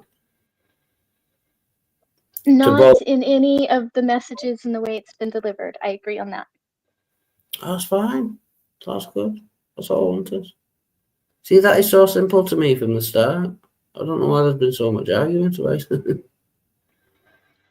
Because you are asking me to boil these big concepts down to not just an argument, but half the argument, and it took me a minute to get there. Okay, that's fine. And I apologize. I know my brain doesn't work normal. at all. Mine doesn't either, but we eventually got there.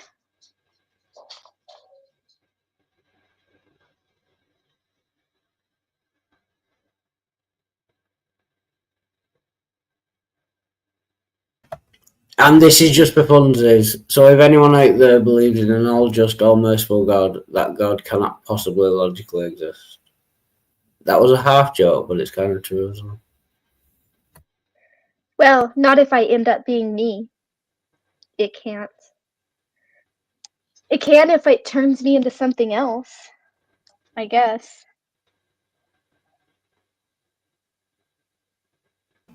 Okay, I'll go with that. I pushed up way too far already. Well, because think about it. If he punishes me and refines me and erases all the bad, then I'm not me anymore, right? Now, he can still let me live as something else and show me mercy to whatever pieces of me were a victim in my life, right? But this would only work if I'm not me. Otherwise, it erases the whole purpose. Which wouldn't be just, I would argue. If you weren't you, then that wouldn't be just. So again, he couldn't be all just and all merciful. Well, I wouldn't be all me anyway. Otherwise, he wouldn't be punishing and correcting the bad parts. Exactly. So he couldn't be all just and all merciful. He would either be showing mercy or he would not. Oh, that's it. If you show mercy, you're not being all just. If you show any mercy, you are not being all just. So it's logically impossible for you to be all merciful and all just. If you are showing any mercy whatsoever, you are not all just. If you are showing any justice whatsoever, you are not all merciful. But is untempered wrath justice? I don't know. Can we just answer one question at a time? Do you agree with that statement, Pixie? No, I think you need something to temper wrath, or we let wrath get out of hand. And whether you call that tempering of wrath mercy or you call it rationality, I don't know. But I think there has to be some holding back wrath. But no one mentioned wrath. Where did unintentional wrath come Because from? you make it sound so. When people make justice sound overly like punitive, it comes across that way. It comes across as a vengeance thing and not No, I'm trying to simplify it. Do you that if a God shows mercy, any mercy, then he's not being all just. And if a I God, guess not all just. Well, again. that's it. Okay, I forgot. We simplified this. If just means getting what you deserve, and mercy means lightening what you were going to get, then yes, a God cannot be all just and all merciful. That was my point. Thank you. That was it. See, I got back there. It's okay. Yeah, that's it. So if anyone believes in a God that is all just and all merciful, that God cannot exist.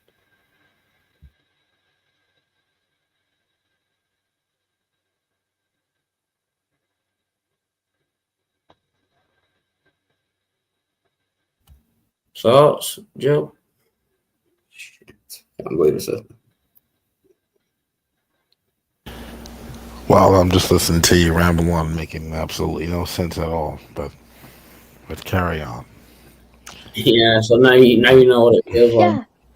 Yeah, please carry on, because if you keep talking and it means he stops, I am all for that. Next monologue, please. Well, Jill, everything is foolish to you except your own opinion. My own opinion. What about it? St. Tommy. How's it going? Right on time, thank you. Sorry, I had my finger on the trigger. So I was just going to say, guys, you're right on time. Right on time. Sorry. Izzy, I haven't left yet. I think that makes him early. Do pray tell, St. Jill, what has our Almighty God brought you to this place for today? As if you have a clue. I come with. Please let him answer, Wildheart. Go on, Joe. Sorry. My internet's playing up. What's that? My internet's playing up. Sorry. Your internet's what? It's playing up. It's saying in the UK. It means it's faulty. That's because you probably It's have acting up. Means it's government acting issued. up. Well, Yeah. Yeah. If you want to answer St. Tommy's question, that'd be good. gotta get rid of that Section 8 internet. Sorry? Can you repeat the question, St. Thomas? Sorry. Yeah, the true inquiry was, St. Jill, what has our Almighty God brought you here today for?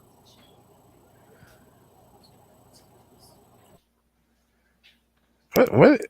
I said I already answered you. I said I have good tidings. Yeah, what's up? Sorry, Thank you, Jill. All I heard was, sorry, it's my hearing aid. It's not you. I think it's my internet. Yeah, and Galatians 6. Galatians 6. Yeah. Galatians 6 for Los Angeles. For Los Angeles. Galatians 6 for Los Angeles. Is that a new translation? I think it's a verse. Well, I guess there's nothing like wasting time punking Wildheart, is there? Yeah, I guess there's nothing like it. Wasting time punking some other theologian. Yeah, so yummy, if not addictive. Did you not just say, was it Galatians 5, Los Angeles edition? Oh, 5? Jill? What's that? Did you say Galatians 5, Los Angeles edition? No. Oh, what did you say? Sorry. No. What did you say? St. Tommy understood what I said. He's a Christian. Well, he claims to be one. What did he say, St. Tommy? What did he say? Yeah. He was probably referring to KJV 1769 or ESV. Only God knows for sure. I thought he said Los Angeles version. Is that just me? Los Angeles version? Yeah. I'm sure he said Los Angeles version. But Whatever version, it was probably printed in the USA. I surmise that. Right, Jill? I was born in the USA. Much like Bruce Springsteen, he was born in the USA. But was your version printed in the USA? Probably not. What's your bet? China. Who knows? Taiwan. So what's your point, Jill? Why are you here and talking? Well, I'm here, of course, to answer any questions you have about the Bible and Christianity. And do you agree that God can't be all just Stuff we weren't even talking about? Yeah. So Jill, do you, all just, yeah. So Jill, do you, so Jill, do you agree that God can't be all just and all merciful? That's what can you agree that that's what you were talking about? That is what we were talking about. Yeah. Well, that was a piece of what we were talking about, but we weren't talking about the Bible and God in general, because if you weren't here to pay attention, Jill, the conversation started off about, can we make a religion that is just, period. No, this is why we voted people like you out of office. I'm not the one who brought the topic, and just because you're an idiot, yeah, I get it. You vote people out who correct you? Good to know. And who is we and who got voted out? Because as far as I'm concerned, the corporate oligarchy's been in charge for as long as I've been here. Jill wastes more time punking other theologians. I mean, he just loves it. He loves to taunt them and anger them and incite them and annoy them and refute them and rebuke them. He just loves it.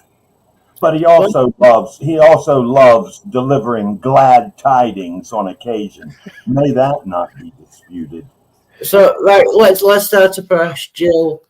I have the proposition that God, any God, cannot be all just and all merciful. What are your opinions or thoughts on that proposition? I don't know what your definitions are of those terms. So Just means getting what you deserve. Mercy is being what you deserve. I'm just pointing out that he came in here pretending to know what we were discussing, saying that I was saying something wrong, and apparently he didn't even know how you defined him, which was part of the entire conversation for the last 30 minutes. No, So, you weren't. He never defined. I guess he is stupid. Wild has spent 30 minutes explaining what he means by these words So, Wahar, to what do you me. mean by all? Idiot. Was it all just? What does that mean to you? I'm sure it's not what the Bible says, but what does that mean to you? Justice means getting what you deserve. What does that mean? You never defined what that means. Because you can't. I'm defining justice. Justice means the definition is getting what you deserve. You can't ask me to define. I've defined that could just go on forever. Do you know what I mean? Exactly. Yeah. Right. So it's justice is getting my definition of justice. My definition of justice is getting what you deserve. Right, which means nothing. Can we agree? Can we agree on that definition? I don't know what that means. Getting what you deserve. You don't know what getting what you deserve means. Deserve according to who? Deserve in what way? He wasn't here for the 30 minutes of if this, then this, if this, then this, if we can agree that this, then this, then this, then this. So if we limit it to this, then we can say this and this. He's saying he didn't hear any of that. Yeah, actually I did. Right, Jill, what is your definition of justice? Quite sad.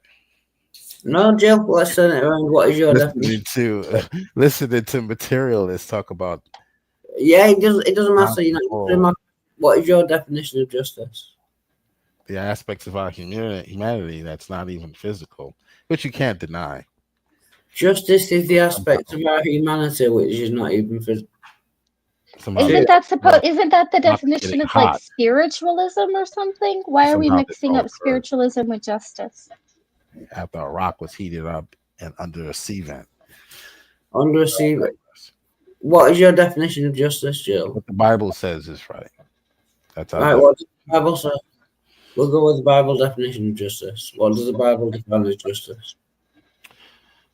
Eye for an eye, tooth for a tooth. So getting what you deserve.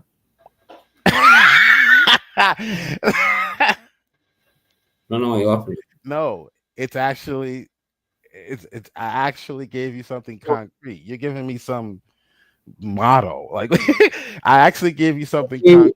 If you break my tooth, your tooth. Yeah. Man, actually, he made your argument easier than I did. He just said eye for an eye, tooth for a tooth. Therefore, those are the premises that specifically calls for zero mercy. Yeah. So, if you commit a finite crime, shut the fuck up. So, if you commit a finite crime and you get punished infinitely, that wouldn't be an eye for an eye or a tooth for a tooth, would it? It's not equivalent. If you commit a finite crime and you get punished infinitely.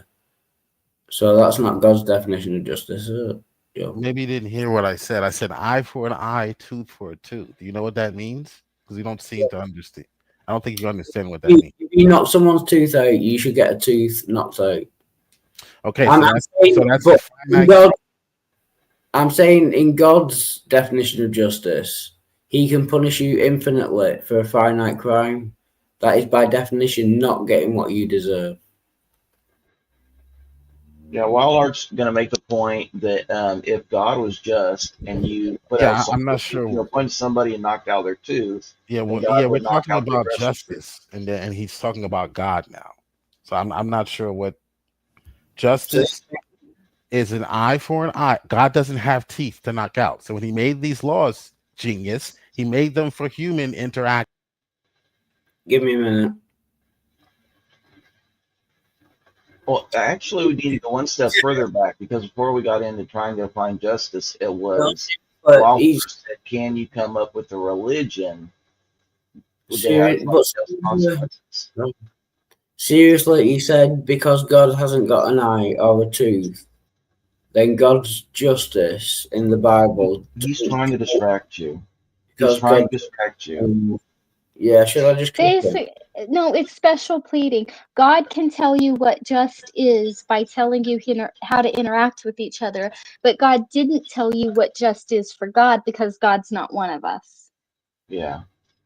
Oh, you know what you just done, Pixar? I'll kick Joe Biden. God is one of us.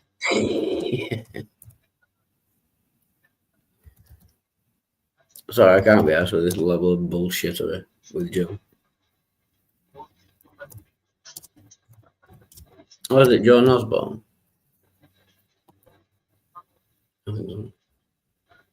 Yeah. And I know this will annoy people. They say start singing when we're having a decent conversation. In my eyes, we're not having a decent conversation. Because Jill's in. Oh, he's past it. Isn't he? Vodafone, the nation's network. Come in.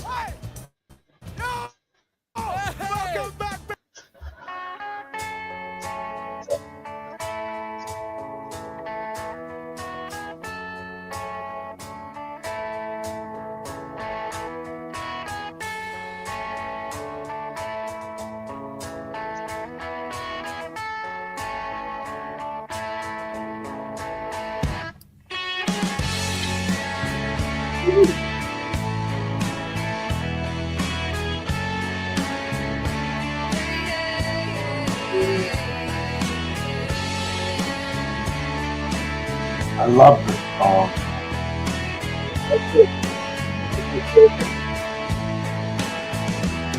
If God had a name, what would it be and would you call it to his face?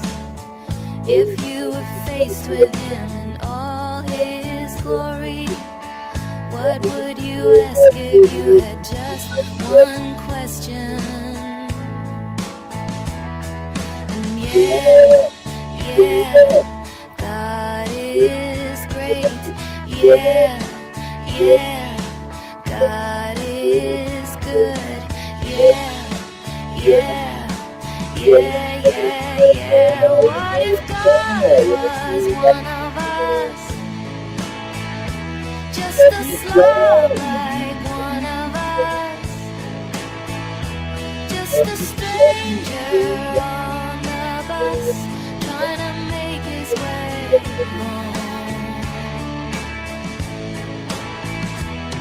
If God had a face, what would it look like and would you want to see? If seeing meant that you would have to believe in things like heaven and in Jesus and the saints and all the prophets. And yeah, God is great. Yeah, God is good. Yeah. What if God was one of us? Just a slob like one of us. Just a stranger on the bus trying to make his way home.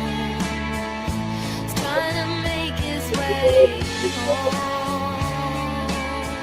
Back up to heaven all alone. Nobody calling on the phone except for the Pope maybe in Rome.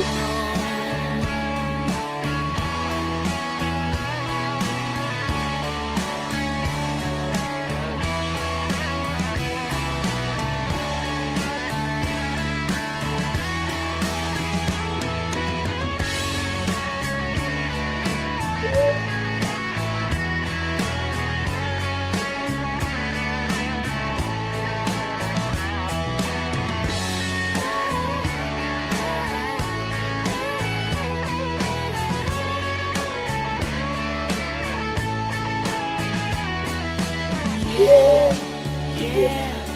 God is great, yeah, yeah. God is good, yeah, yeah, yeah, yeah, yeah. What if God was one of us? Just a slob like one of us. Just a stranger on the bus, trying to make his way home. Just trying to make his way home. Like a holy rolling stone, back up to heaven all alone. Just trying to make his way home.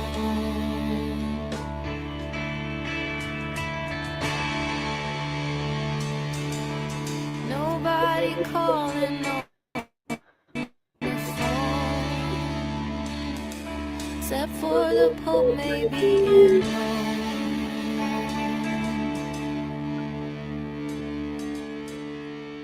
Get in, like and subscribe. Is Jill still backstage? Oh, fucking honestly. I mean, welcome back, Jill. Yes, welcome back, brother. Do tell me about all those we's and group labels you prop yourself up with, since you have such trouble standing on your own. So I give him 30 seconds to a minute to pretend he wasn't listening to any of that. When he was. That's what I mean, though. Yep. All right.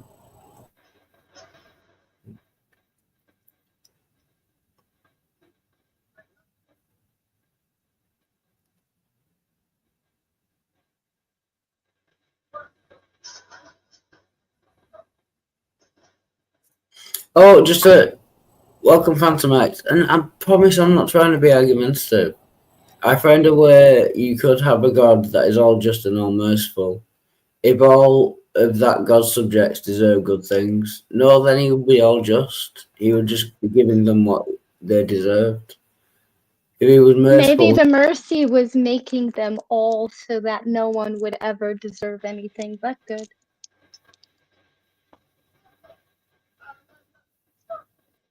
but if he didn't, if they deserve the good things, Pixie then with a home run. Yes.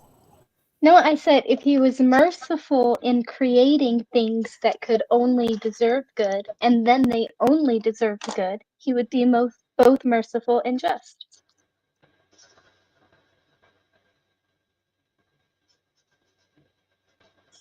But that's more a universe and not a religion.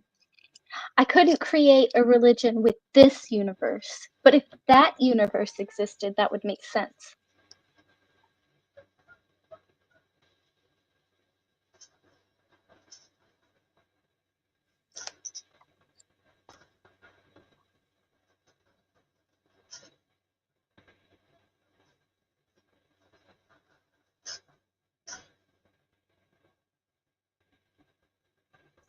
But then again, what would I know about what people deserve?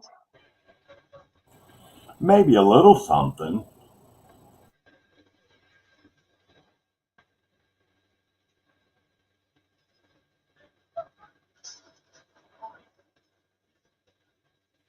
I don't know. If you heard some of my thoughts, you might question that. Yeah. Like, a pretty consistent thought of mine is, although I wish no real harm upon Jill, I do occasionally hope that he gets stuck with a terrible, massive case of diarrhea in a really, really unpredictably bad traffic jam he cannot get out of. Do you think You know that what I mean? would that help him develop humility? I don't know, but it'd make me smile a lot for longer than I care to admit. I think the Germans have a term for that. Do they not, Hillary? You mean Schadenfreude? No, because No, that is the correct term he was thinking of, but I was going to say that is incorrect because that's watching somebody fall from grace. I don't think he has anywhere to fall. It's more like pointing at somebody already in the gutter. What's that word?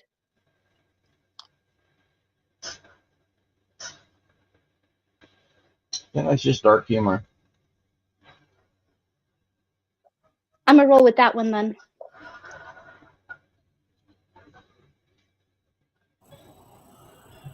Sprechen Sie Deutsch, Herr Hillary? Ja, aber natürlich. Und Ihnen?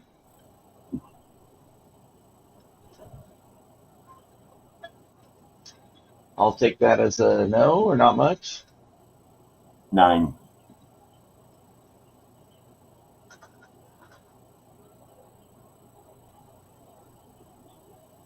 Leben ist nicht verboten, eh? Ich habe für viele Jahre Deutsch gesprochen.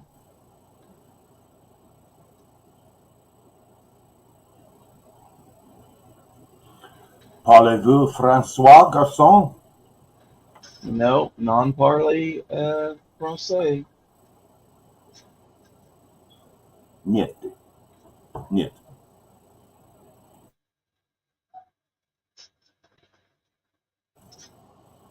Do you speak Hicklish? I can. Or maybe I should say yes'm. Yes'm, I speak a bit of country.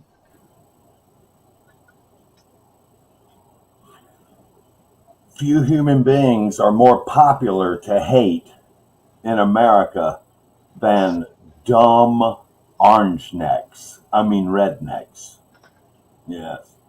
Dumb red orange necks are very popular to hate, especially if they're rich. Oh, so disgusting.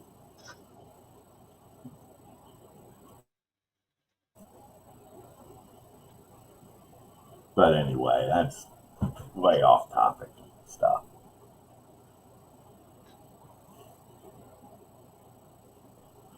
I think I've heard Jill proclaim the gospel of grace once or twice. I think, but I don't trust my memory about such things.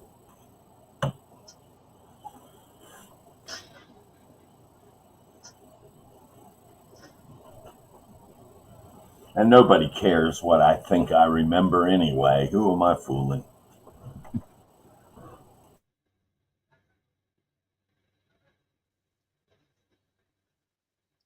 I doubt that's true.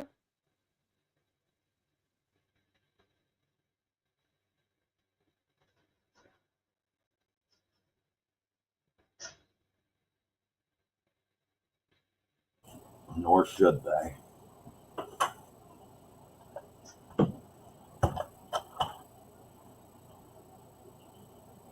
On that note, thanks for keeping me company, but I am fixing to have to jump on another work call, so thank you for tolerating me wild as always, and later days, pretty shiny people. Smile bunches, laugh lots, and have great fun. Before you go, I didn't tolerate you. It's always great to have you. Back at you, wild. Later days. Thank you. Adios, muchacha.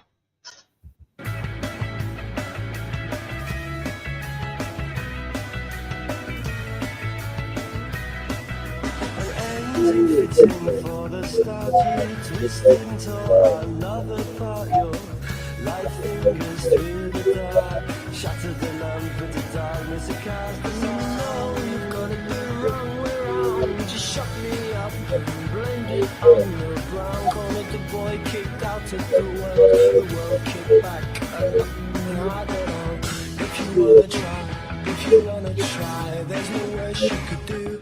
I know you're bad, I know you're bad, I'm still in love with you. Can't take me anywhere, I'll take you anywhere. You can't take me anywhere, I can't take you anywhere. I'll take you anywhere you wanna go. Oh, you can't stand me, no, you can't stand me, no. You can't stand me, no, you can't stand me, no. You can't stand me, no, you can't stand me, no. You can't stand me, no. You can't stand me, no. Or do we just keep on pretending and hope our luck is never ending? Or you tried to pull the wool, wasn't feeling too clever, and you take all that blending until you need an ending. If you wanna try, there's no worse you could do. I know you lie, all you do is make me cry, and all those words, they ain't true. I can't take me anywhere, can't take you anywhere, can't take me anywhere, I'll take you anywhere, I'll take you anywhere you wanna go. No, you can't stand me, no, you can't stand me, no, you can't stand me, no, you can't stand me, no, you can't stand me, no, you can't stand me, no, you can't stand me, no, you can't stand me, no, you can't stand me, no, you can't stand me, no, you can't stand me, no, you can't stand me, no, you can't stand me, no, you can't stand me, no, you can't stand me, no.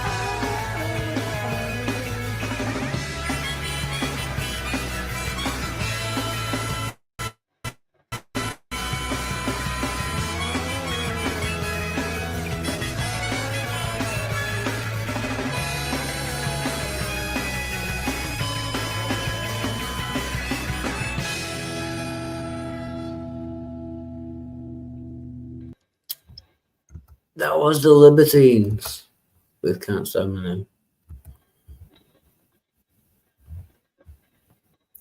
Jill, are you willing to have a sensible conversation? Just say no and I can kick you.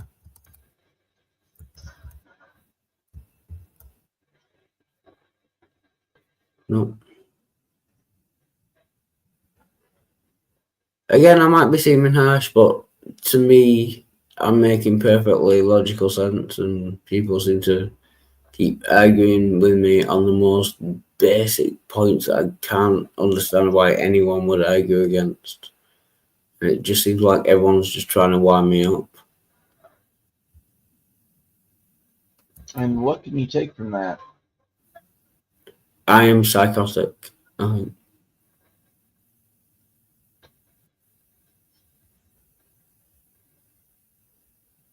Oh, at the very least I'm wrong, but probably psychotic as well. I feel bad about being mean to Jill, but I'll get over it. I'll get over it, I guess. Yeah. Don't feel bad about that. You deserve it. That is you being perfectly just. Yeah.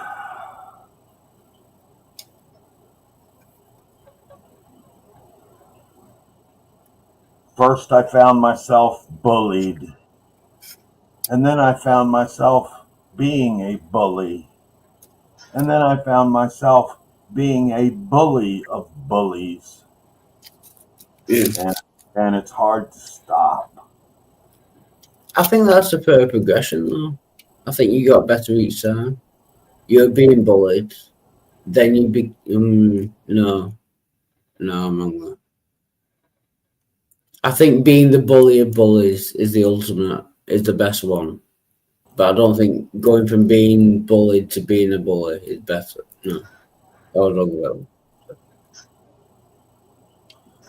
Well, being a bully of bullies is kind of poetically just sometimes, and it can feel good, you know. Yeah. Maybe be part of the healing process, but it's a pathetic sport because bullies are everywhere. Everywhere I look to hear one, there they are, and bullies are pathetic, extra pathetic when they're laying at your feet, crying, weeping, you know, and it's a terrible thing. And there's nothing you can do to put the tears back inside, you know, after you've incited them. I think if you went from being bullied to being a bully of bullies, that will be right. It's the bit in between. You shouldn't go from being bullied to being a bully. But if you went straight from being bullied to being a bully of bullies, I think that's... That's right. Well, there's a time for such things, I guess, as confronting some other bully. Yeah. There's a time for such things, and there's maybe a season for such things. Oh, that's Saint Tommy. Are you trying to get me to sing a song?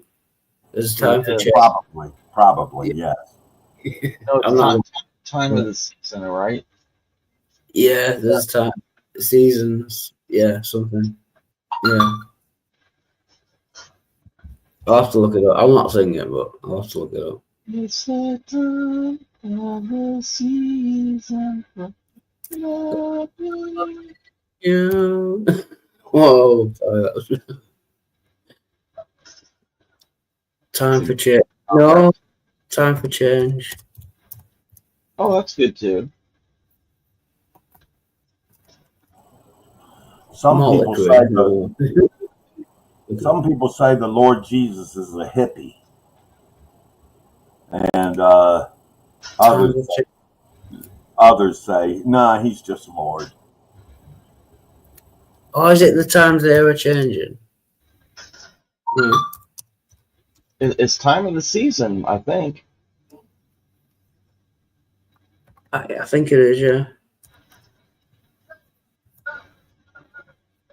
Bob Dylan. Yeah, no, you're right. There is a Bob Dylan song called Times They're Changing, but I think you're right. That's what I was thinking of. What was it again? Season for Loving You. Yeah. Wasn't that the Mamas and the Papas? Probably, yeah. Yeah, I think so. I don't know what to do.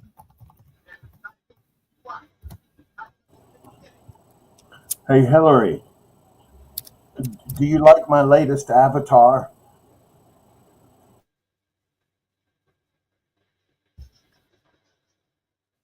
Who are you asking? Yes. I can't watch it right now. I'm in the middle of the game. Oh, okay, cool. I'll inquire some other time if I live, God willing. Thanks, Wildheart. Thanks, Jill. Thanks, Hillary. Welcome. Oh, yeah, no, you can say. Oh. Yeah, sorry. I was just looking up. Yeah, it annoys me when I can't think of a song. The Birds. Okay. The Birds, something season. There's a season for change. The Birds. BYIDS.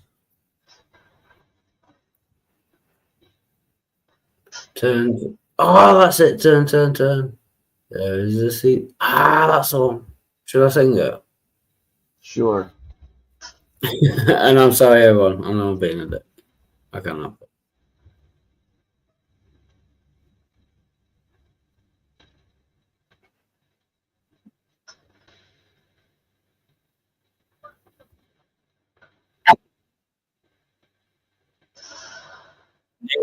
This is one I was thinking of.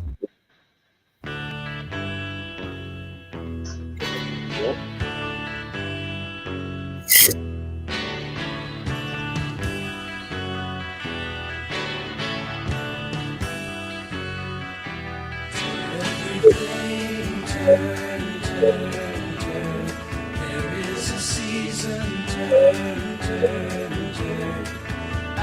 a time to every purpose under heaven.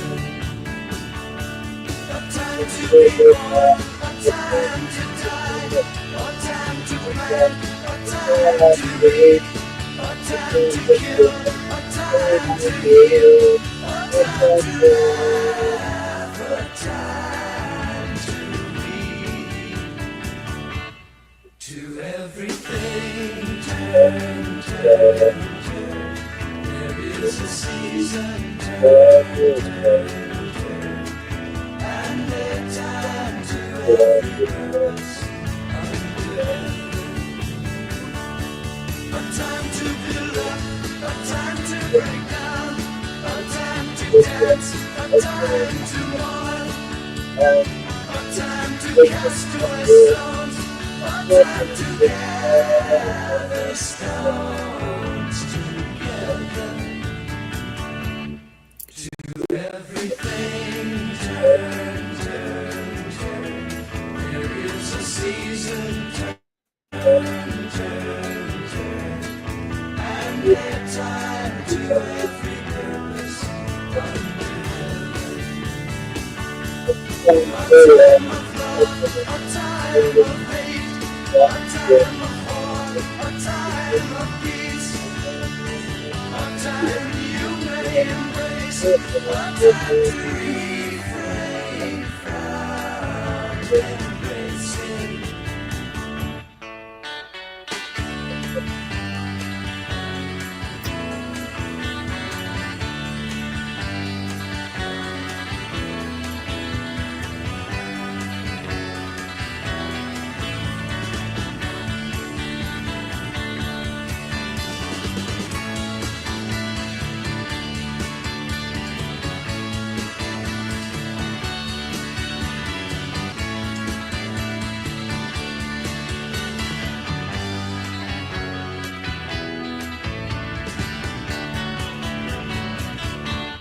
To everything turn, turn, turn.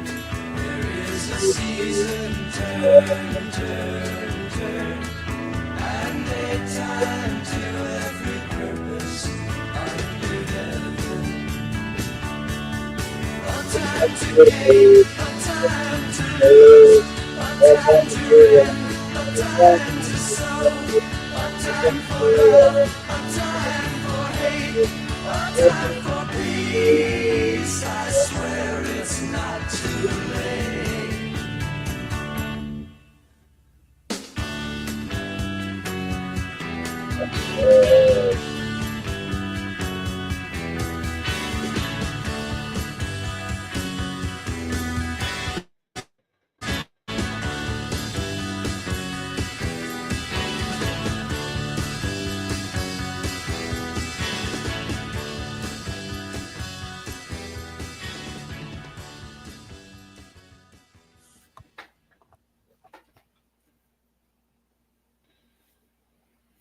Wonderful, wonderful.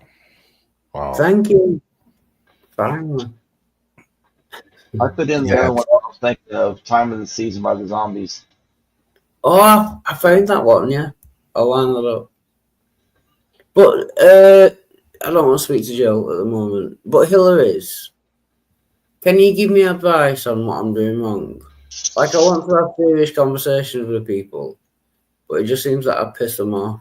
Is it me being too obstinate? Or, do you know what I mean? I think that you don't really listen to what they're saying. You have an idea of what you want to say. And unless Yeah. they say, yes, Wildheart, that's exactly it. You're so right. Like, you want to fight them. I think Yeah. you're just a coward. Jill, shush.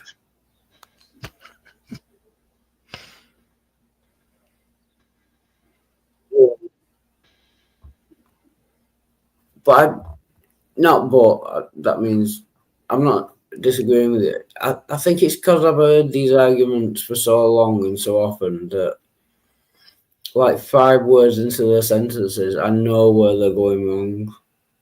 No, you don't. So I kind of jump in then, because I know the audience might not realise that, but I can see the fallacy they're making. Straw man, you know the straw man you're gonna prop up? Is that what you're talking about? So when Pixie like said, you I did with agree me? with you, that's the right time to disagree with her?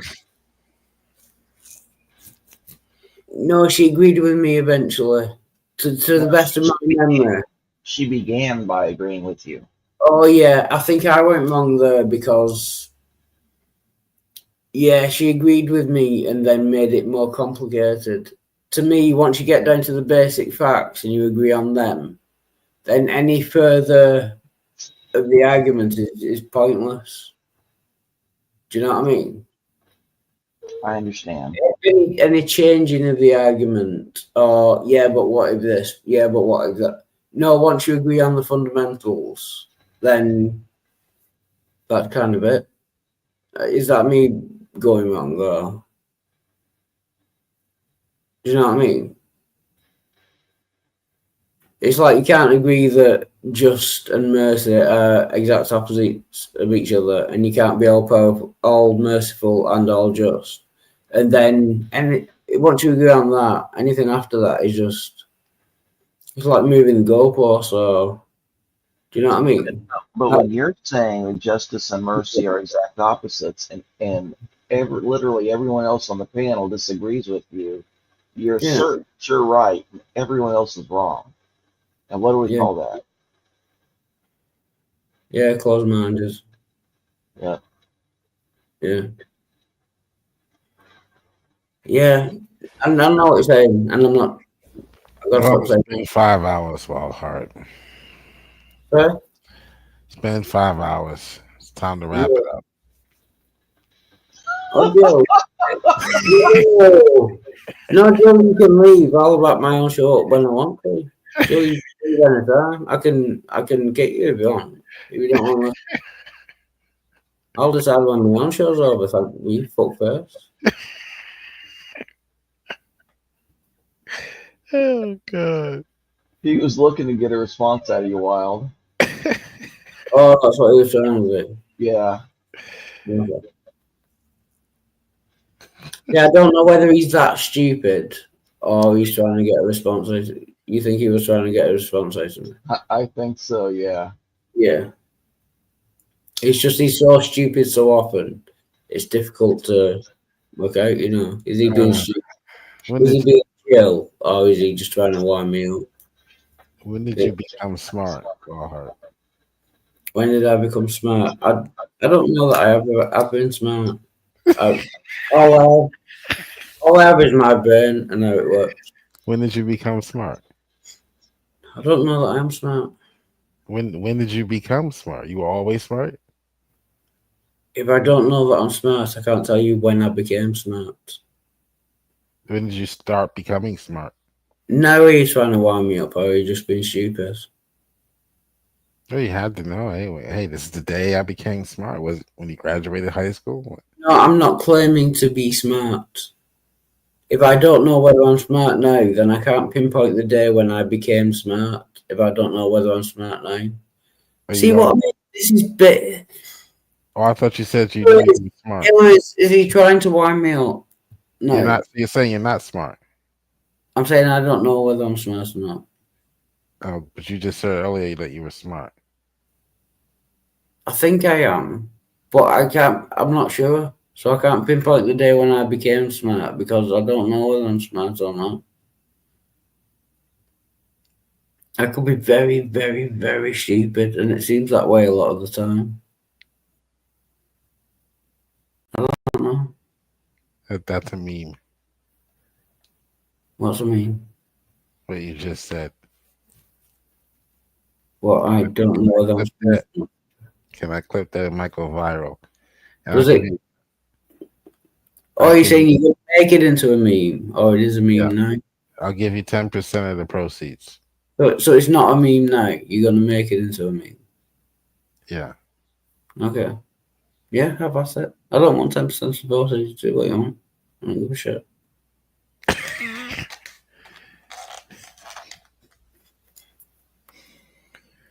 Wow. What are we gonna do with you?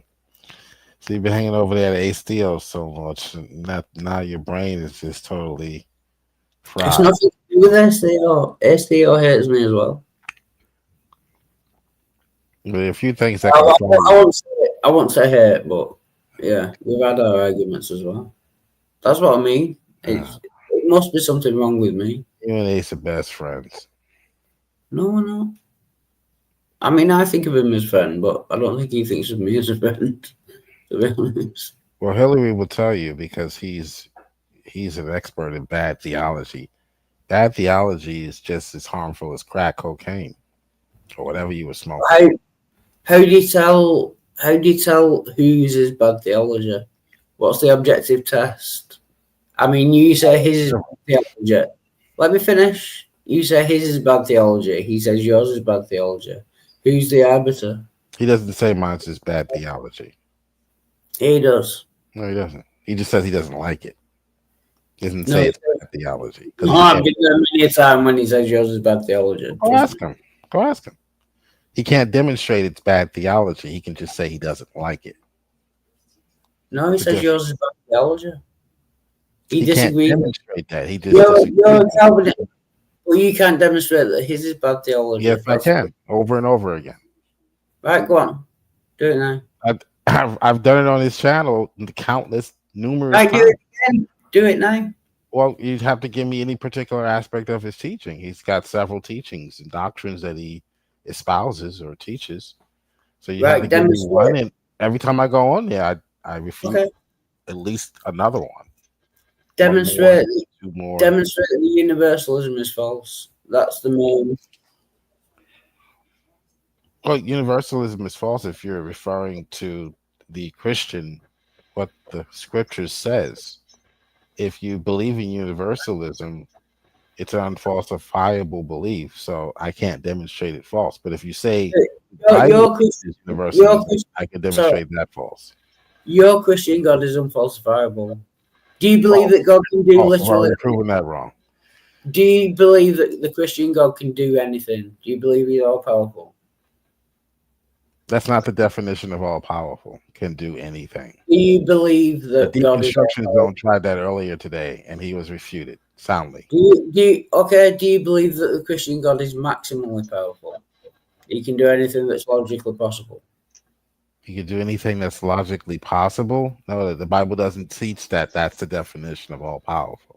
So, what is your definition of all powerful? What is the Bible's definition of all powerful? That there is no one more powerful than God. But that doesn't say anything. Like Yes, it does. It says there's no one that's more powerful than God. That means that I could be maximally powerful. No, because there is someone more powerful than you. No all one has. powerful Who has- means there's no one All more right. powerful than God. Right? Say the most. Oh, sorry, there's someone at my door. I'm not sure what the problem is. Like it's not that it's not rocket science. Hello? I could be all powerful. Well, no, God is more powerful than you. There's no one more powerful than God. But that's just an assertion. Jesus. When you're saying That's the when concept that when, you you, want. when you're saying Call it what you want.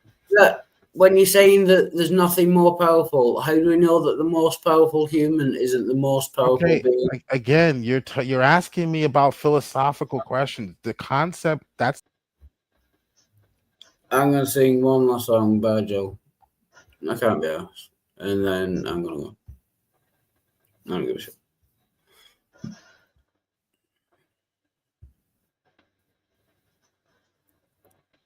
I don't know what the song's gonna be, but I can't be asked with this shit. And then I'll go and annoy someone else on the inside.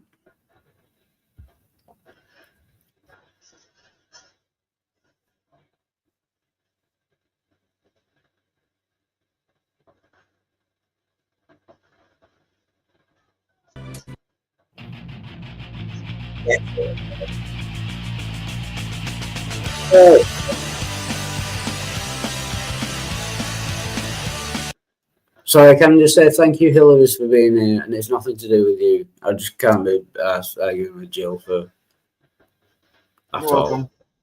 Yeah, yeah, thank you.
So, Julie best not be in. I'm fucking right.